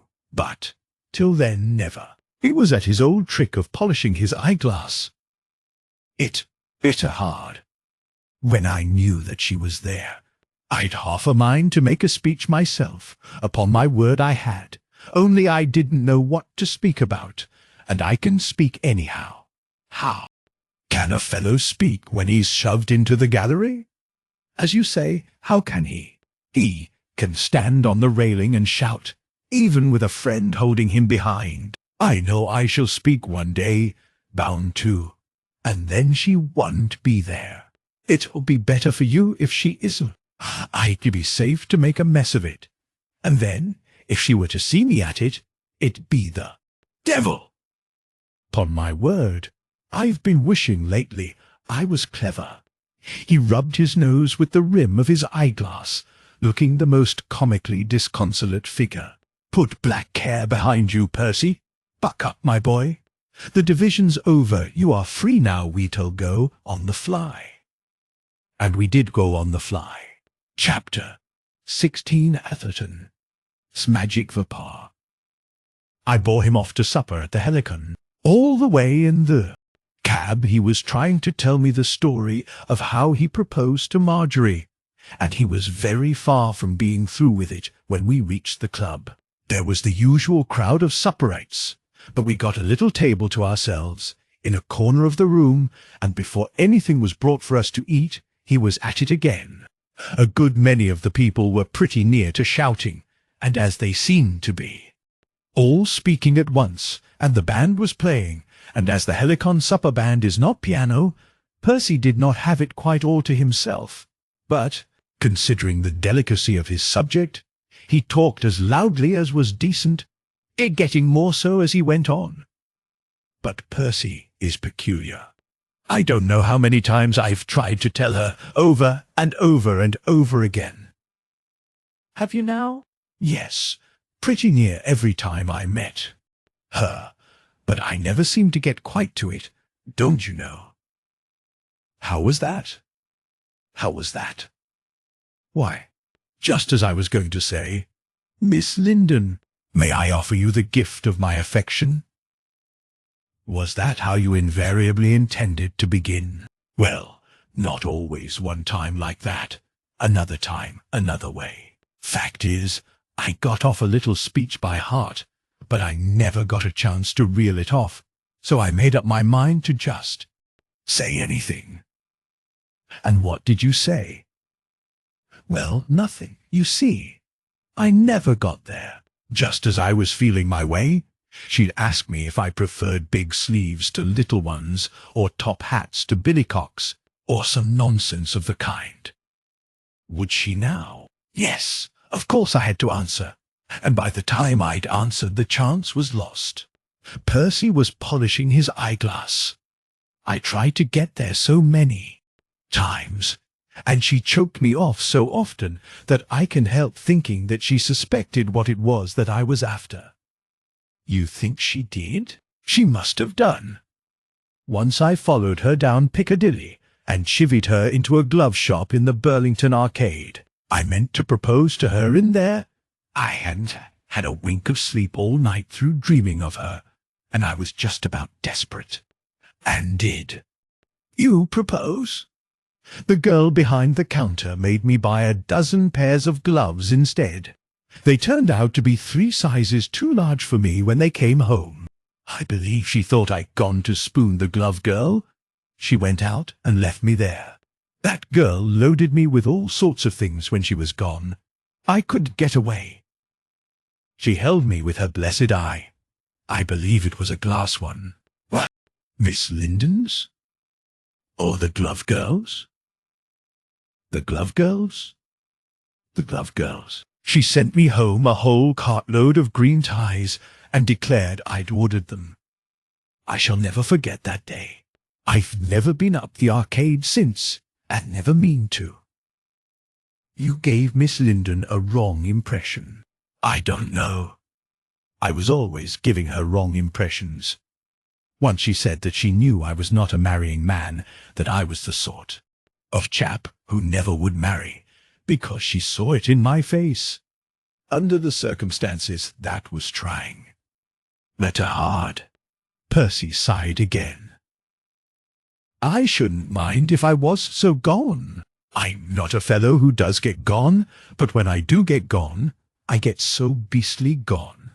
I tell you what, Percy, have a drink. I am a teetotaler. You know I am. You talk of your heart being broken, and of your being a teetotaler in the same breath. If your heart were really broken, you'd throw teetotalism to the winds. Do you think so?" "Why?" "Because you would. Men whose hearts are broken always do. You'd swallow a magnum at the least." Percy groaned. "When I drink I'm always ill, but I will have a try." He had a try, making a good beginning by emptying at a draught the glass which the waiter had just now filled. Then he relapsed into melancholy. "Tell me, Percy, honest Indian, do you really love her?" "Love her?" His eyes grew round as saucers. "Don't I tell you that I love her?" "I know you tell me, but that sort of thing is easy telling. What does it make you feel like, this love you talk so much about?" "Feel like?" "Just anyhow, and nohow, and nohow. You should look inside me, and then you'd know." "I see. It's like that, is it?" "I suppose she loved another man. What sort of feeling would you feel towards him?" "Does she love another man?" I say suppose. I say suppose. I dare say she does. I expect that's it. What an idiot I am not to have thought of that before." He sighed and refilled his glass. "He is a lucky chap, whoever he is. I'd like to tell him so." "You'd like to tell him so?" "He's such a jolly lucky chap, you know." "Possibly. But his jolly good luck is your jolly bad luck. Would you be willing to resign her to him without a word? If she loves him. If she loves him. But you say you love her." "Of course I do." "Well then, you don't suppose that, because I love her, I shouldn't like to see her happy. I'm not such a beast. I'd sooner see her happy than anything else in all the world. I see, even happy with another? I'm afraid that my philosophy is not like yours. If I loved Miss Linden, and she loved, say, Jones, I'm afraid I shouldn't feel like that towards Jones at all." "What would you feel like?" "What would you feel like?" "Murder. Percy, you come home with me. We've begun the night together. Let's end it together. Let's end it together. And I'll show you one of the finest notions for committing murder on a scale of real magnificence you ever dreamed of. I should like to make use of it to show my feelings towards the supposititious Jones. He'd know what I felt for him when once he had been introduced to it. Percy went with me without a word. He had not had much to drink, but it had been too much for him, and he was in a condition of maundering sentimentality. I got him into a cab. We dashed along Piccadilly. He was silent, and sat looking in front of him with an air of vacuous sullenness which ill became his cast of countenance. I bade the cabman pass, though loaned his square. As we passed the Apostles, I pulled him up. I pointed out the place to Woodville. "You see, Percy, that's Lessingham's house." That's the house of the man who went away with Marjorie." "Yes. Yes."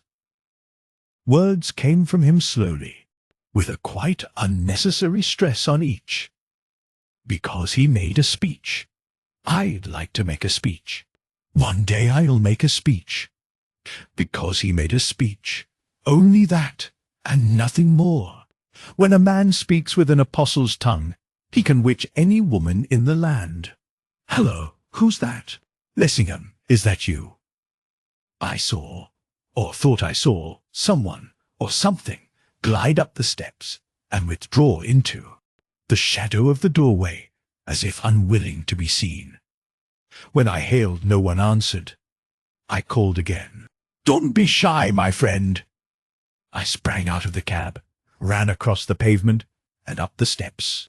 To my surprise, there was no one in the doorway. It seemed incredible, but the place was empty. I felt about me with my hands, as if I had been playing at blind man's buff, and grasped at vacancy. I came down a step or two. Ostensibly, there's a vacuum which nature abhors. I say, driver, didn't you see someone come up the steps? I thought I did, sir. I could have sworn I did. So could I. It's very odd. Perhaps whoever it was has gone into the... Oh, sir, I don't see how. We should have heard the door open if we hadn't seen it, and we should have seen it. It's not so dark as that. I've half a mind to ring the bell and inquire. I shouldn't do that if I was you, sir. You, sir.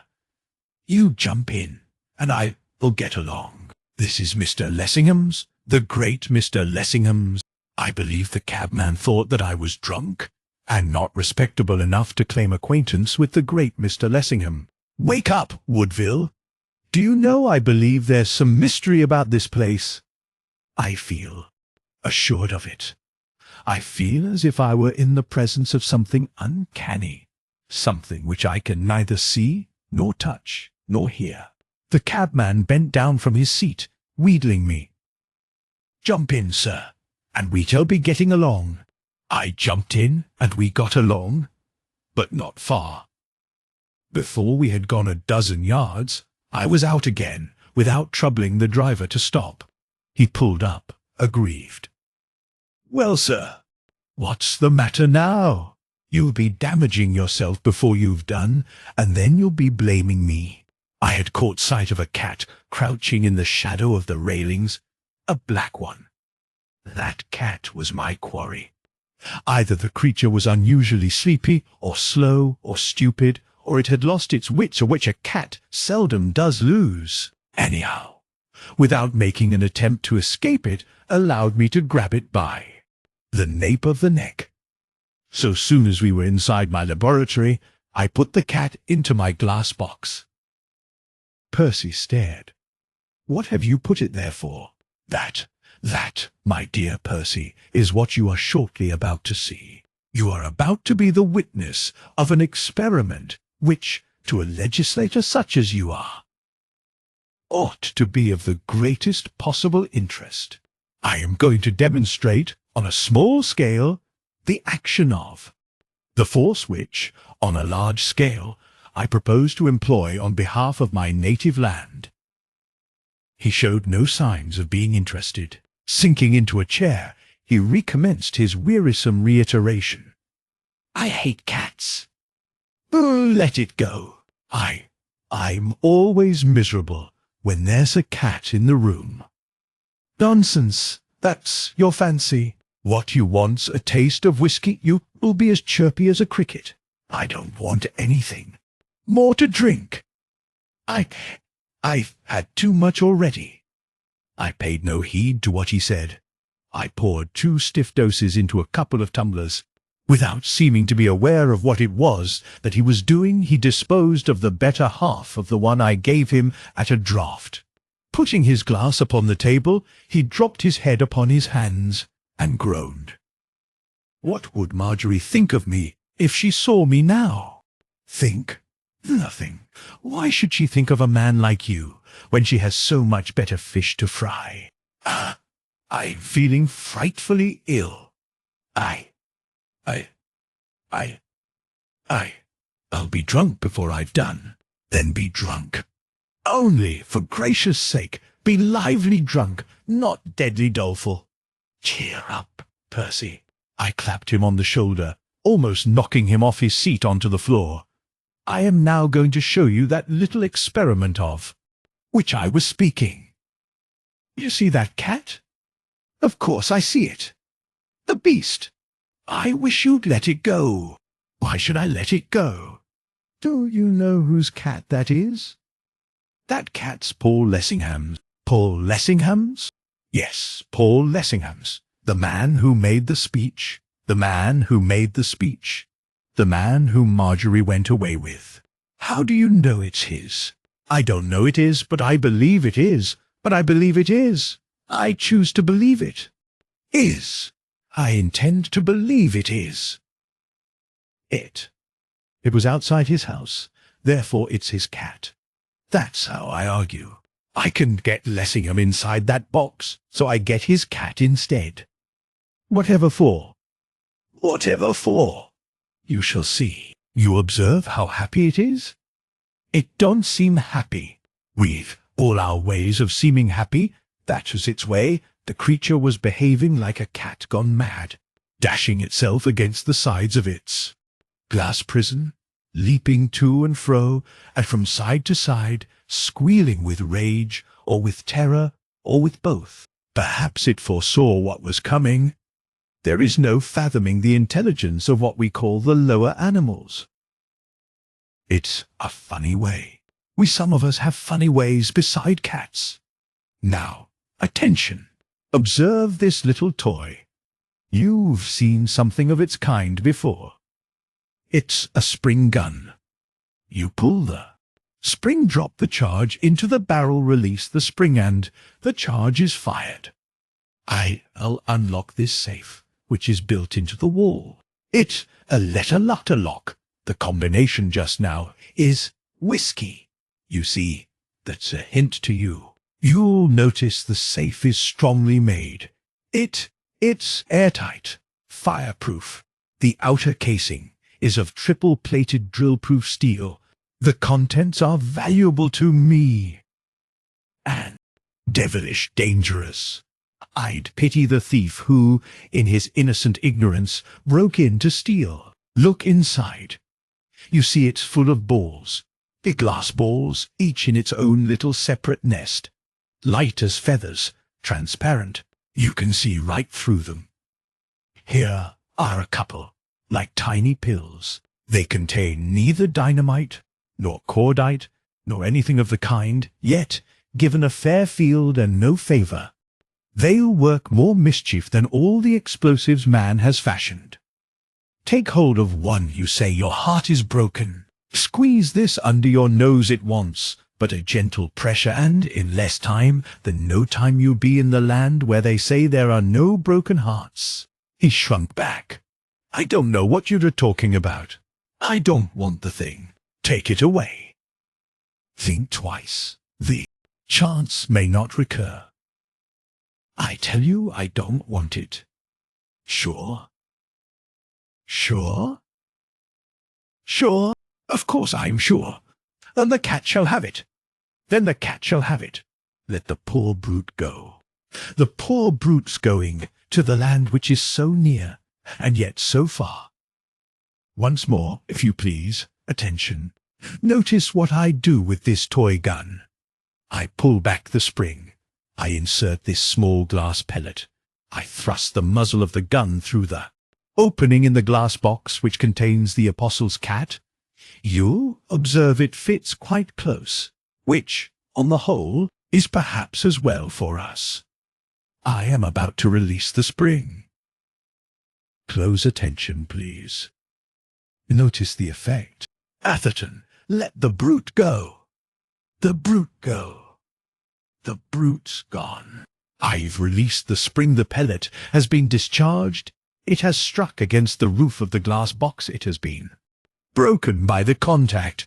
And, hey presto, the cat lies dead, and that in face of its 9 lives. You perceive how still it is. How still! Let's hope that, now, it's really happy. The cat, which I choose to believe is Paul Lessingham's, has received its quietus. In the morning, I send it back to him, with my respectful compliments. He'll miss it if I don't. Think of a huge bomb filled with what we call Atherton's magic vapour, fired, say, from a 120-ton gun, bursting at a given elevation over the heads of an opposing force. Properly managed, in less than an instant of time, 100,000 men, quite possibly more, would drop down dead, as if smitten by the lightning of the skies. Isn't that something like a weapon, sir? Not well. I want to get away. I wish I'd never come. That was all Woodville had to say. Rubbish! You're adding to your stock of information every second. And in these days, when a member of Parliament is supposed to know all about everything, information's the one thing wanted.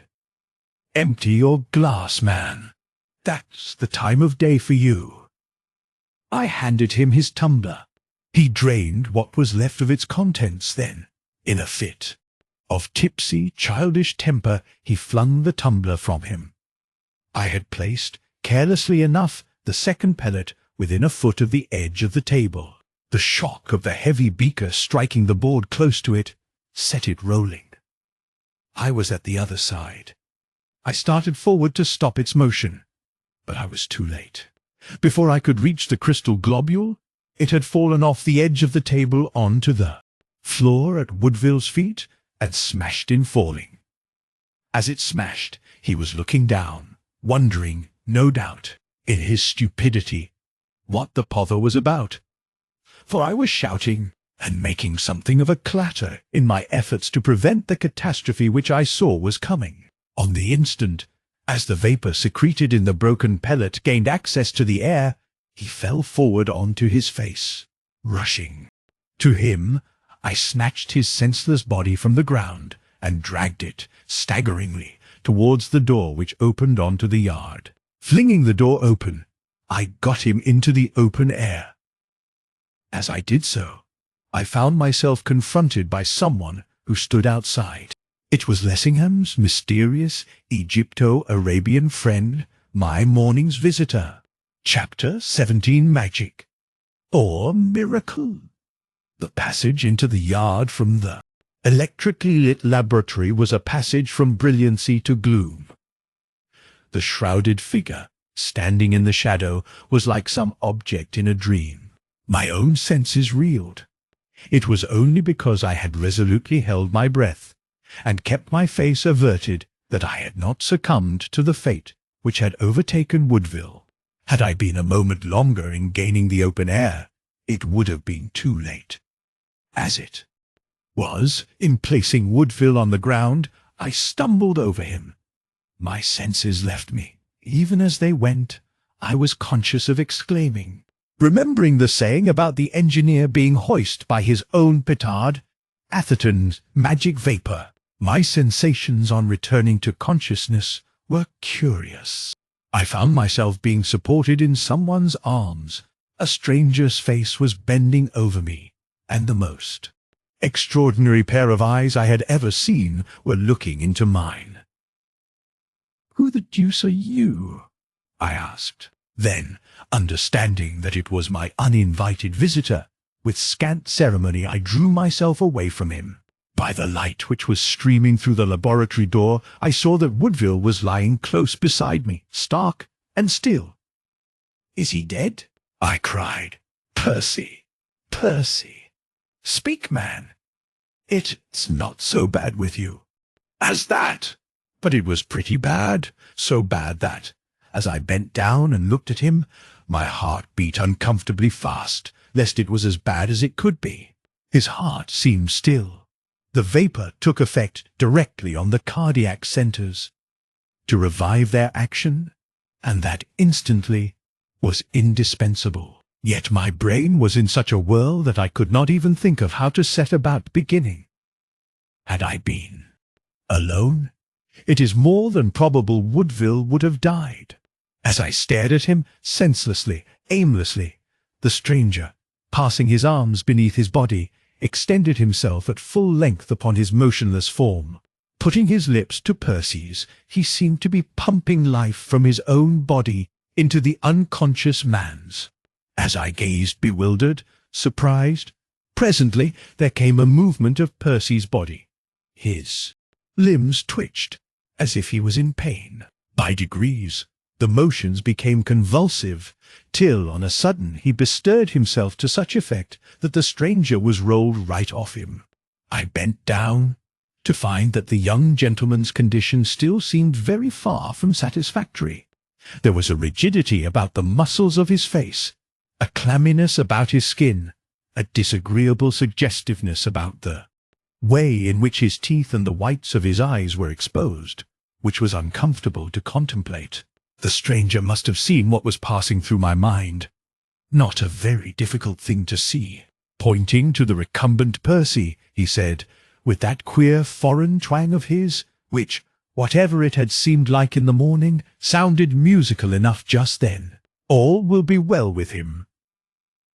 I am not so sure. The stranger did not deign to answer. He was kneeling on one side of the victim of modern science, I on the other, passing his hand to and fro in front of the unconscious countenance, as if by magic all semblance of discomfort vanished from Percy's features, and, to all appearances, he was placidly asleep. "Have you hypnotized him? What does it matter?" If it was a case of hypnotism, it was very neatly done. The conditions were both unusual and trying. The effect produced seemed all that could be desired. The change brought about in 6 seconds was quite remarkable. I began to be aware of a feeling of quasi-respect for Paul Lessingham's friend. His morals might be peculiar, and manners he might have none, but in this case, at any rate, the end seemed to have justified the means. He went on. He sleeps. When he awakes, he will remember nothing that has been. Leave him. The night is warm. All will be well. As he said, the night was warm, and it was dry. Percy would come to little harm by being allowed to enjoy, for a while, the pleasant breezes. So I acted on the stranger's advice, and left him lying in the yard, while I had a little interview with the impromptu physician. Chapter 18. The Apotheosis of the Beetle. The laboratory door was closed. The stranger was standing a foot or two away from it. I was further within the room, and was subjecting him to as keen a scrutiny as circumstances permitted. Beyond doubt he was conscious of my observation, yet he bore himself with an air of indifference, which was suggestive of perfect unconcern. The fellow was oriental to the fingertips, that much was certain. Yet, in spite of a pretty wide personal knowledge of Oriental people, I could not make up my mind as to the exact part of the East from which he came. He was hardly an Arab. He was not a Fella. He was not, unless I erred, a Mohammedan at all. There was something about him which was distinctly not Mussulmanic. So far as looks were concerned, he was not a flattering example of his race, whatever his race might be. The portentous size of his beak-like nose would have been, in itself, sufficient to damn him in any court of beauty. His lips were thick and shapeless, and this, joined to another peculiarity in his appearance, seemed to suggest that, in his veins there ran more than a streak of Negro blood. The peculiarity alluded to was his semblance of great age. As one eyed him, one was reminded of the legends told of people who have been supposed to have retained something of their pristine vigor after having lived for centuries. As, however, one continued to gaze, one began to wonder if he really was so old as he seemed, if, indeed, he was exceptionally old at all. Negroes, and especially negresses, are apt to age with extreme rapidity. Among colored folk one sometimes encounters women whose faces seem to have been lined by the passage of centuries, yet whose actual tale of years would entitle them to regard themselves, here in England, as in the prime of life. The senility of the fellow's countenance, besides, was contradicted by the juvenescence of his eyes. No really old man could have had eyes like that. They were curiously shaped, reminding me of the elongated, faceted eyes of some queer creature with whose appearance I was familiar, although I could not, at the instant, recall its name. They glowed not only with the force and fire, but also with the frenzy of youth. More uncanny-looking eyes I had never encountered. Their possessor could not be, in any sense of the word, a clubable person, owing, probably, to some peculiar formation of the optic nerve. One felt, as one met his gaze, that he was looking right through you. More obvious danger signals never yet were placed in a creature's head. The individual who, having once caught sight of him, still sought to cultivate their owner's acquaintance, had only himself to thank if the very worst results of frequenting evil. Company promptly ensued. It happens that I am myself endowed with an unusual tenacity of vision. I could, for instance, easily outstare any man I ever met. Yet, as I continued to stare at this man, I was conscious that it was only by an effort of will that I was able to resist a baleful something which seemed to be passing from his eyes to mine. It might have been imagination, but, in that sense, I am not an imaginative man, and, if it was imagination of an unpleasantly vivid kind. I could understand how, in the case of a nervous or a sensitive temperament, the fellow might exercise, by means of the peculiar quality of his glance alone, an influence of a most disastrous sort, which, given an appropriate subject in the manifestation of its power, might approach almost to the supernatural. If ever man was endowed with the traditional evil eye, in which Italians, among modern nations, are such profound believers, it was he. When we had stared at each other for, I dare say, quite 5 minutes, I began to think I had had about enough of it. So, by way of breaking the ice, I put to him a question. "May I ask how you found your way into my backyard?" He did not reply in words, but, raising his hands, he lowered them, palms downward, with a gesture which was peculiarly oriental. "Indeed? Is that so? Your meaning may be lucidity itself to you, but, for my benefit, perhaps you would not mind translating it into words. Once more I ask, how did you find your way into my backyard?" Again, nothing but the gesture. Possibly you are not sufficiently acquainted with English manners and customs to be aware that you have placed yourself within reach of the pains and penalties of the law. Were I to call in the police, you would find yourself in an awkward situation, and, unless you are presently more explanatory, called in they will be. By way of answer, he indulged in a distortion of the countenance which might have been meant for a smile, and which seemed to suggest that he regarded the police with a contempt which was too great for words. "Why do you laugh? Do you think that being threatened with the police is a joke? You are not likely to find it so. Have you suddenly been bereft of the use of your tongue?" He proved that he had not by using it. "I have still the use of my tongue. That, at least, is something. Perhaps, since the subject of how you got into my backyard seems to be a delicate one, you will tell me why you got there." "You know why I have come. Pardon me if I appear to flatly contradict you, but that is precisely what I do not know." "You do know." "Do I? Then, in that case, I presume that you are here for the reason which appears upon the surface, to commit a felony. You call me thief? What else are you? What else are you?" "I am no thief." "You know why I have come." He raised his head a little. A look came into his eyes which I felt that I ought to understand, yet to the meaning of which I seemed, for the instant, to have mislaid the key. I shrugged my shoulders. "I have come because you wanted me." "Because I wanted you." "On my word, that's sublime. All night you have wanted me. Do I not know? When she talked to you of him, and the blood boiled in your veins, when he spoke, and all the people listened, and you hated him, because he had honor in her eyes. I was startled. Either he meant what it appeared incredible that he could mean, or there was confusion somewhere. Take my advice, my friend, and don't try to come the bunker steerer over me. I'm a bit in that line myself, you know." This time the score was mine. He was puzzled. "I know not what you talk of." "In that case, we're equal." "I know not what you talk of either."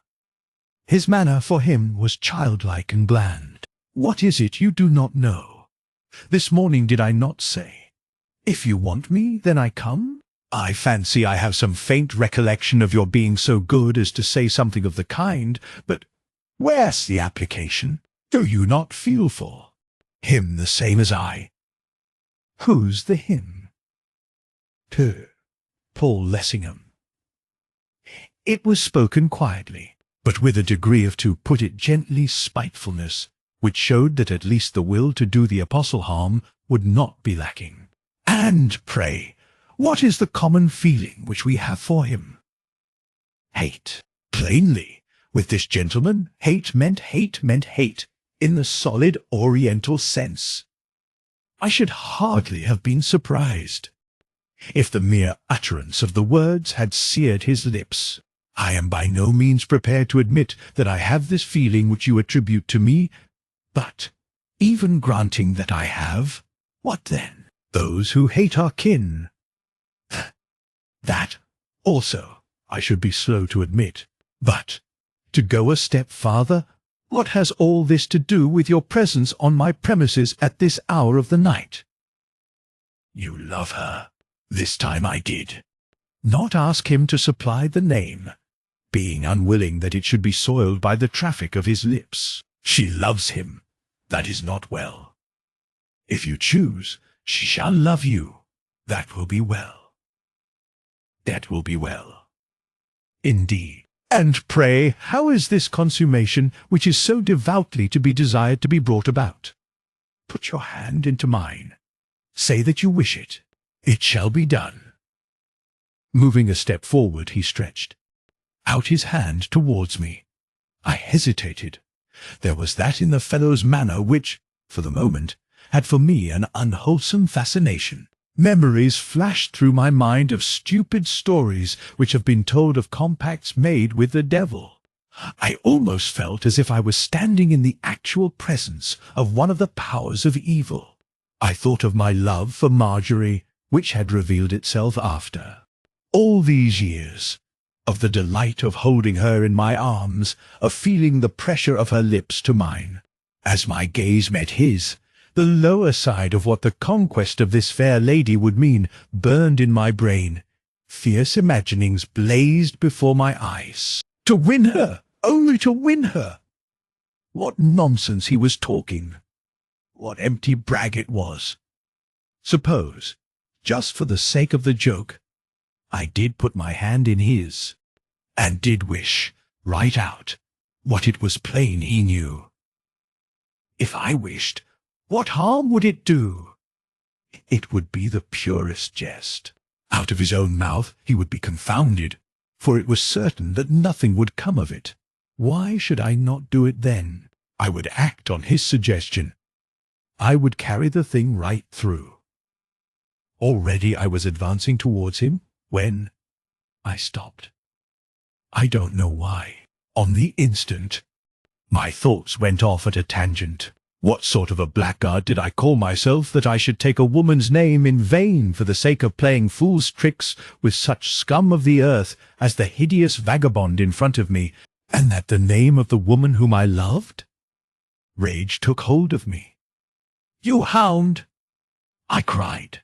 In my sudden passage from one mood to another, I was filled with the desire to shake the life half out of him.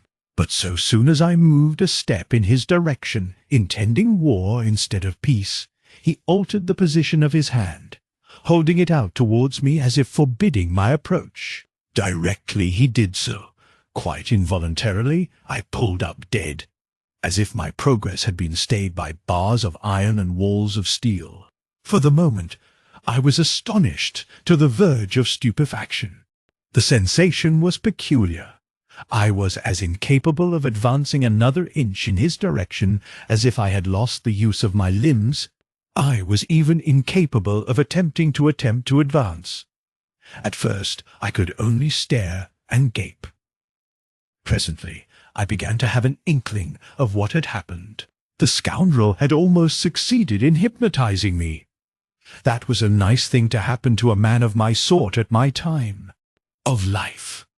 A shiver went down my back. What might have occurred if I had not pulled up in time? What pranks might a creature of that character not have been disposed to play? It was the old story of the peril of playing with edged tools. I had made the dangerous mistake of underrating the enemy's strength. Evidently, in his own line, the fellow was altogether something out of the usual way. I believe that even as it was, he thought he had me. As I turned away and leaned against the table at my back, I fancied that he shivered, as if this proof of my being still my own master was unexpected. I was silent. It took some seconds to enable me to recover from the shock of the discovery of the peril in which I had been standing. Then I resolved that I would endeavour to do something which should make me equal to this gentleman of many talents. Take my advice, my friend, and don't attempt to play that hanky-panky off onto me again. I don't know what you talk of. Don't lie to me, or I to me, or I will burn you into ashes. Behind me was an electrical machine, giving an 18-inch spark. It was set in motion by a lever fitted into the table, which I could easily reach from where I sat. As I spoke, the visitor was treated to a little exhibition of electricity. The change in his bearing was amusing. He shook with terror. He salaamed down to the ground. "My lord! My lord! Have mercy, oh my lord!" "Then you be careful.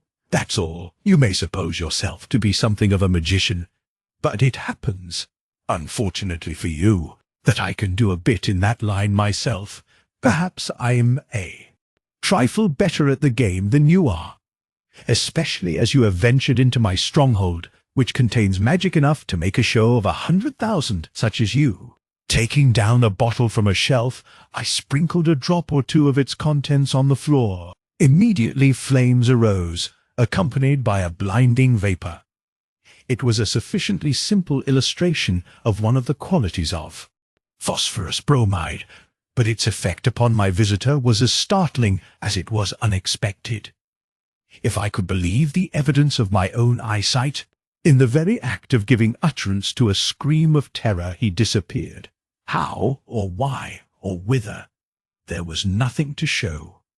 In his place, where he had been standing, there seemed to be a dim object of some sort in a state of frenzied agitation on the floor.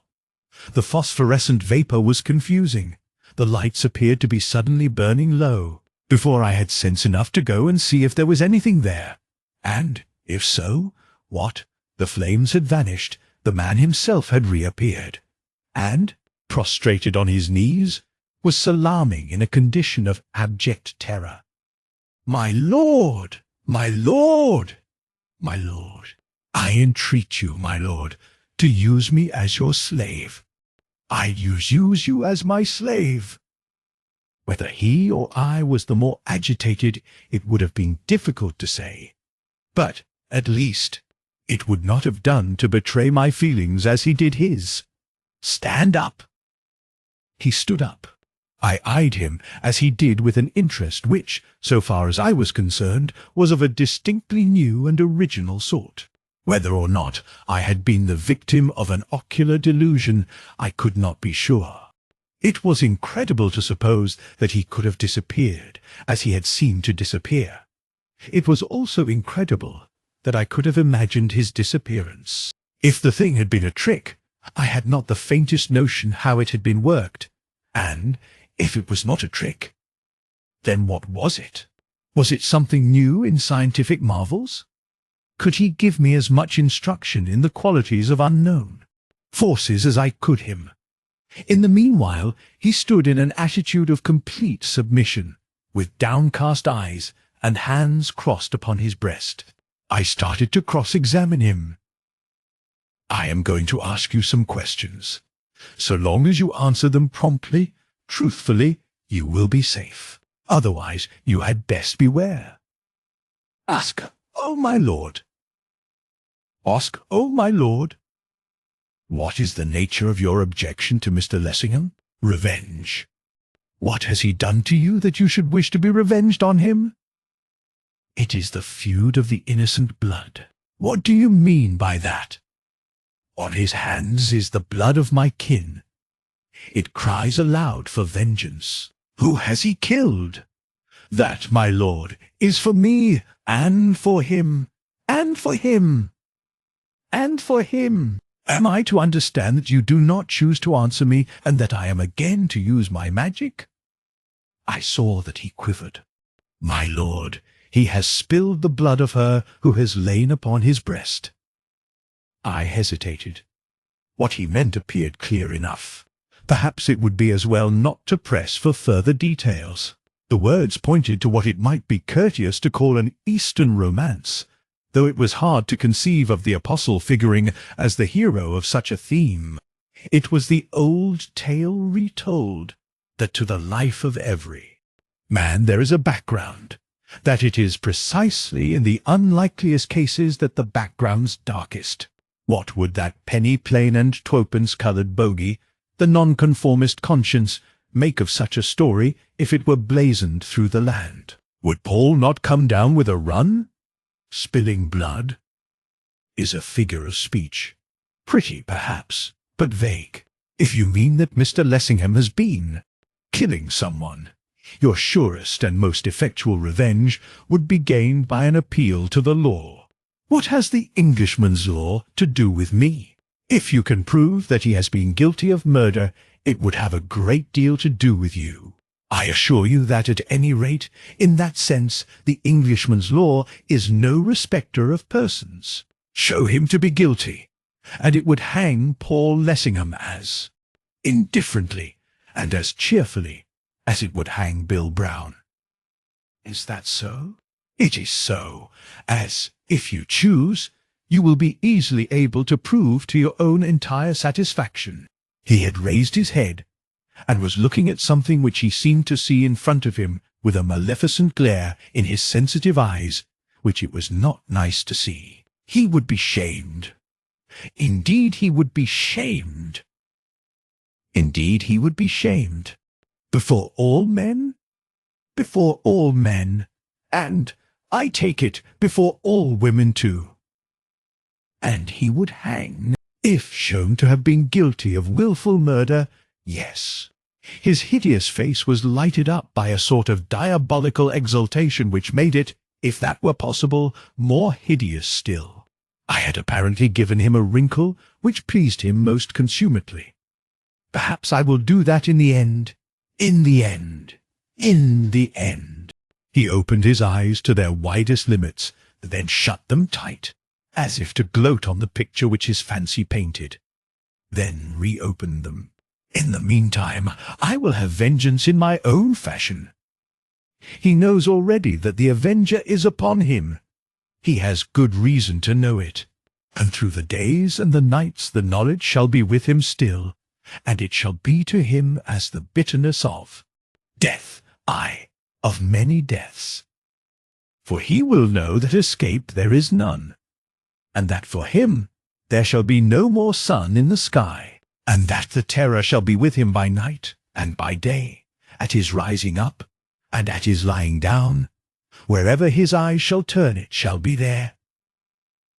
Yet, behold, the sap and the juice of my vengeance is in this, in that though he shall be very sure that the days that are as the days of his death, yet shall he know that the death, the great death, is coming, and shall be on him when I will. The fellow spoke like an inspired maniac. If he meant half what he said, and if he did not, then his looks and his tones belied him. Then a promising future bade fair to be in store for Mr. Lessingham, and also, circumstances being as they were, for Marjorie. It was this latter reflection which gave me pause. Either this imprecatory fanatic would have to be disposed of by Lessingham himself, or by someone acting on his behalf, and, so far as their power of doing mischief went, his big words proved empty windbags, or Marjorie would have to be warned that there was at least one passage in her suitor's life into which, ere it was too late, it was advisable that inquiry should be made, to allow Marjorie to irrevocably link her fate with the apostle's, without being first of all made aware that he was, to all intents and purposes, a haunted man. That was not to be thought of. You employ large phrases. My words cooled the other's heated blood. Once more his eyes were cast down, his hands crossed upon his breast. I crave my lord's pardon. My wound is ever new. By the way, What was the secret history, this morning, of that little incident of the cockroach? He glanced up quickly. Cockroach? Well, was it beetle then? He seemed all at once to have lost his voice. The word was gasped. After you went, we found, upon a sheet of paper, a capitally executed drawing of a beetle, which, I fancy, you must have left behind you, Scaraboeus Caesar, wasn't it? I know not what you talk of. Its discovery seemed to have quite a singular effect on Mr. Lessingham. Now, why was that? I know nothing. Oh, yes, you do. And before you go, I mean to know something too. The man was trembling, looking this way and that, showing signs of marked discomfiture. That there was something about that ancient scarab, which figures so largely in the still unravelled tangles of the Egyptian mythologies, and the effect which the mere sight of its cartouche for the drawing had resembled something of the kind had on such a seasoned vessel as Paul Lessingham, which might be well worth my finding out, I felt convinced. The man's demeanour, on my recurring to the matter, told its own plain tale. I made up my mind, if possible, to probe the business to the bottom, then and there. Listen to me, my friend. I am a plain man, and I use plain speech. It's a kind of hobby I have. You will give me the information I require, and that at once, or I will pit my magic against yours, in which case I think it extremely probable that you will come off worst from the encounter. I reached out for the lever, and the exhibition of electricity recommenced. Immediately his tremors were redoubled. My lord, I know not of what you talk. None of your lies for me. Tell me why, at the sight of the thing on that sheet of paper, Paul Lessingham went green and yellow. Ask him, my lord. Lurk. Probably. Later on, that is what I shall do. In the meantime, I am asking you, answer, or look out for squalls. The electrical exhibition was going on. He was glaring at it as if he wished that it would stop. As if ashamed of his cowardice, plainly, on a sudden, he made a desperate effort to get the better of his fears, and succeeded better than I had expected or desired. He drew himself up with what, in him, amounted to an air of dignity. I am a child of Isis. It struck me that he made this remark, not so much to impress me, as with a view of elevating his own low spirits. Are you? Then, in that case, I regret that I am unable to congratulate the lady on her offspring. When I said that, a ring came into his voice which I had not heard before. Silence!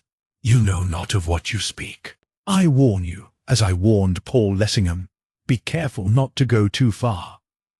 Be not like him. Heed my warning. What is it I am being warned against? The beetle. Yes, the beetle. Were I upon oath, and this statement being made, in the presence of witnesses, say, in a solicitor's office, I standing in fear of pains and penalties, I think that, at this point, I should leave the paper blank. No man likes to own himself a fool, or that he ever was a fool. And ever since I have been wondering whether, on that occasion, that child of Isis did, or did not, play the fool with me.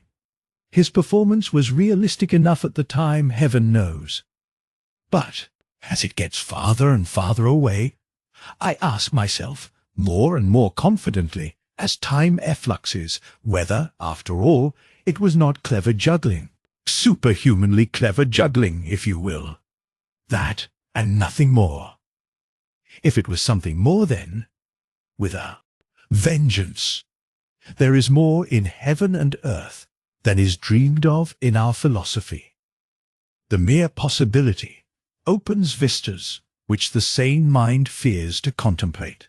Since then, I am not on oath, and, should I fall short of verbal accuracy, I do not need to fear the engines of the law. What seemed to happen was this. He was standing within about 10 feet of where I leaned against the edge of the table. The light was full on, so that it was difficult to suppose that I could make a mistake as to what took place in front of me. As he replied to my mocking allusion to the beetle by echoing my own words, he vanished. Or, rather, I saw him taking a different shape before my eyes. His loose draperies all fell off him, and, as they were in the very act of falling, there seemed to issue, out of them a monstrous creature of the beetle type. The man himself was gone. On the point of size, I wish to make myself clear. My impression, when I saw it first, was that it was as large as the man had been, and that it was, in some way, standing up on end, the legs towards me. But the moment it came in view, it began to dwindle, and that so rapidly that, in a couple of seconds at most, a little heap of drapery was lying on the floor, on which was a truly astonishing example of the coleoptera. It appeared to be a beetle. It was, perhaps, 6 or 7 inches high, and about a foot in length.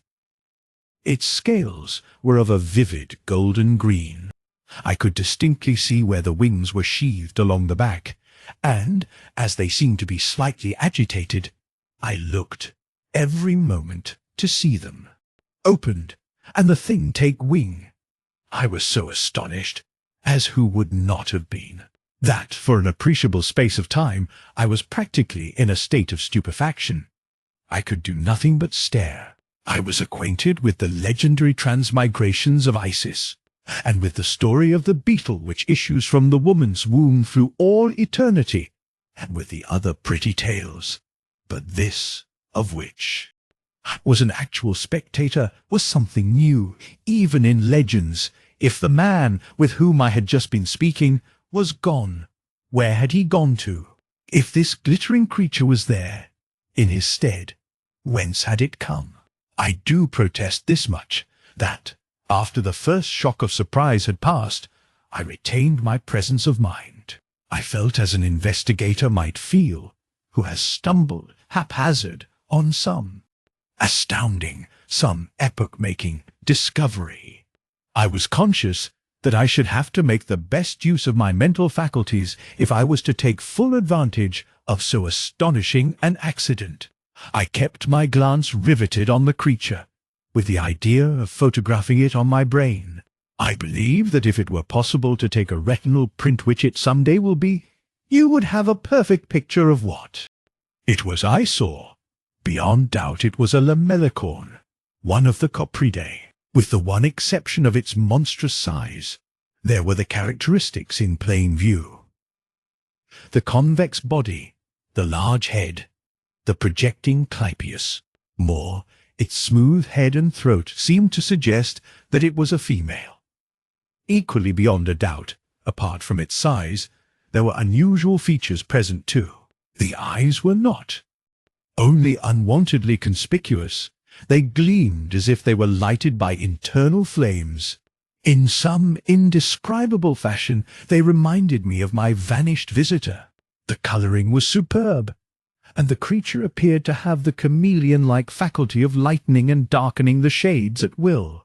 Its not least curious feature was its restlessness. It was in a state of continual agitation, and, as if it resented my inspection, the more I looked at it, the more its agitation grew. As I have said, I expected every moment to see it take wing and circle through the air. All the while I was casting about in my mind as to what means I could use to effect its capture. I did think of killing it, and, on the whole, I rather wish that I had at any rate attempted slaughter. There were dozens of things lying ready to my hand, any one of which would have severely tried its constitution. But, on the spur of the moment, the only method of taking it alive which occurred to me was to pop over it a big tin canister which had contained soda lime. This canister was on the floor to my left. I moved towards it as nonchalantly as I could, keeping an eye on that shining wonder all the time. Directly I moved, its agitation perceptibly increased. It was, so to speak, all one whir of tremblement. It scintillated, as if its coloured scales had been so many prisms. It began to unsheath its wings, as if it had finally decided that it would make use of them. Picking up the tin, disembarrassing it of its lid, I sprang towards my intended victim. Its wings opened wide. Obviously it was about to rise. But it was too late. Before it had cleared the ground, the tin was over it. It remained over it, however, for an instant only. I had stumbled, in my haste, and, in my effort to save myself from falling face foremost onto the floor, I was compelled to remove my hands from the tin. Before I was able to replace them, the tin was sent flying, and, while I was still partially recumbent, within 18 inches of me, that beetle swelled and swelled until it had assumed its former portentous dimensions, when, as it seemed, it was enveloped by a human shape, and in less time than no time, there stood in front of me, naked from top to toe, my truly versatile Oriental friend. One startling fact nudity revealed: that I had been egregiously mistaken on the question of sex. My visitor was not a man, but a woman, and, judging from the brief glimpse which I had of her body, by no means old or ill-shaped either.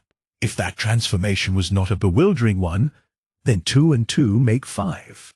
The most level-headed scientist would temporarily have lost his mental equipoise on witnessing such a quick change as that within a span or two of his own nose. I was not only witless, I was breathless too. I could only gape, and, while I gaped, the woman, stooping down, picking up her draperies, began to huddle them on her anyhow, and, also, to skedaddle towards the door which led into the yard. When I observed this last manoeuvre, to some extent I did rise to the requirements of the situation. Leaping up, I rushed to stay her flight. "Stop!" I shouted, but she was too quick for me. Ere I could reach her, she had opened the door and was through it. And, what was more, she had slammed it in my face. In my excitement, I did some fumbling with the handle.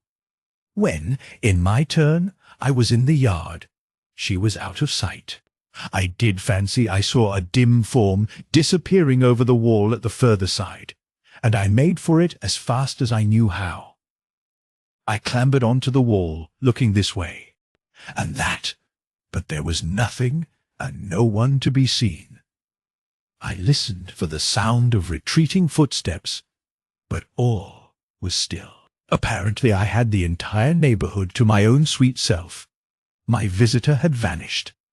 Time devoted to pursuit I felt would be time ill spent. As I returned across the yard, Woodville, who still was taking his rest under the open canopy of heaven, sat up. Seemingly my approach had roused him out of slumber. At sight of me, he rubbed his eyes, and yawned, and blinked. "I say," he remarked, not at all unreasonably, "where am I? You're on holy or on haunted ground. Hang me if I quite know which, but that's where you are, my boy." By Jove, by Jove, I am feeling queer. I have got a headache, don't you know? I should know. I should be in the least surprised at anything you have, or haven't. I'm beyond surprise. It's a drop of whiskey you are wanting, and what I'm wanting too. Only for goodness sake, drop me none of your drops. Mine is a case for a bottle at the least. I put my arm through his and went with him into the laboratory, and, when we were in, I shut and locked and barred the door. Chapter 19. The Lady Rages. Dora Grayling stood in the doorway. "I told your servant he need not trouble to show me in, and I've come without my aunt. I hope I'm not intruding." She was confoundedly, and it was on the tip of my tongue to tell her so. She came into the room with twinkling eyes, looking radiantly happy. That sort of look which makes even a plain young woman prepossessing. Am I intruding? I believe I am. She held out her hand while she was still a dozen feet away, and when I did not at once dash forward to make a clutch at it, she shook her head and made a little mouth at me. What's the matter with you? You well? I was not well. I was not well. I was very far from well. I was as unwell as I could be without being positively ill, and any person of common discernment would have perceived it at a glance. At the same time, I was not going to admit anything of the kind to her. Thank you. I am perfectly well. Then, if I were you, I would endeavor to become imperfectly well. A little imperfection in that direction might make you appear to more advantage. I am afraid that I am not one of those persons who ever do appear to much advantage. Did I not tell you so last night? I believe you did say something of the kind. It's very good of you to remember. Have you forgotten something else which you said to me last night? You can hardly expect me to keep fresh in my memory all the follies of which my tongue is guilty. Thank you. That is quite enough. Good day. She turned as if to go. Miss Grayling! Mr. Atherton! Mr. Atherton! What's the matter? What have I been saying now? Last night you invited me to come and see you this morning. Is that one of the follies of which your tongue was guilty? The engagement had escaped my recollection. It is a fact, and my face betrayed me. You had forgotten. Her cheeks flamed. Her eyes sparkled. You must pardon my stupidity for not having understood that the imitation was of that general kind which is never meant to be acted on. She was halfway to the door before I stopped. I had to take her by the shoulder to do it. Miss Grayling! You are hard on me. I suppose I am. Is anything harder than to be intruded on by an undesired and unexpected guest? Now you are harder still. If you knew what I have gone through since our conversation of last night, in your strength you would be merciful. Indeed. What have you gone through? I hesitated. What I hesitated, what I actually had gone through, I certainly did not propose to tell her. Other reasons apart, I did not desire to seem madder than I admittedly am, and I lacked sufficient plausibility to enable me to concoct, on the spur of the moment, a plain tale of the doings of my midnight visitor, which would have suggested that the narrator was perfectly sane. So I fenced, or tried to. For one thing, I have had no sleep. I had not one single wink. When I did get between the sheets, all night I lay in agony. I suffered from that worst form of nightmare, the nightmare of the man who is wide awake. There was continually before my fevered eyes the strange figure of that nameless thing. I had often smiled at tales of haunted folk. Here was I one of them.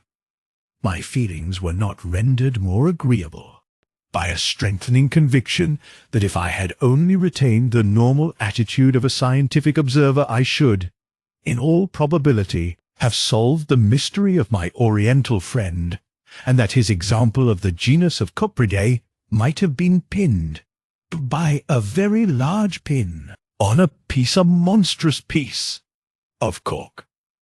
It was galling to reflect that he and I had played together a game of bluff, a game at which civilization was once more proved to be a failure. She could not have seen all this in my face, but she saw something because her own look softened. You do look tired. She seemed to be casting about in her own mind for a cause. You have been worrying. She glanced round the big laboratory. Have you been spending the night in this wizard's cave? Pretty well. Oh. The monosyllable, as she uttered it, was big with meaning. Uninvited. She seated herself in an armchair, a huge old thing, of shagreen leather, which would have held half a dozen of her. Demure in it she looked, like an agreeable reminiscence, alive, and a little up-to-date, of the women of long ago. Her dove-grey eyes seemed to perceive so much more than they cared to show. "How is it that you have forgotten that you asked me to come? Did you mean it?" Of course I meant it." "Then how is it you've forgotten? Don't tell fibs. Something is the matter. Tell me what it is. Is it that I am too early?" "Nothing of the sort. You could be too early." "Thank you. When you pay a compliment, even so neat an one as that, sometimes you should look as if you meant it. It is early. I know it's early. But afterwards I want you to come to lunch. I told Aunt that I would bring you back with me. You are much better to me than I deserve. Perhaps." A tone came into her voice which was almost pathetic. "I think that to some men women are almost better than they deserve. I don't know why. I suppose it pleases them. It is odd." There was a different intonation, a dryness. "Have you forgotten what I came for?" "Not a bit of it. I am not quite the brute I seem. You came to see an illustration of that pleasant little fancy of mine for slaughtering my fellows. The fact is, I'm hardly in a mood for that just now. I've been illustrating it too much already." "What do you mean?" "What do you mean?" "Well, for one thing, it's been murdering Lessingham's cat." "Mr. Lessingham's cat?" "Then it almost murdered Percy Woodville." "Mr. Atherton, I wish you wouldn't talk like that." It's a fact. It was a question of a little matter in a wrong place, and, if it hadn't been for something very like a miracle, he'd be dead. I wish you wouldn't have anything to do with such things. I hate them." I stared. "Hate them?" I stared. "Hate them? I thought you'd come to see an illustration." "And pray what was your notion of an illustration?" "Well, another cat would have had to be killed, at least. And do you suppose that I would have sat still while a cat was being killed for my edification? It needn't necessarily have been a cat, but something would have had to be killed. How are you going to illustrate the death-dealing propensities of a weapon of that sort without it? Is it possible that you imagined that I came here to see something killed? Then for what did you come?" I do not know what there was about the question which was startling, but as soon as it was out, she went a fiery red. Because I was a fool. I was bewildered. Either she had got out of the wrong side of bed, or I had, or we both had. Here she was, assailing me, hammer and tongs, so far as I could see, for absolutely nothing.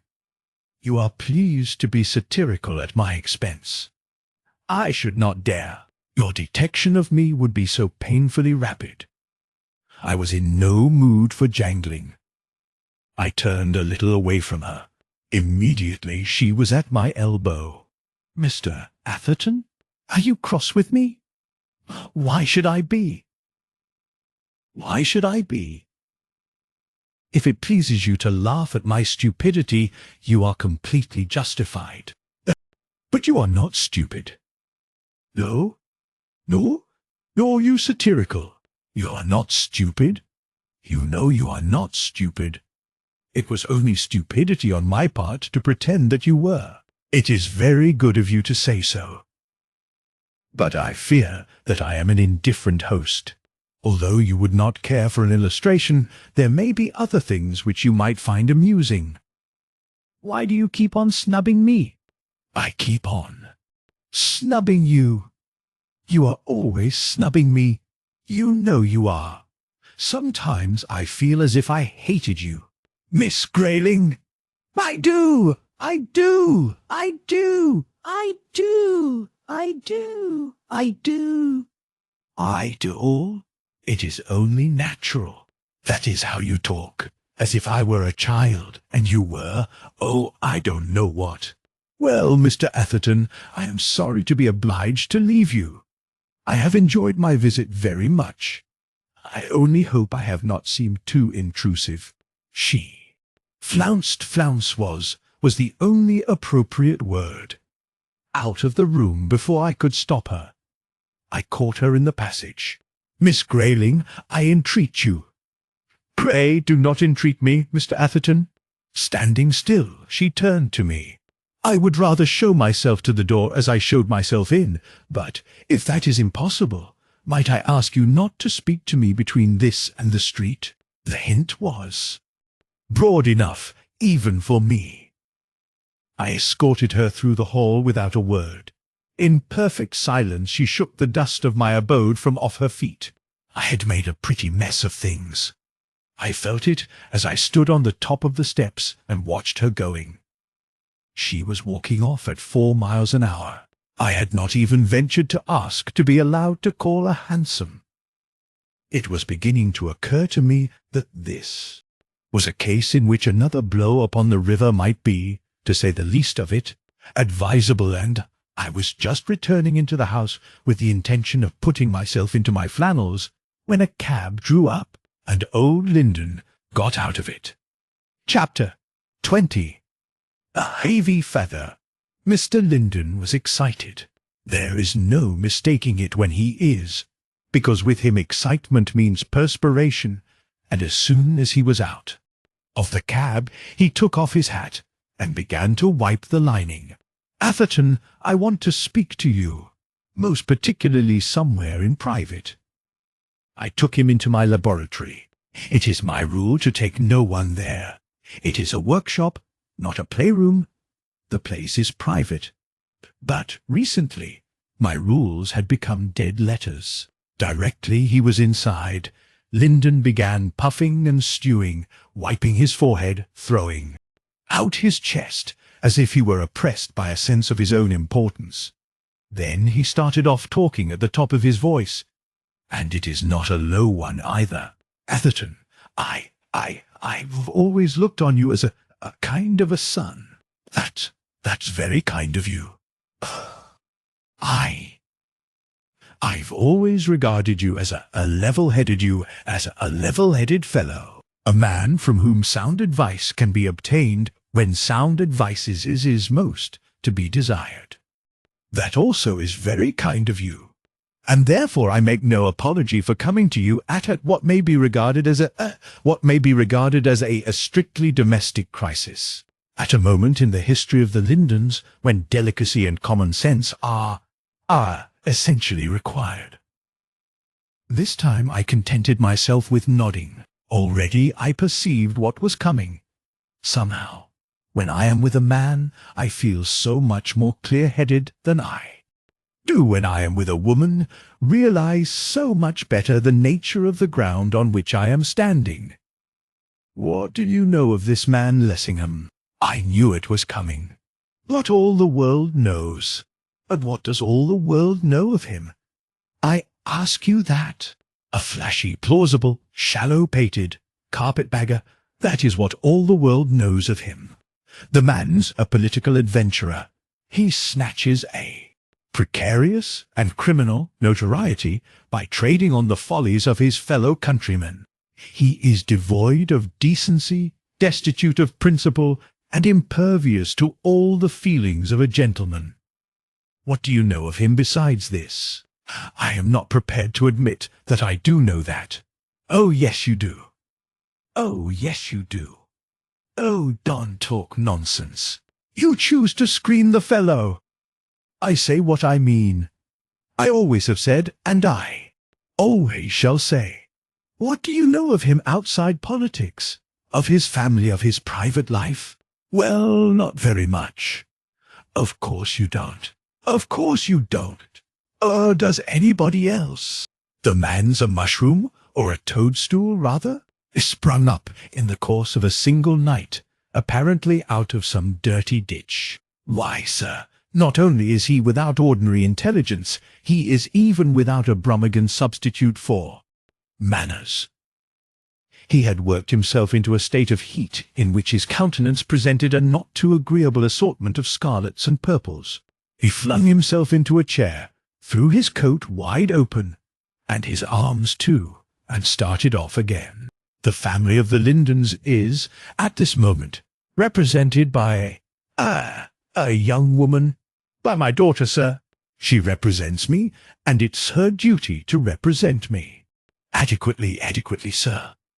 And what's more, between ourselves, sir, it's her duty to marry. My property's my own, and I wouldn't have it passed to either of my confounded brothers on any account. They were next door to fools, and they don't represent me in any possible sense of the word. My daughter, sir, can marry whom she pleases. There's no one in England, peer or commoner, who would not esteem it an honour to have her for his wife. I've told her so. Yes, sir, I've told her. Though you'd think that she, of all people in the world, wouldn't require telling. Yet what do you think she does? She actually carries on what I can't help calling a compromising acquaintance with this man Lessingham. No. But I say yes, and I wish to heaven I didn't. I've warned her against the scoundrel more than once. I've told her to cut him dead. And yet, as you saw yourself last night, in the face of the assembled House of Commons, after that twaddling claptrap speech of his, in which there was not one sound sentiment, nor an idea which would hold water, she positively went away with him, in the most ostentatious and disgraceful fashion, on his arm, and actually snubbed her father. It is monstrous that a father, should be subjected to such treatment by his child. The poor old boy polished his brow with his pocket-handkerchief. When I got home, I told her what I thought of her. I promise you that. And I told her what I thought of him. I didn't mince my words with her. There are occasions when plain speaking is demanded, and that was one. I positively forbade her to speak to the fellow again, or to recognize him if she met him in the street. I pointed out to her, with perfect candour, that the fellow was an infernal scoundrel, that, and nothing else, and that he would bring disgrace on whoever came into contact with him, even with the end of a barge pole. And what do you think she said? She promised to obey you, I make no doubt. Did she, sir? By gad, did she? That shows how much you know her, she said, and by gad, by her manner, and the way she went on, you'd have thought that she was the parent, and I was the child. She said that I grieved her, that she was disappointed in me, that times have changed. Yes, sir, she said, that times have changed, that nowadays parents weren't Russian autocrats, no, sir, not Russian autocrats, that she was sorry she could oblige me. Yes, sir, that was how she put it. She was sorry she could oblige me, but it was altogether out of the question to suppose that she could put a period to a friendship which she valued, simply on account of my unreasonable prejudices, and, in short, she told me to go the devil, sir. And did you? Let us look at the matter as men of the world. What do you know against Lessingham, apart from his politics? That's just it. I know nothing. In a sense, isn't that in his favour? I don't see how you make that out. I don't mind telling you that I've had inquiries made. He's not been in the House 6 years. This is his second Parliament. He's jumped up like a jack-in-the-box. His first constituency was Harwich. They've got him still, and much good may he do. But how he came to stand for the place, or who, or what, or where he was before he stood for the place, no one seems to have the faintest notion. Hasn't he been a great traveller? I never heard of it. I never heard of it. Not in the East. Has he told you so? No. I was only wondering. Well, it seems to me that to find out that nothing is known against him is something in his favour. My dear Sidney, don't talk nonsense. What it proves is simply that he's a nothing and a nobody. Had he been anything or anyone, something would have been known about him, either for or against. I don't want my daughter to marry a man who's shot up through a trap, simply because nothing is known against him. Hang me, if I wouldn't 10 times sooner she should marry you. When he said that, my heart leaped in my bosom. I had to turn away. I am afraid that is out of the question. He stopped in his tramping and looked at me askance. Why? I felt. That, if I was not careful, I should be done for, and, probably, in his present mood, Marjorie too.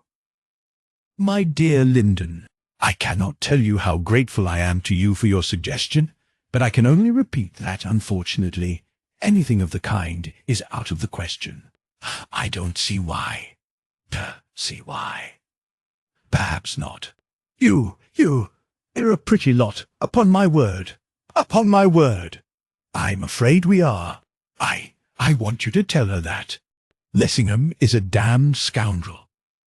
I see. But I would suggest that if I am to use the influence with which you credit me to the best advantage, or to preserve a shred of it, I had hardly better state the fact quite so bluntly as that. I don't care how you state it as you like. Only I want you to soak her mind with a loathing of the fellow. I want you to paint him in his true colours. In fact, I want you to choke him off. While he still struggled with his words, and with the perspiration on his brow, Edwards entered. I turned to him. What is it? Miss Lyndon, sir, wishes to see you particularly, and at once. At that moment I found the announcement a trifle perplexing. It delighted Lyndon. He began to stutter and to stammer. To the very thing. Could that have been Belter? Show her in here. Hide me somewhere. I don't care where. Behind that screen. Why you use your influence with her? D'ye give her a good talking to? D'ye tell her what I've told you? And at the critical moment I'll come in. And then if we can manage her between us, it'll be a wonder. The proposition staggered me. But, my dear Mr. Lyndon, I fear that I cannot. He cut me short. Here she comes. Ere I could stop him, he was behind the screen. I had not seen him move with such agility before, and before I could expostulate, Marjorie was in the room. Something which was in her bearing, in her face, in her eyes, quickened the beating of my pulses. She looked as if something had come into her life and taken the joy clean out of it. Chapter 21.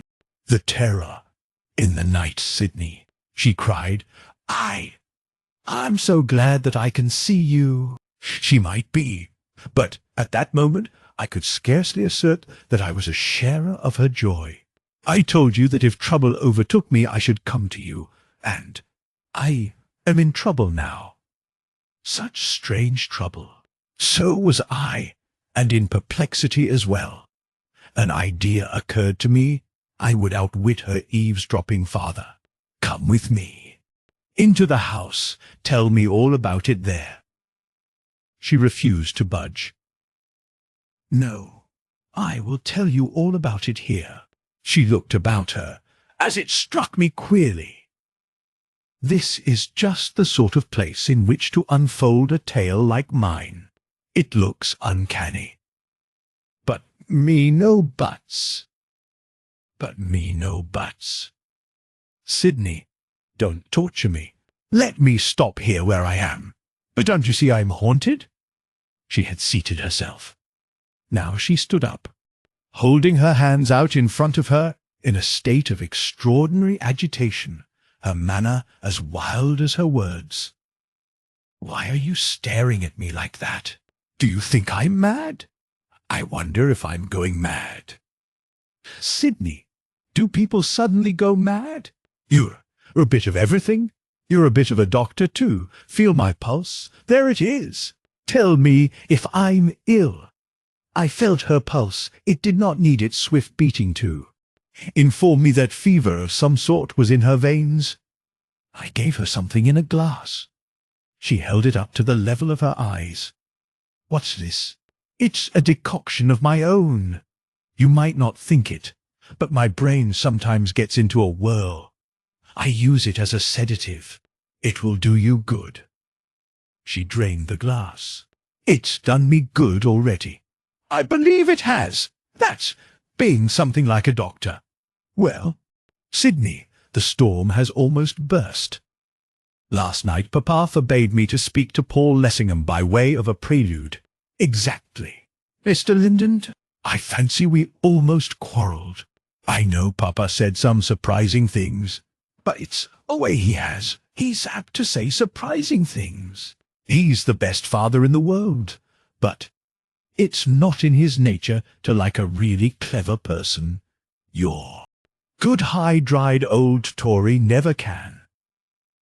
I've always thought that that's why he's so fond of you." "Thank you. I presume that is the reason, though it had not occurred to me before. Since her entry, I had, to the best of my ability, been turning the position over in my mind. I came to the conclusion that, all things considered, her father had probably as much right to be a sharer of his daughter's confidence as I had, even from the vantage of the screen, and that for him to hear a few home truths proceeding from her lips might serve to clear the air. From such a clearance the lady would not be likely to come off worst. I had not the faintest inkling of what was the actual purport of her visit. She started off, as it seemed to me, at a tangent. "Did I tell you last night about what took place yesterday morning, about the adventure of my finding the man?" "Not a word." "I believe I meant to. I am half disposed to think he's brought me trouble. Isn't there some superstition about evil befalling whoever shelters a homeless stranger? We'll hope not, for humanity's sake."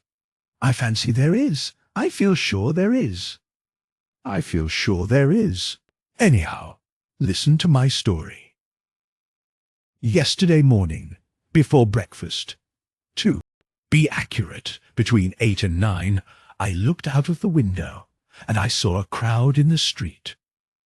I sent Peter out to see what was the matter. He came back and said there was a man in a fit. I went out to look at the man in the fit.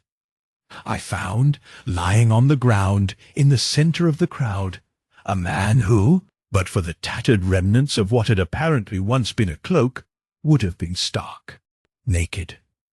He was covered with dust and dirt and blood, a dreadful sight. As you know, I have had my smattering of instruction in first aid to the injured, and that kind of thing, so, as no one else seemed to have any sense, and the man seemed as good as dead, I thought I would try my hand. Directly I knelt down beside him, what do you think he said?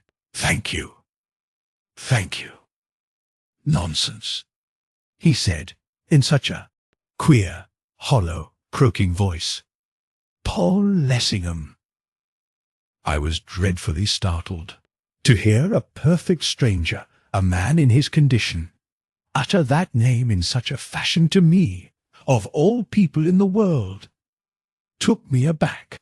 The policeman who was holding his head remarked, "That's the first time he's opened his mouth. I thought he was dead." He opened his mouth a second time. A convulsive movement went all over him, and he exclaimed with the strangest earnestness, and so loudly that you might have heard him at the other end of the street, "Be warned, Paul Lessingham, be warned." It was very silly of me, perhaps, but I cannot tell you how his words and his manner, the two together, affected me. "Well, The long and the short of it was that I had him taken into the house and washed and put to bed, and I had the doctor sent for. The doctor could make nothing of it at all.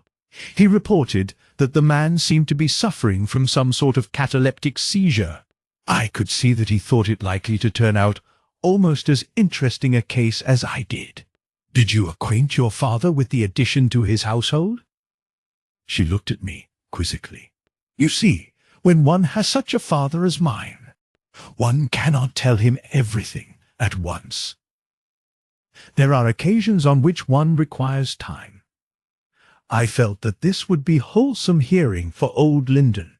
Last night, after Papa and I had exchanged our little courtesies, which, it is to be hoped, were to Papa's satisfaction, since they were not to be mine, I went to see the patient.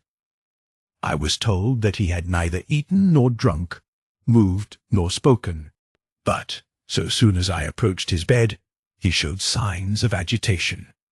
He half raised himself upon his pillow, and he called out, as if he had been addressing some large assembly. I can't describe to you the dreadful something which was in his voice and on his face. Paul Lessingham, beware the beetle. When she said that, I was startled. Are you sure those were the words he used? Quite sure. Do you think I could mistake them, especially after what has happened since? I hear them singing in my ears. They haunt me all the time. She put her hands up to her face, as if to veil something from her eyes. I was becoming more and more convinced that there was something about the Apostle's connection with his Oriental friend which needed probing to the bottom. What sort of a man is he? To look at, this patient of yours? I had my doubts as to the gentleman's identity, which her words dissolved, only, however, to increase my mystification in another direction. He seems to be between 30 and 40. He has light hair and straggling sandy whiskers. He is so thin as to be nothing but skin and bone. The doctor says it's a case of starvation. You say he has light hair and sandy whiskers. Are you sure the whiskers are real? She opened her eyes. Of course they were real. Why shouldn't that they be real? Does he strike you as being a foreigner? Certainly not. He looks like an Englishman, and he speaks like one, and not, I should say, of the lowest class. It is true that there is a very curious, a weird quality in his voice, what I have heard of it, but it is not un-English. If it is catalepsy he is suffering from, then it is a kind of catalepsy I never heard of. Have you ever seen a clairvoyant? I nodded.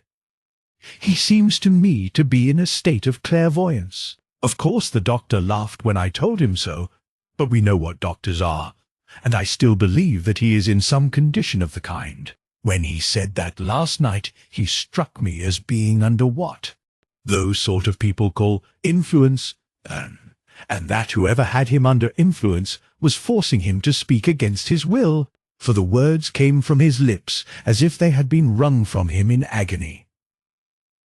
Knowing what I did know, that struck me as being rather a remarkable conclusion for her to have reached by the exercise of her own unaided powers of intuition, but I did not choose to let her know. I thought so. My dear Marjorie, you who pride yourself on having your imagination so strictly under control, on suffering it to take no errant flights, is not the fact that I do so pride myself proof that I am not likely to make assertions wildly, proof, at any rate to you? Listen to me. When I left that unfortunate creature's room, I had had a nurse sent for. I left him in her charge and reached my own bedroom. I was possessed by a profound conviction that some appalling, intangible, but very real danger was at that moment threatening Paul. Remember, you had had an exciting evening and a discussion with your father. Your patient's words came as a climax. That is what I told myself. Or, Rather, that was what I tried to tell myself.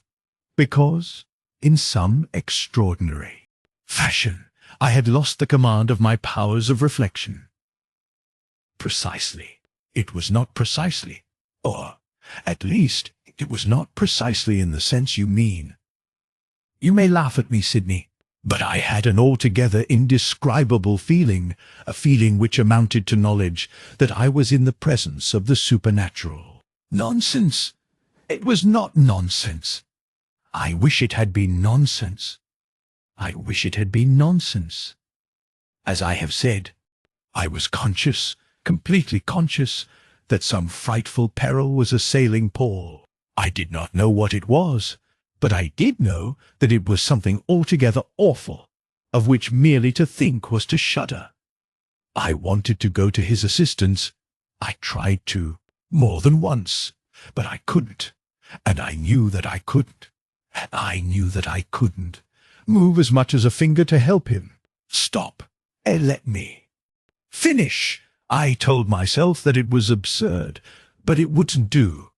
Absurd or not, there was the terror with me in the room. I knelt down and I prayed, but the words wouldn't come. I tried to ask God to remove this burden from my brain, but my longings wouldn't shape themselves into words, and my tongue was palsied. I don't know how long I struggled, but, at last, I came to understand that, for some cause, God had chosen to leave me to fight the fight alone. So I got up and undressed and went to bed, and that was the worst of all. I had sent my maid away in the first rush of my terror, afraid, and, I think, ashamed, to let her see my fear. Now I would have given anything to summon her back again, but I couldn't do it. I couldn't even ring the bell. So, as I say, I got into bed. She paused, as if to collect her thoughts. To listen to her words, and to think of the suffering which they meant to her, was almost more than I could endure. I would have thrown away the world to have been able to take her in my arms and soothe her fears. I knew her to be, in general, the least hysterical of young women, little wont to become the prey of mere delusions, and, incredible though it sounded, I had an innate conviction that, even in its wildest periods, her story had some sort of basis in solid fact. What that basis amounted to, it would be my business, at any and every cost, quickly to determine. You know how you have always laughed at me because of my objection to cockroaches, and how, in spring, the neighborhood of Maybugs has always made me uneasy. As soon as I got into bed, I felt that something of the kind was in the room. Something of what kind? Some kind of beetle. I could hear the whirring of its wings. I could hear its droning in the air. I knew that it was hovering above my head, that it was coming lower and lower, nearer and nearer. I hid myself. I covered myself all over with the clothes. Then I felt it bumping against the coverlet. And Sidney! She drew closer. Her blanched cheeks and frightened eyes made my heart bleed. Her voice became but an echo of itself. It followed me. Marjorie! It got into the bed. You imagined it.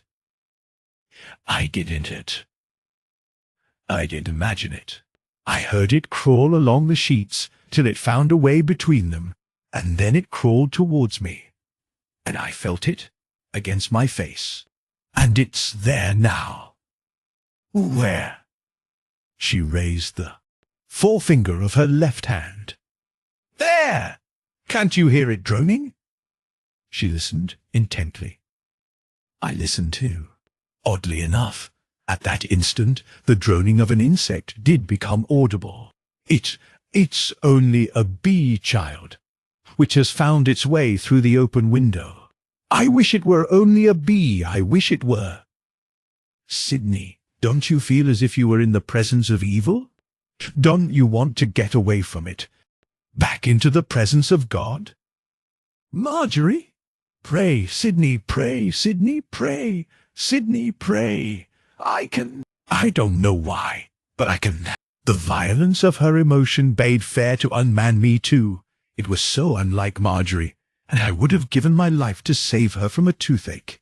She kept repeating her own words, as if she could not help it. Pray, Sidney, pray. At last I did as she wished me. At least there is no harm in praying. I never heard of its bringing hurt to anyone. I repeated aloud the Lord's Prayer, the first time for I know not how long. As the divine sentences came from my lips, hesitatingly enough, I make no doubt, her tremors ceased. She became calmer, until, as I reached the last great petition, deliver us from evil, she loosed her arms from about my neck and dropped upon her knees, close to my feet. And she joined me in the closing words as a sort of chorus. For thine is the kingdom, the power, and the glory, for ever and ever. Amen. When the prayer was ended, we both of us were still, she with her head bowed and her hands clasped, and I with something tugging at my heartstrings which I had not felt there for many and many a year, almost as if it had been my mother's hand. I dare say that sometimes she does stretch out her hand from her place among the angels to touch my heartstrings, and I know nothing of it all the while. As the silence still continued, I chanced to glance up, and there was old Lyndon peeping at us from his hiding place behind the screen, the look of amazed perplexity which was on his big red face struck me with such a keen sense of the incongruous that it was all I could do to keep from laughter. Apparently the sight of us did nothing to lighten the fog which was in his brain, for he stammered out, in what was possibly intended for a whisper. Is she mad? The whisper, if it was meant for a whisper, was more than sufficiently audible to catch his daughter's ears. She started, raised her head, sprang to her feet, turned, and saw her father. Papa! Immediately her sire was seized with an access of stuttering. What the D-devil's the meaning of this? Her utterance was clear enough. I fancy her parent found it almost painfully clear. Rather it is for me to ask, what is the meaning of this? Is it possible that, all the time, you have actually been concealed behind that screen? Unless I am mistaken, the old gentleman cowered before the directness of his daughter's gaze, and endeavoured to conceal the fact by an explosion of passion. Do not you speak to me lie like that, you unbeautiful girl. I'm your father. You certainly are my father, though I was unaware until now that my father was capable of playing the part of eavesdropper. Rage rendered him speechless, or, at any rate, he chose to let us believe that that was the determining cause of his continuing silent. So Marjorie turned to me, and, on the whole, I had rather she had not. Her manner was very different from what it had been just now. It was more than civil, it was freezing. Am I to understand, Mr. Atherton, that this has been done with your cognizance? That while you suffered me to pour out my heart to you unchecked, you were aware, all the time, that there was a listener behind the screen? I became keenly aware, on a sudden, that I had borne my share in playing her a very shabby trick. I should have liked to throw old Lyndon through the window. The thing was not of my contriving. Had I had the opportunity, I would have compelled Mr. Lyndon to face you when you came in. But your distress caused me to lose my balance, and you will do me the justice to remember that I endeavoured to induce you to come with me into another room. But I do not seem to remember your hinting at there being any particular reason why I should have gone. You never gave me a chance. Sidney, I had not thought you would have played me such a trick. When she said that in such a tone, the woman whom I loved, I could have hammered my head against the wall. The hound I was to have treated her so scurvily. Perceiving I was crushed, she turned again to face her father, cool, calm, stately. She was, on a sudden, once more, the Marjorie with whom I was familiar. The demeanour of parent and child was in striking contrast. If appearances went for aught, the odds were heavy that in any encounter which might be coming the senior would suffer. I hope, Papa, that you are going to tell me that there has been some curious mistake, and that nothing was farther from your intention than to listen at a keyhole. What would you have thought and said if I had attempted to play the spy on you? And I have always understood that. Men were so particular on points of honour. Old Linden was still hardly fit to do much else than splutter, certainly not qualified to chop phrases with this sharp-tongued maiden. "Don't talk to me like that, girl. I believe you were stark mad." He turned to me. "What was that tomfoolery she was talking to you about?" "To what do you allude? About a rubbishing bee-beetle? And, gee goodness alone knows what. Diseased and immorbid imagination are reared on the literature of the gutter. I never thought that a child of mine could have sunk to such a depth. Now, Atherton, I ask you to tell me frankly, what do you think of a child who behaves as she has done, who takes a nameless vagabond into the house and conceals his presence from her father? And mark the sequel. Even the vagabond warns her against the rascal Lessingham. Now, Atherton, tell me what you think of a girl who behaves like that." I shrugged my shoulders. I know very well what you do think of her. Don't be afraid to say it out, because she's present. No, Sidney, don't be afraid. I saw that her eyes were dancing, in a manner of speaking. Her looks brightened under the sunshine of her father's displeasure. Let's hear what you think of her as a man of the world. Pray, Sidney, do. What you feel for her in your heart of hearts. Yes, Sidney. What do you feel for me in your heart of hearts? The baggage beamed with heartless sweetness. She was making a mock of me. Her father turned as if he would have rent her. Didn't you speak until you're spoken to? Atherton, I hope I am not deceived in you. I hope you're the man I took you for, that you're willing and ready to play the part of an honest friend to this misguided simpleton. This is not the time for mincing words. It's the time for candid speech. Tell this weak-minded young woman right out whether this man Lessingham is or is not a damned scoundrel. Papa, do you really think that Sidney's opinion, or your opinion, is likely to alter facts? Do you hear, Atherton? Tell this wretched girl the truth. My dear Mr. Linden, I have already told you that I know nothing either for or against Mr. Lessingham, except what is known to all the world. Exactly. And all the world knows him to be a miserable adventurer who is scheming to entrap my daughter.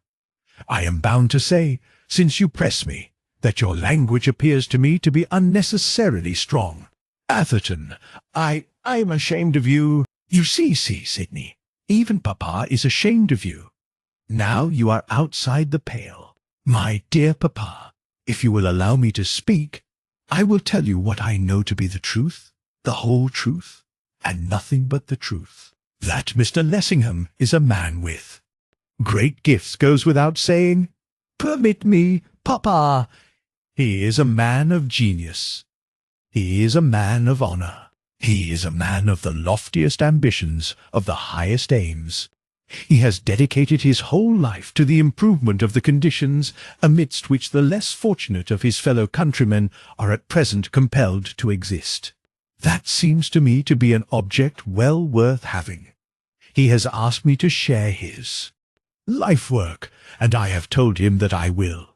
When and where and how he wants me to. And I will. I do not suppose his life has been free from peccadilloes. I have no delusion on the point. What man's life has? Who among men can claim to be without sin? Even the members of our highest families sometimes hide behind screens. But I know that he is, at least, as good a man as I ever met. I am persuaded that I shall never meet a better, and I thank God that I have found favour in his eyes. Goodbye, Sidney. I suppose I shall see you again, Papa. With the merest inclination of her head to both of us, she straightway left the room. Linden would have stopped her. Stay. You, he stuttered. But I caught him by the arm. If you will be advised by me, you will let her go. No good. Purpose will be served by a multiplication of words. Atherton, I'm disappointed in you. You haven't behaved as I expected. I haven't received from you the assistance which I looked for. My dear Linden, it seems to me that your method of diverting the young lady from the path which she has set herself to tread is calculated to send her furiously along it. See, confound the women! See, confound the women! I don't mind telling you in sea confidence that at times her mother was the devil, and I'll be hanged if her daughter is worse. What was the tomfoolery she was talking to you about? Is she mad? No, I don't think she's mad. I never heard such stuff. It made my blood run cold to hear her. What's the matter with the girl? Well, you must excuse my saying that I don't fancy you quite understand women. I don't. I hesitated, then resolved on a taradiddle, in Marjorie's interest. Marjorie is high-strung, extremely sensitive. Her imagination is quickly aflame. Perhaps last night you drove her as far as was safe. You heard for yourself how, in consequence, she suffered. You don't want people to say you have driven her into a lunatic asylum. Good heavens, no. I'll send for the doctor directly I get home. I'll have the best opinion in town. You do nothing of the kind. You'll only make her worse. What you have to do is to be patient with her, and let her have peace. As for this affair of Lessingham's, I have a suspicion that it may not be all such plain sailing as she supposes. What do you mean? I mean nothing. I only wish you to understand that, until you hear from me again, you had better let matters slide. Give the girl her head. Haven't I.G. given the G-girl her head all her life? He looked at his watch. Why, the day's half gone. He began scurrying towards the front door, I following at his heels. We've got a committee meeting on? At the club? Most important. For weeks they've been giving us the worst food you ever tasted in your life. Played havoc with my digestion, and I am going to tell them if things aren't changed. They have to pay my doctor's bills. As for that man, Lessingham. As he spoke, he himself opened the hall door, and there, standing on the step, was that man Lessingham himself. Linden was a picture. The apostle was as cool as a cucumber. He held out his hand. Good morning, Mr. Linden. What delightful weather we are having. Linden put his hand behind his back, and behaved as stupidly as he very well could have done. You will understand, Mr. Lessingham, that in future I don't know you, and that I shall decline to recognize you anywhere, and that what I say applies equally to any member of my family. With his hat very much on the back of his head, he went down the steps like an inflated turkey-cock. Chapter 22. The Haunted Man. To have received the cut discourteous from his future father-in-law, might have been the most commonplace of incidents. Lessingham evinced not a trace of discomposure. So far as I could judge, he took no notice of the episode whatever, behaving exactly as if nothing had happened. He merely waited till Mr. Linden was well off the steps. Then, turning to me, he placidly observed, "Interrupting you again, you see. May I?" The sight of him had set up such a turmoil in my veins that, for the moment, I could not trust myself to speak. I felt, acutely, that an explanation with him was, of all things, the thing most to be desired, and that, quickly, Providence could not have thrown him more opportunely in the way. If, before he went away, we did not understand each other a good deal more clearly, upon certain points, the fault should not be mine. Without a responsive word, turning on my heels, I led the way into the laboratory. Whether he noticed anything peculiar in my demeanour, I could not tell. Within, he looked about him with that purely facial smile, the sight of which had always engendered in me a certain distrust of him. "Do you always receive visitors in here?" "By no means." "What is this? What is this?" Stooping down, he picked up something from the floor. It was a lady's purse, a gorgeous affair, of crimson leather and gleaming gold. Whether it was Marjorie's or Miss Grayling's, I could not tell. He watched me as I examined. Is it yours?" "No, it is not mine." Placing his hat and umbrella on one chair, he placed himself upon another, very leisurely. Crossing his legs, laying his folded hands upon his knees, he sat and looked at me. I was quite conscious of his observation, but endured it in silence, being a little wishful that he should begin. Presently he had, as I suppose, enough of looking at me, and spoke. "Atherton, what is the matter with you? Have I done something to offend you too? Why do you ask? Your manner seems a little singular." "You think so?" "You think so?" "I do. What have you come to see me about?" "Just now, nothing. Just now, nothing. I like to know where I stand." His manner was courteous, easy, even graceful. I was outmanoeuvred. I understood the man sufficiently well to be aware that when once he was on the defensive, the first blow would have to come from me. So I struck it. "I also like to know where I stand. Lessingham, I am aware, and you know that I am aware, that you have made certain overtures to Miss Linden. That is a fact in which I am keenly interested." "As how?" "As how? The Lindens and the Athertons are not the acquaintances of one generation only. Marjorie Linden and I have been friends since childhood. She looks upon me as a brother, as a brother, as a brother, as a brother. Mr. Linden regains me as a son. He has given me his confidence. As I believe you are aware, Marjorie has given me hers, and now I want you to give me yours. What do you want to know?" "I wish to explain my position before I say what I have to say, because I want you to understand me clearly. I believe, honestly, that the thing I most desire in this world is to see Marjorie Linden happy.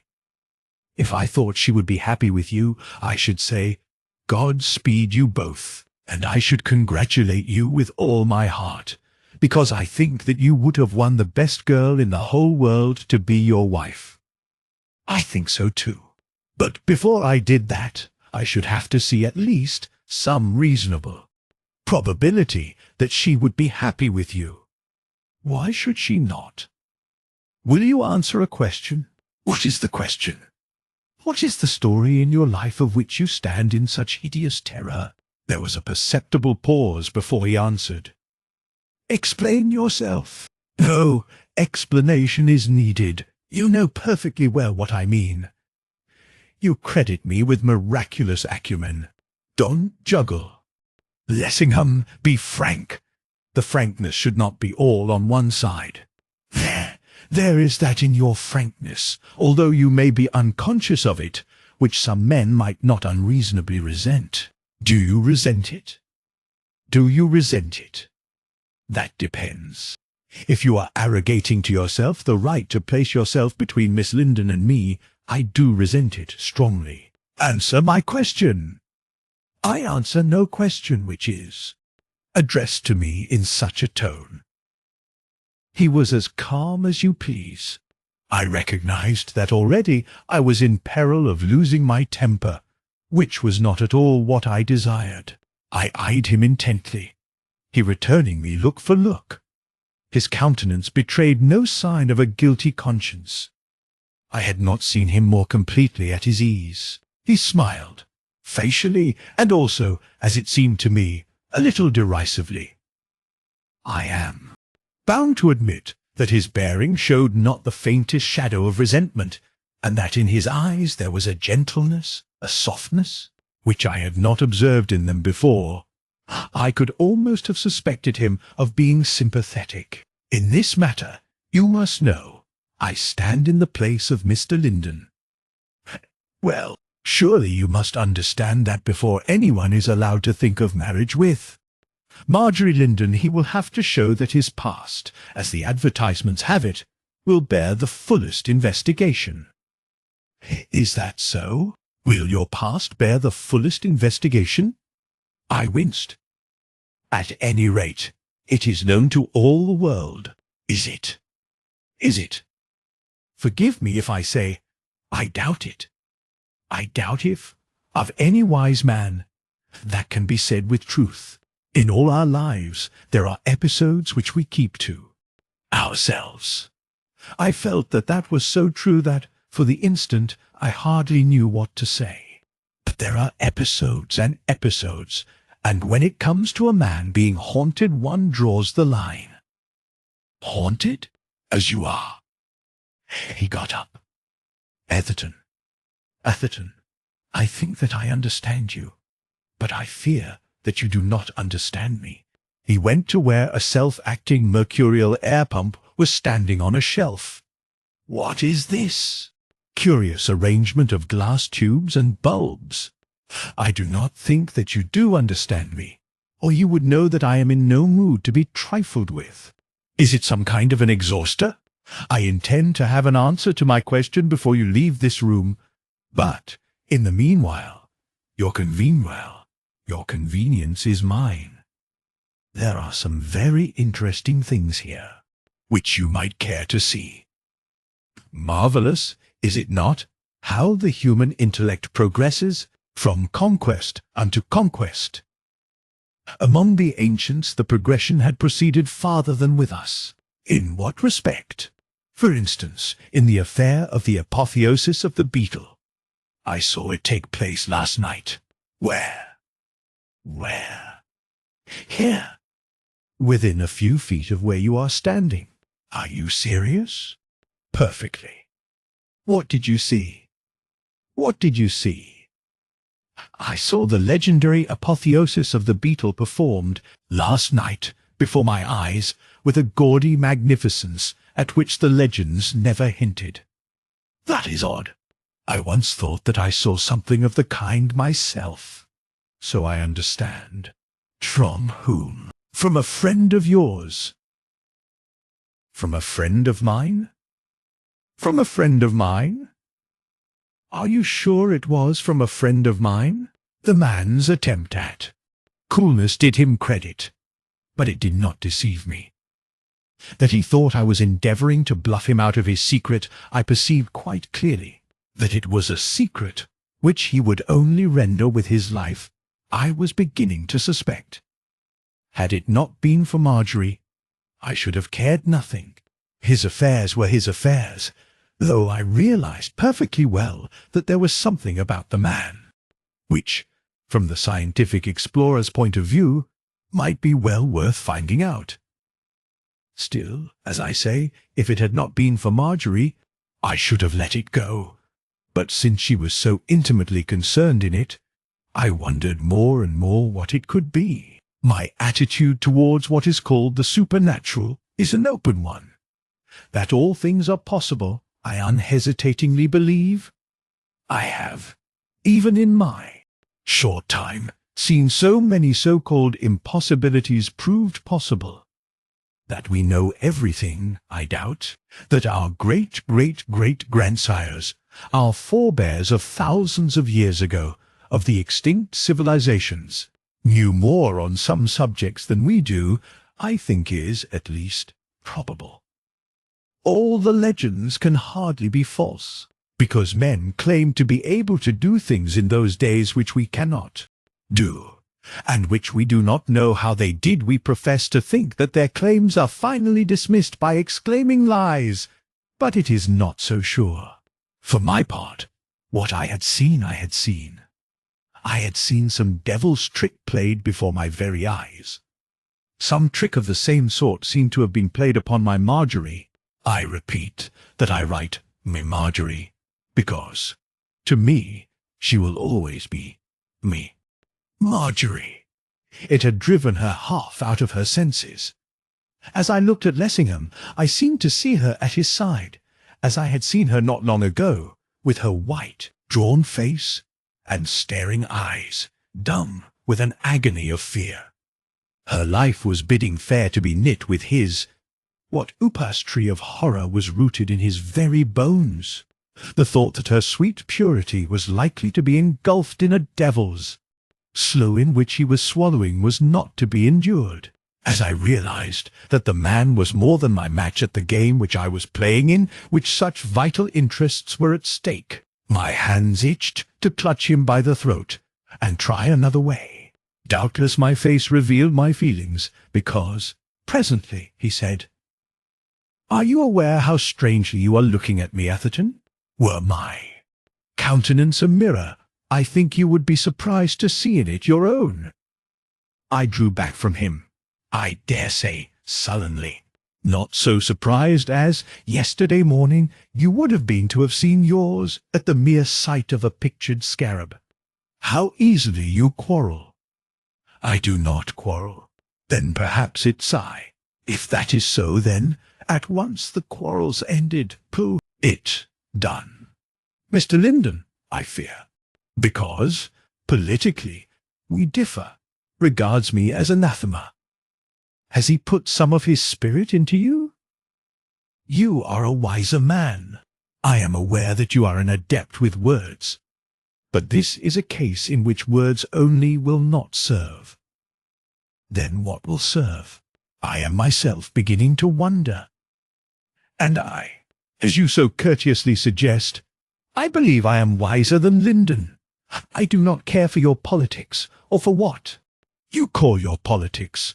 One fig. I do not care if you are as other men are, as I am, not unspotted from the world. But I do care if you are leprous, and I believe you are. Atherton, ever since I have known you, I have been conscious of there being something about you which I found it difficult to diagnose. In an unwholesome sense, something out of the common, non-natural. An atmosphere of your own. Events, so far as you are concerned, have, during the last few days, moved quickly. They have thrown an uncomfortably lurid light on that peculiarity of yours which I have noticed. Unless you can explain them to my satisfaction, you will withdraw your pretensions to Miss Linden's hand, or I shall place certain facts before that lady, and, if necessary, publish them to the world. He grew visibly paler, but he smiled facially. You have your own way of conducting a conversation, Mr. Atherton. What are the events to whose rapid transit you are alluding? Who was the individual, practically stark naked, who came out of your house in such singular fashion at dead of night? Is that one of the facts with which you propose to tickle the public ear? Is that the only explanation which you have to offer? Proceed, for the present, with your indictment. I am not so unobservant as you appear to imagine. There were features about the episode which struck me forcibly at the time, and which have struck me more forcibly since. To suggest, as you did yesterday morning, that it was an ordinary case of burglary, or that the man was a lunatic, is an absurdity. Pardon me. I did. Nothing of the kind. Then what do you suggest? And what do you suggest? And do suggested, and do suggest. Nothing. All the suggestions come from you. You went very much out of your way to beg me to keep the matter quiet. There is an appearance of suggestion about that. You take a jaundiced view of all my actions, Mr. Atherton. Nothing, to me, could seem more natural. However, proceed. He had his hands behind his back and rested them on the edge of the table against which he was leaning. He was undoubtedly ill at ease, but so far I had not made the impression on him, either mentally or morally, which I desired. Who is your Oriental friend? I do not follow you. Are you sure? I am certain. Repeat your question. Who is your Oriental friend? I was not aware that I had one. Do you swear that? Do you swear that? He laughed, a strange laugh. Do you seek to catch me tripping? You conduct your case with too much animus. You must allow me to grasp the exact purport of your inquiry before I can undertake to reply to it on oath. Are you not aware that at present there is in London an individual who claims to have had a very close and a very curious acquaintance with you in the East? I am not. I am not. That you swear? That I do swear. That is singular. That is singular. Why is it singular? Because I fancy that that individual haunts you. Haunts me. Haunts me? Haunts you? You jest. You jest.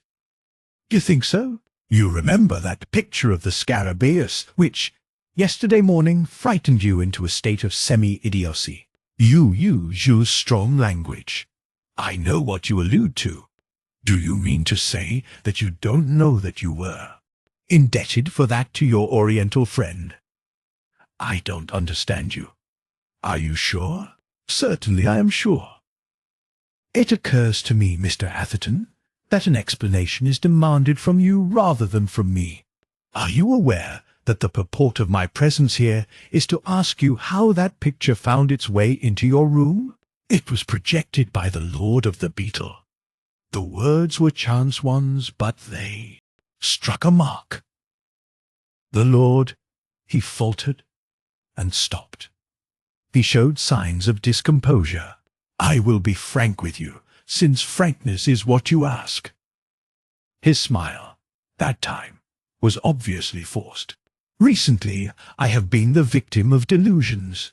There was a pause before the word, of a singular kind. I have feared that they were the result of mental overstrain. Is it possible that you can enlighten me as to their source? I was silent. He was putting a great strain upon himself, but the twitching of his lips betrayed him. A little more, and I should reach the other side of Mr. Lessingham, the side which he kept hidden from the world. Who is this individual whom you speak of as my Oriental friend? Being your friend, you should know better than I do. What sort of man is he to look at? I did not say it was a man. But I presume it is a man. I did not say so. He seemed for a moment to hold his breath, and he looked at me with eyes which were not friendly. Then, with a display of self-command which did him credit, he drew himself upright, with an air of dignity which well became him. Atherton, consciously or unconsciously, you are doing me a serious injustice. I do not know what conception it is which you have formed of me, or on what the conception is founded. But I protest that, to the best of my knowledge and belief, I am as reputable, as honest, and as clean a man as you are. But you haunted. But you haunted. He held himself erect, looking me straight in the face. Then a shiver went all over him. The muscles of his mouth twitched, and in an instant he was livid. He staggered against the table, Yes, God knows it's true. I am haunted.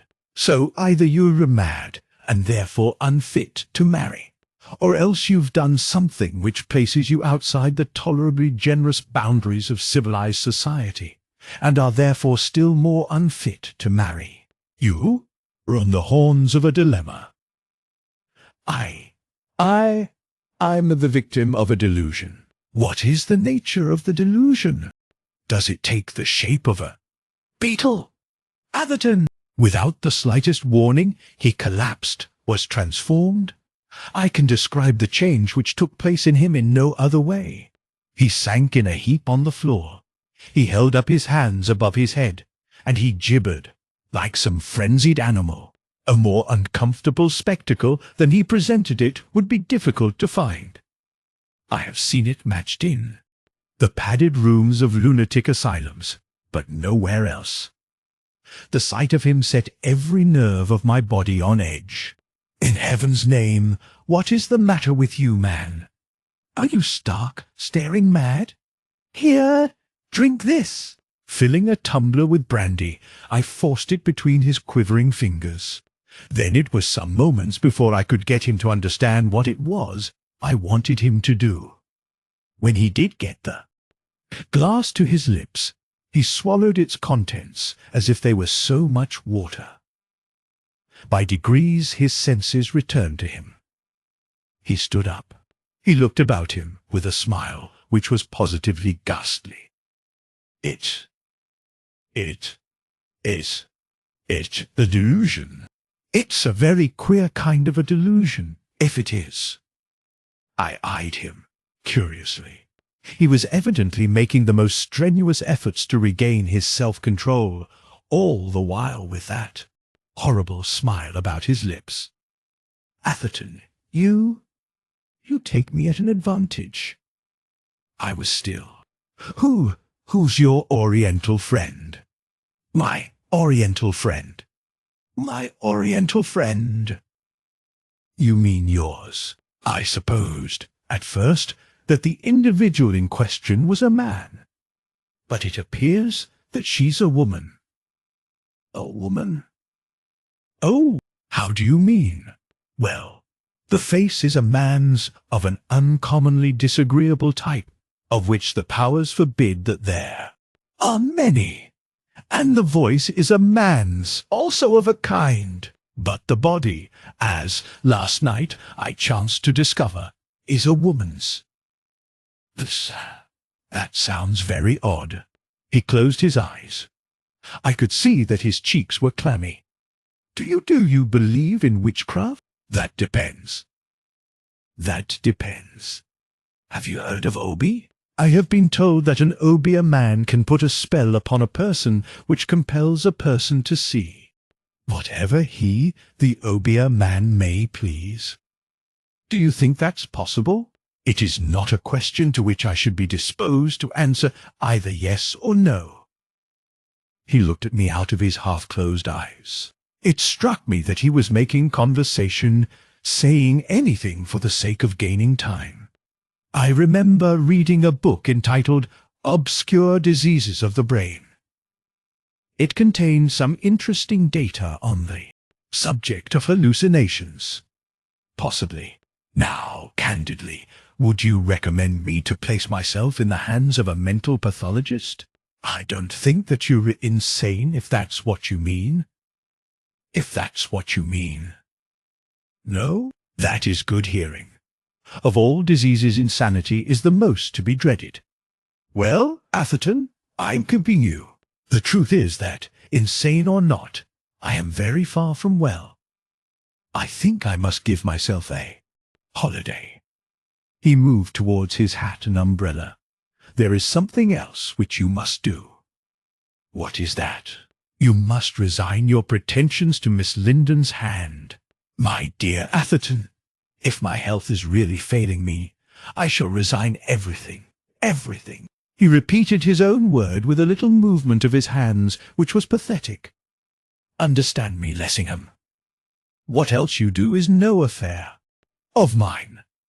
I am concerned only with Miss Linden. You must give me your definite promise, before you leave this room, to terminate your engagement with her before tonight." His back was towards me. "There will come a time when your conscience will prick you because of your treatment of me, when you will realize that I am the most unfortunate of men." I realize that now. It is because I realize it that I am so desirous that the shadow of your evil fortune shall not fall upon an innocent girl. He turned. "Atherton, what is your actual position with reference to Marjorie Linden?" "She regards me as a brother." "And do you regard her as a sister? Are your sentiments towards her purely fraternal?" "You know that I love her." "And do you suppose that my removal will clear the path for you?" "I suppose nothing of the kind. You may believe me or not, but my one desire is for her happiness, and surely, if you love her, that is your desire too." "That is so." "It is so." He paused. An expression of sadness stole over his face of which I had not thought it capable. "That is so to an extent of which you do not dream. No man likes to have his hand forced, especially by one whom he regards, may I say it, as a possible rival. But I will tell you this much. If the blight which has fallen on my life is likely to continue, I would not wish, God forbid, that I should wish to join her fate with mine, not for all that the world could offer me." He stopped, and I was still.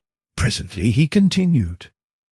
"When I was younger, I was subject to a similar delusion, but it vanished. I saw no trace of it for years. I thought that I had done with it for good. Recently, however, it has returned, as you have witnessed.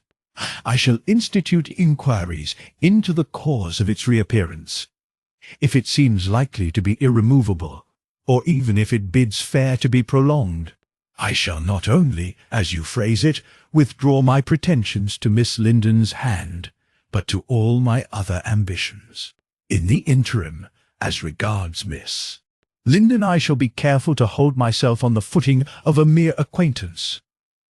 "You promise me? You promise me?" "And on your side, Atherton, in the meantime, deal with me more gently. Judgment in my case has still to be given. You will find that I am not the guilty wretch you apparently imagine, and there are few things more disagreeable to one's self-esteem than to learn, too late, that one has persisted in judging another man too harshly. Think of all that the world has, at this moment, to offer me, and what it will mean if I have to turn my back on it, owing to a mischievous twist of fortune's wheel." He turned, as if to go, then stopped, and looked round in an attitude of listening. "What's that?" There was a sound of droning. I recalled what Marjorie had said of her experiences. Of the night before, it was like the droning of a beetle. The instant the apostle heard it, the fashion of his countenance began to change. It was pitiable to witness. I rushed to him.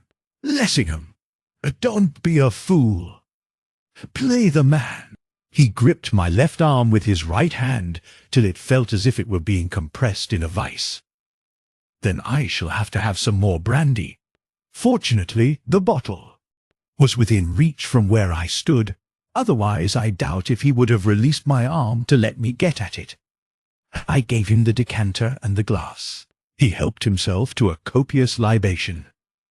By the time that he had swallowed it, the droning sound had gone. He put down the empty tumbler.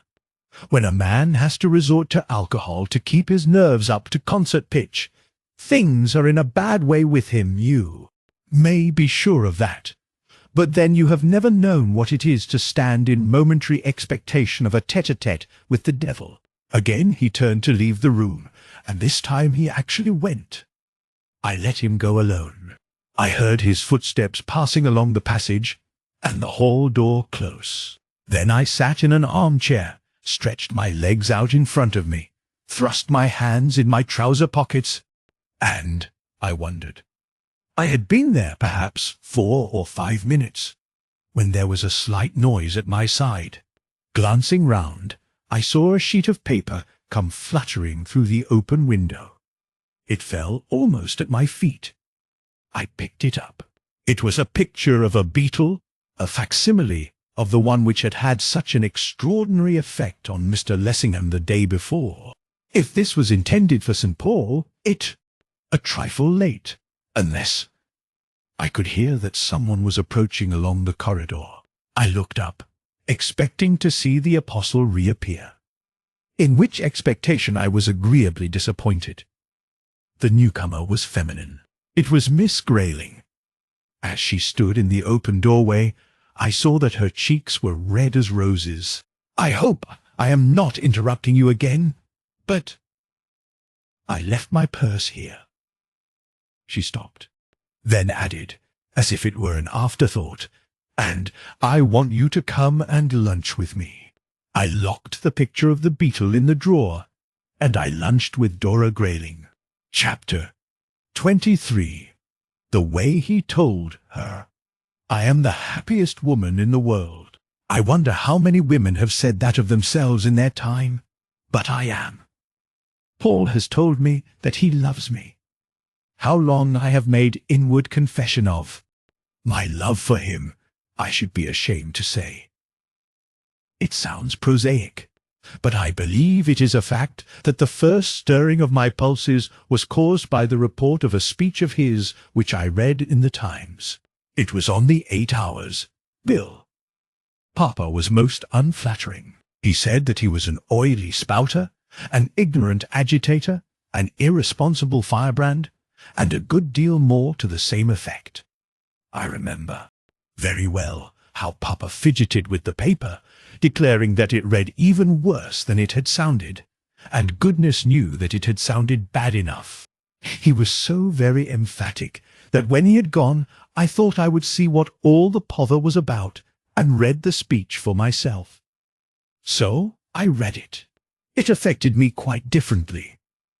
The speaker's words showed such knowledge, charity, and sympathy that they went straight to my heart. After that, I read everything of Paul Lessingham's which I came across, and the more I read, the more I was impressed. But it was some time before we met. Considering what Papa's opinions were, it was not likely that he would go out of his way to facilitate a meeting. To him, the mere mention of the name was like a red rag to a bull. But at last we did meet. And then I knew that he was stronger, greater, better even than his words. It is so often the other way. One finds that men, and women too, are so apt to put their best, as it were, into their shop windows, that the discovery was as novel as it was delightful. When the ice was once broken, we often met. I do not know how it was. We did not plan our meetings, at first, at any rate. Yet we seemed always meeting. Seldom a day passed on which we did not meet, sometimes twice or thrice. It was odd how we were always coming across each other in the most unlikely places. I believe we did not notice it at the time, but looking back, I can see that we must have managed our engagements so that somewhere, somehow, we should be certain to have an opportunity of exchanging half a dozen words, those constant. Encounters could not have all been chance ones. But I never supposed he loved me. Never. I am not even sure that, for some time, I was aware that I loved him. We were great on friendship, both of us. I was quite aware that I was his friend, that he regarded me as his friend. He told me so more than once. "I tell you this," he would say, referring to this, that, or the other, "because I know that, in speaking to you, I am speaking to a friend." With him, those were not empty words. All kinds of people talk to one like that, especially men. It is a kind of formula which they use with every woman who shows herself disposed to listen. But Paul is not like that. He is chary of speech, not by any means a woman's man. I tell him that is his weakest point. if legend does not lie more even than is common. Few politicians have achieved prosperity without the aid of women. He replies that he is not a politician, that he never means to be a politician. He simply wishes to work for his country. If his country does not need his services, well, let it be. Papa's political friends have always so many axes of their own to grind that, at first, to hear a member of Parliament talk like that was almost disquieting. I had dreamed of men like that, but I never encountered one till I met Paul Lessingham. Our friendship was a pleasant one. It became pleasanter and pleasanter, until there came a time when he told me everything. The dreams he dreamed, the plans which he had planned, the great purposes which, if health and strength were given him, he intended to carry to a great fulfillment. And at last he told me something else. It was after a meeting at a working women's club in Westminster. He had spoken, and I had spoken too. I don't know what Papa would have said if he had known, but I had. A formal resolution had been proposed, and I had seconded it, in perhaps a couple of 100 words. But that would have been quite enough for Papa to have regarded me as an abandoned wretch. Papa always puts those sort of words into capitals. Papa regards a speechifying woman as a thing of horror. I have known him look askance at a primrose dame. The night was fine. Paul proposed that I should walk with him down the Westminster Bridge Road until we reached the house, and then he would see me into a cab. I did as he suggested. It was still early, not yet 10, and the streets were alive with people. Our conversation as we went was entirely political. The Agricultural Amendment Act was then before the Commons, and Paul felt very strongly that it was one of those measures which give with one hand while taking with the other. The committee stage was at hand, and already several amendments were threatened, the effect of which would be to strengthen the landlord at the expense of the tenant. More than one of these, and they not the most moderate, were to be proposed by Papa. Paul was pointing out how it would be his duty to oppose these tooth and nail when, all at once, he stopped.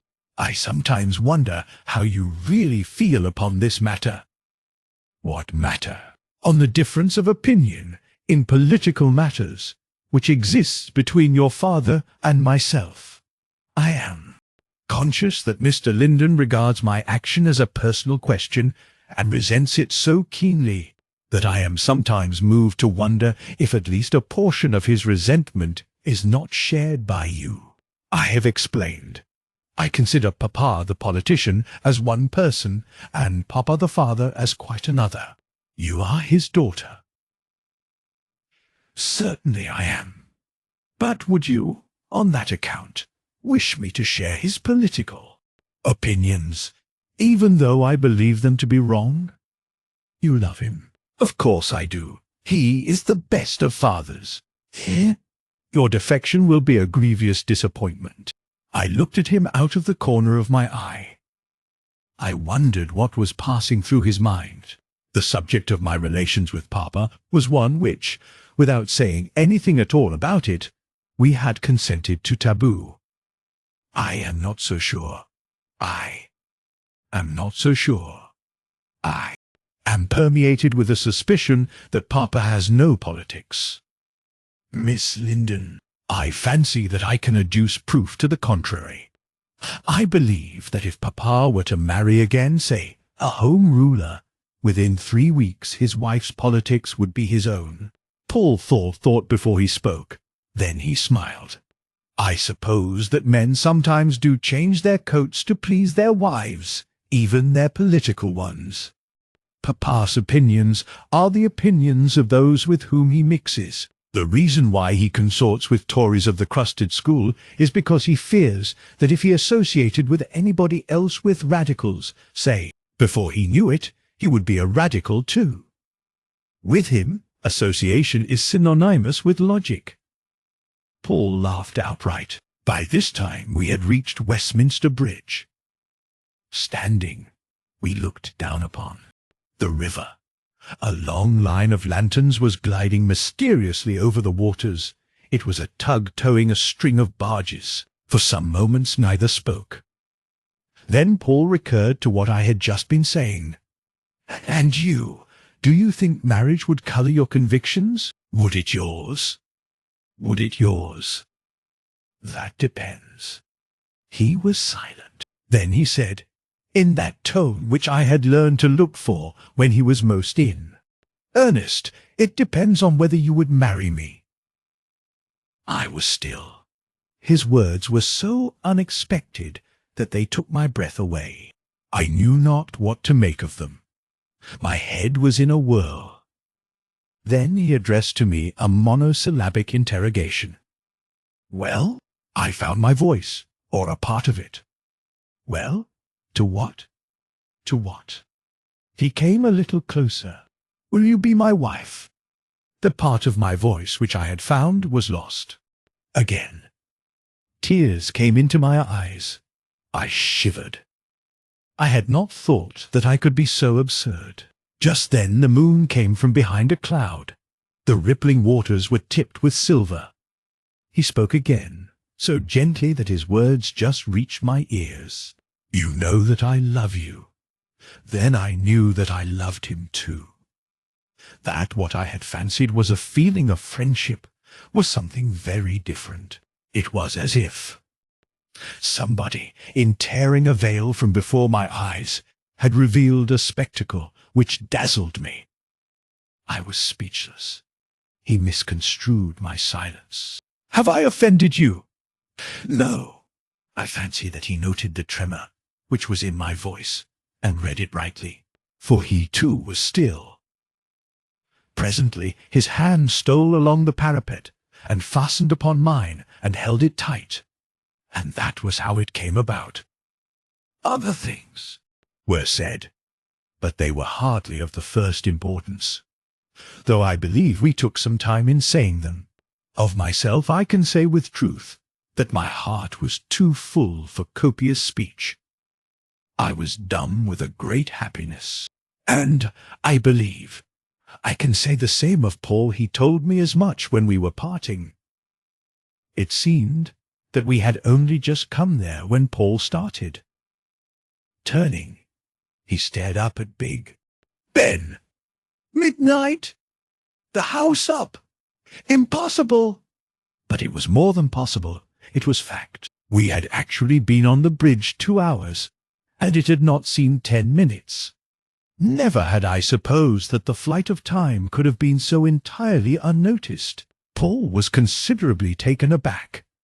His legislative conscience pricked him. He excused himself in his own fashion. Fortunately, for once in a way, my business in the house was not so important as my business out of it.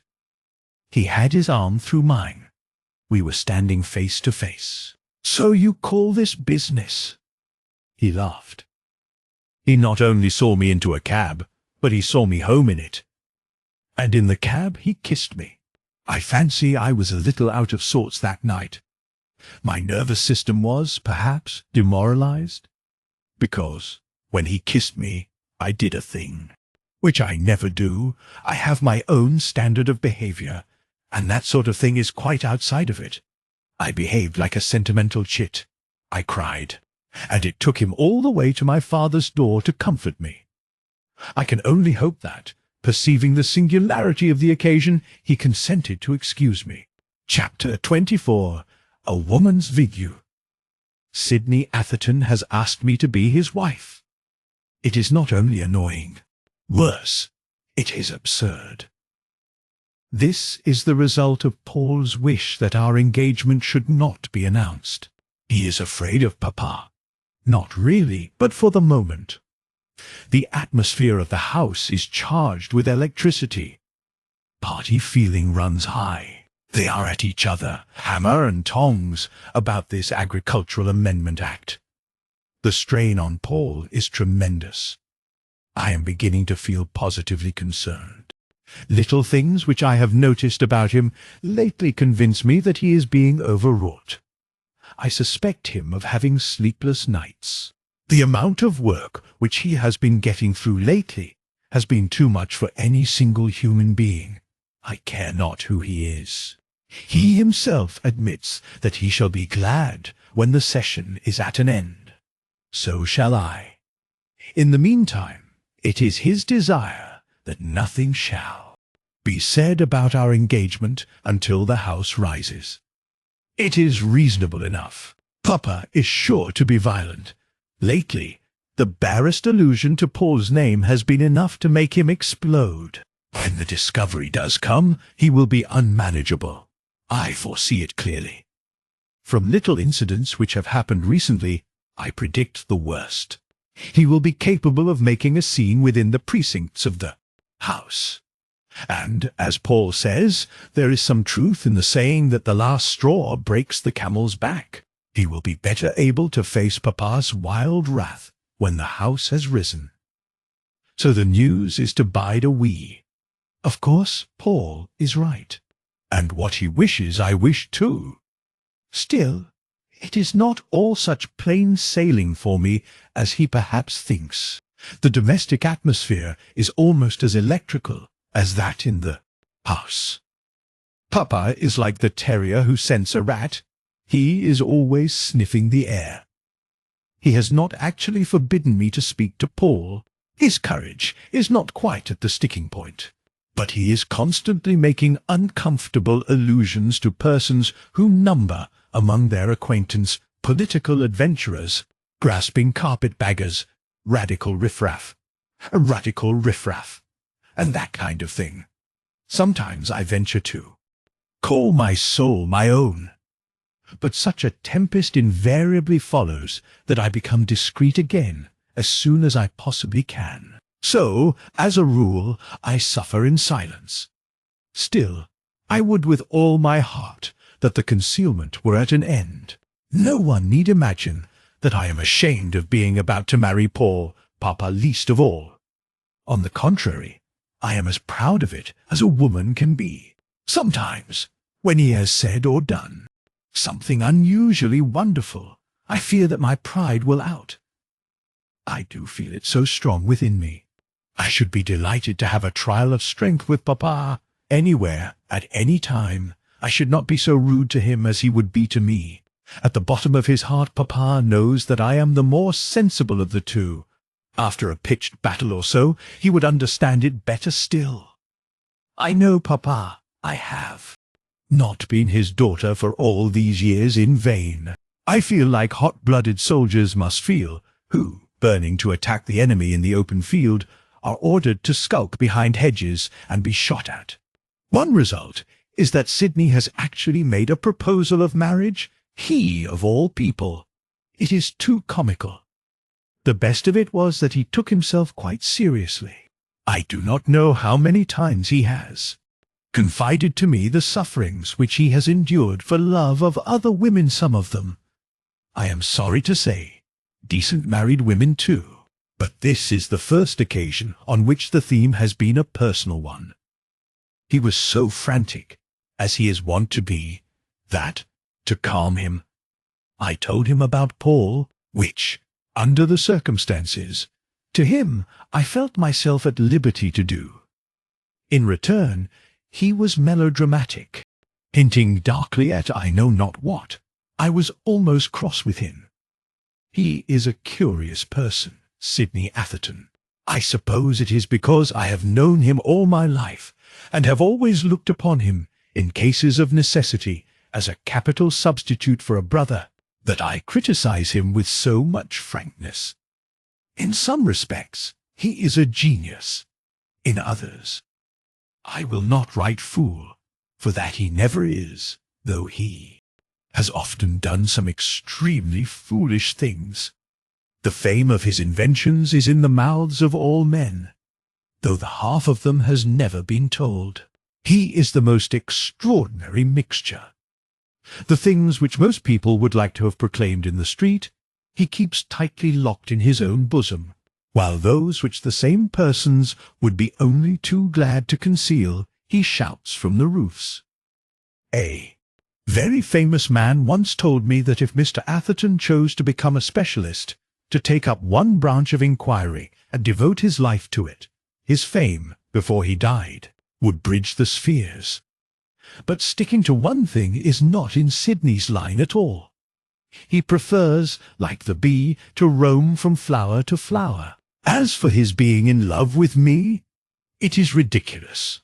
He is as much in love with the moon. I cannot think what has put the idea into his head. Some girl must have been ill-using him, or he imagines that she has. The girl whom he ought to marry, and whom he ultimately will marry, is Dora Grayling. She is young, charming, immensely rich, and over head and ears in love with him. If she were not, then he would be over head and ears in love with her. I believe he is very near it as it is. Sometimes he is so very rude to her. It is a characteristic of Sidney's that he is apt to be rude to a girl whom he really likes. As for Dora, I suspect she dreams of him. He is tall, straight, very handsome, with a big moustache and the most extraordinary eyes. I fancy that those eyes of his have as much to do with Dora's state as anything. I have heard it said that he possesses the hypnotic power to an unusual degree, and that, if he chose to exercise it, he might become a danger to society. I believe he has hypnotized Dora. He makes an excellent brother. I have gone to him many and many a time for help, and some excellent advice I have received. I dare say I shall consult him still. There are matters of which one would hardly dare to talk to Paul. In all things he is the great man. He could hardly condescend to chiffons.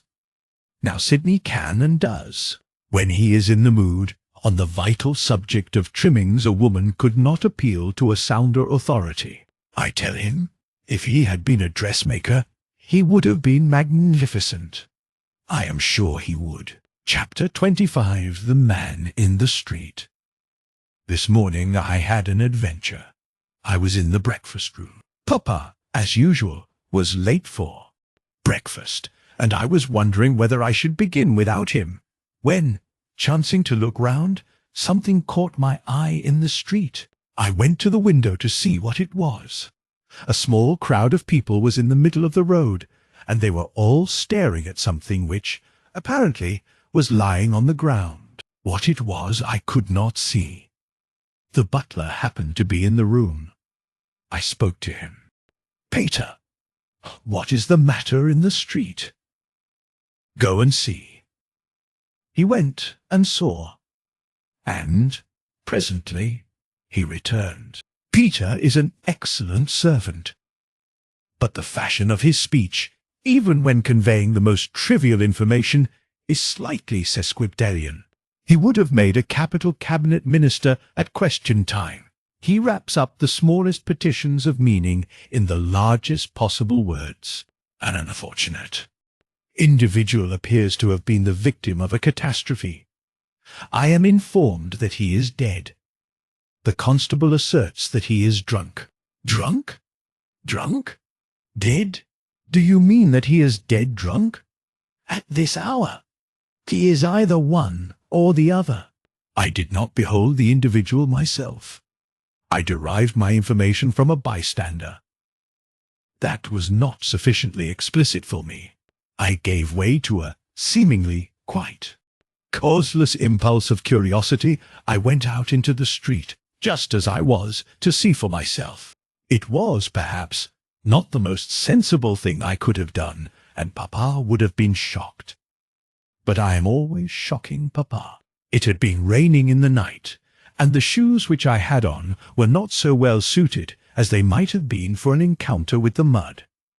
I made my way to the point of interest. "What's the matter?" I asked. A workman, with a bag of tools over his shoulder, answered me. "There's something wrong with someone. Policeman says he's drunk, but he looks to me as if he was something worse. Will you let me pass, please?" When they saw I was a woman, They permitted me to reach the center of the crowd. A man was lying on his back in the grease and dirt of the road.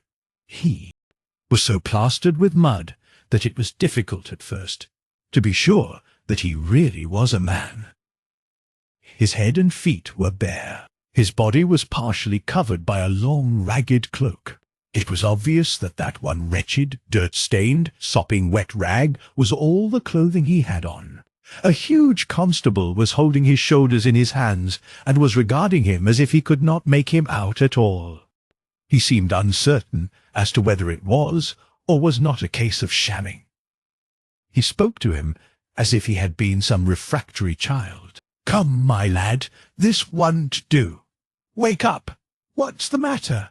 But he neither woke up nor explained what was the matter. I took hold of his hand. It was icy cold.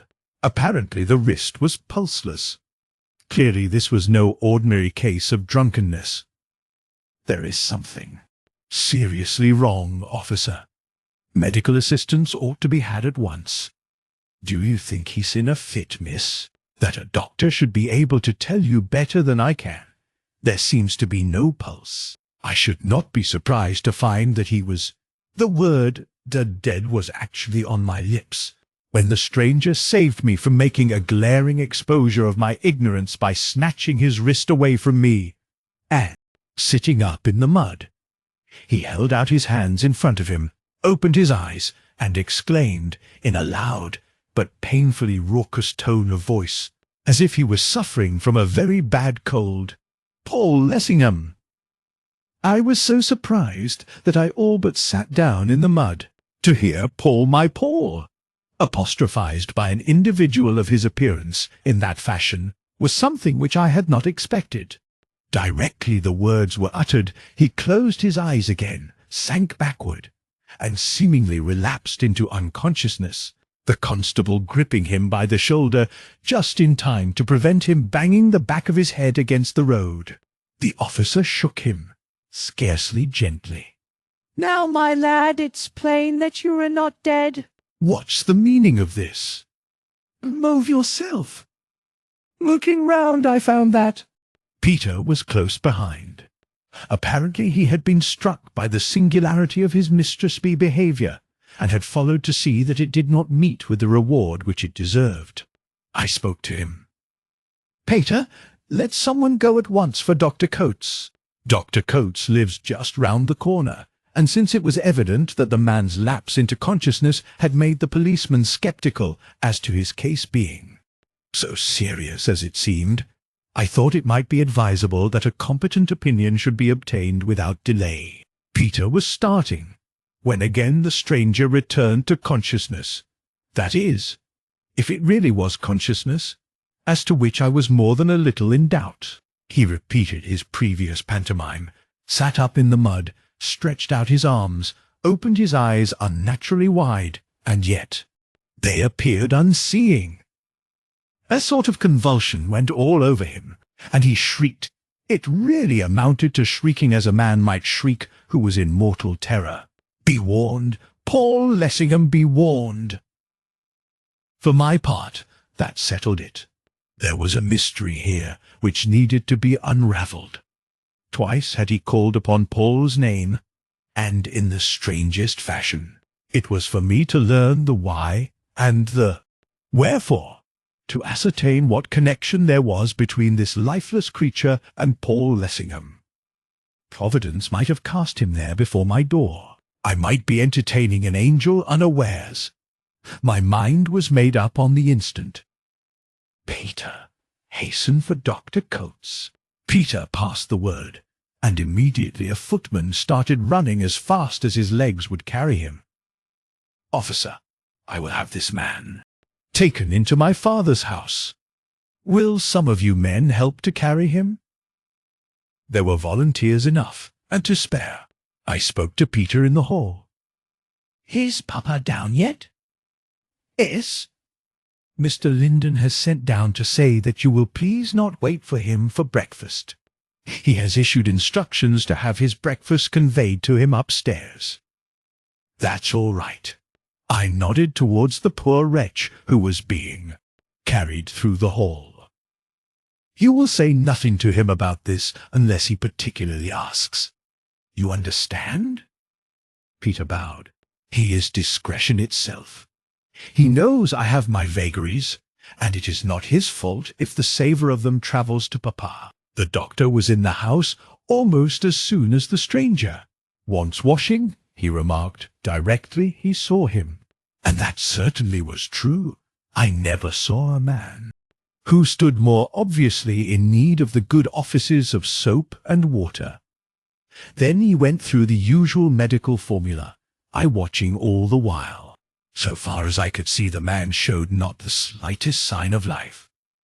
Is he dead? He will be soon, if he does have something to eat. The fellow's starving to eat.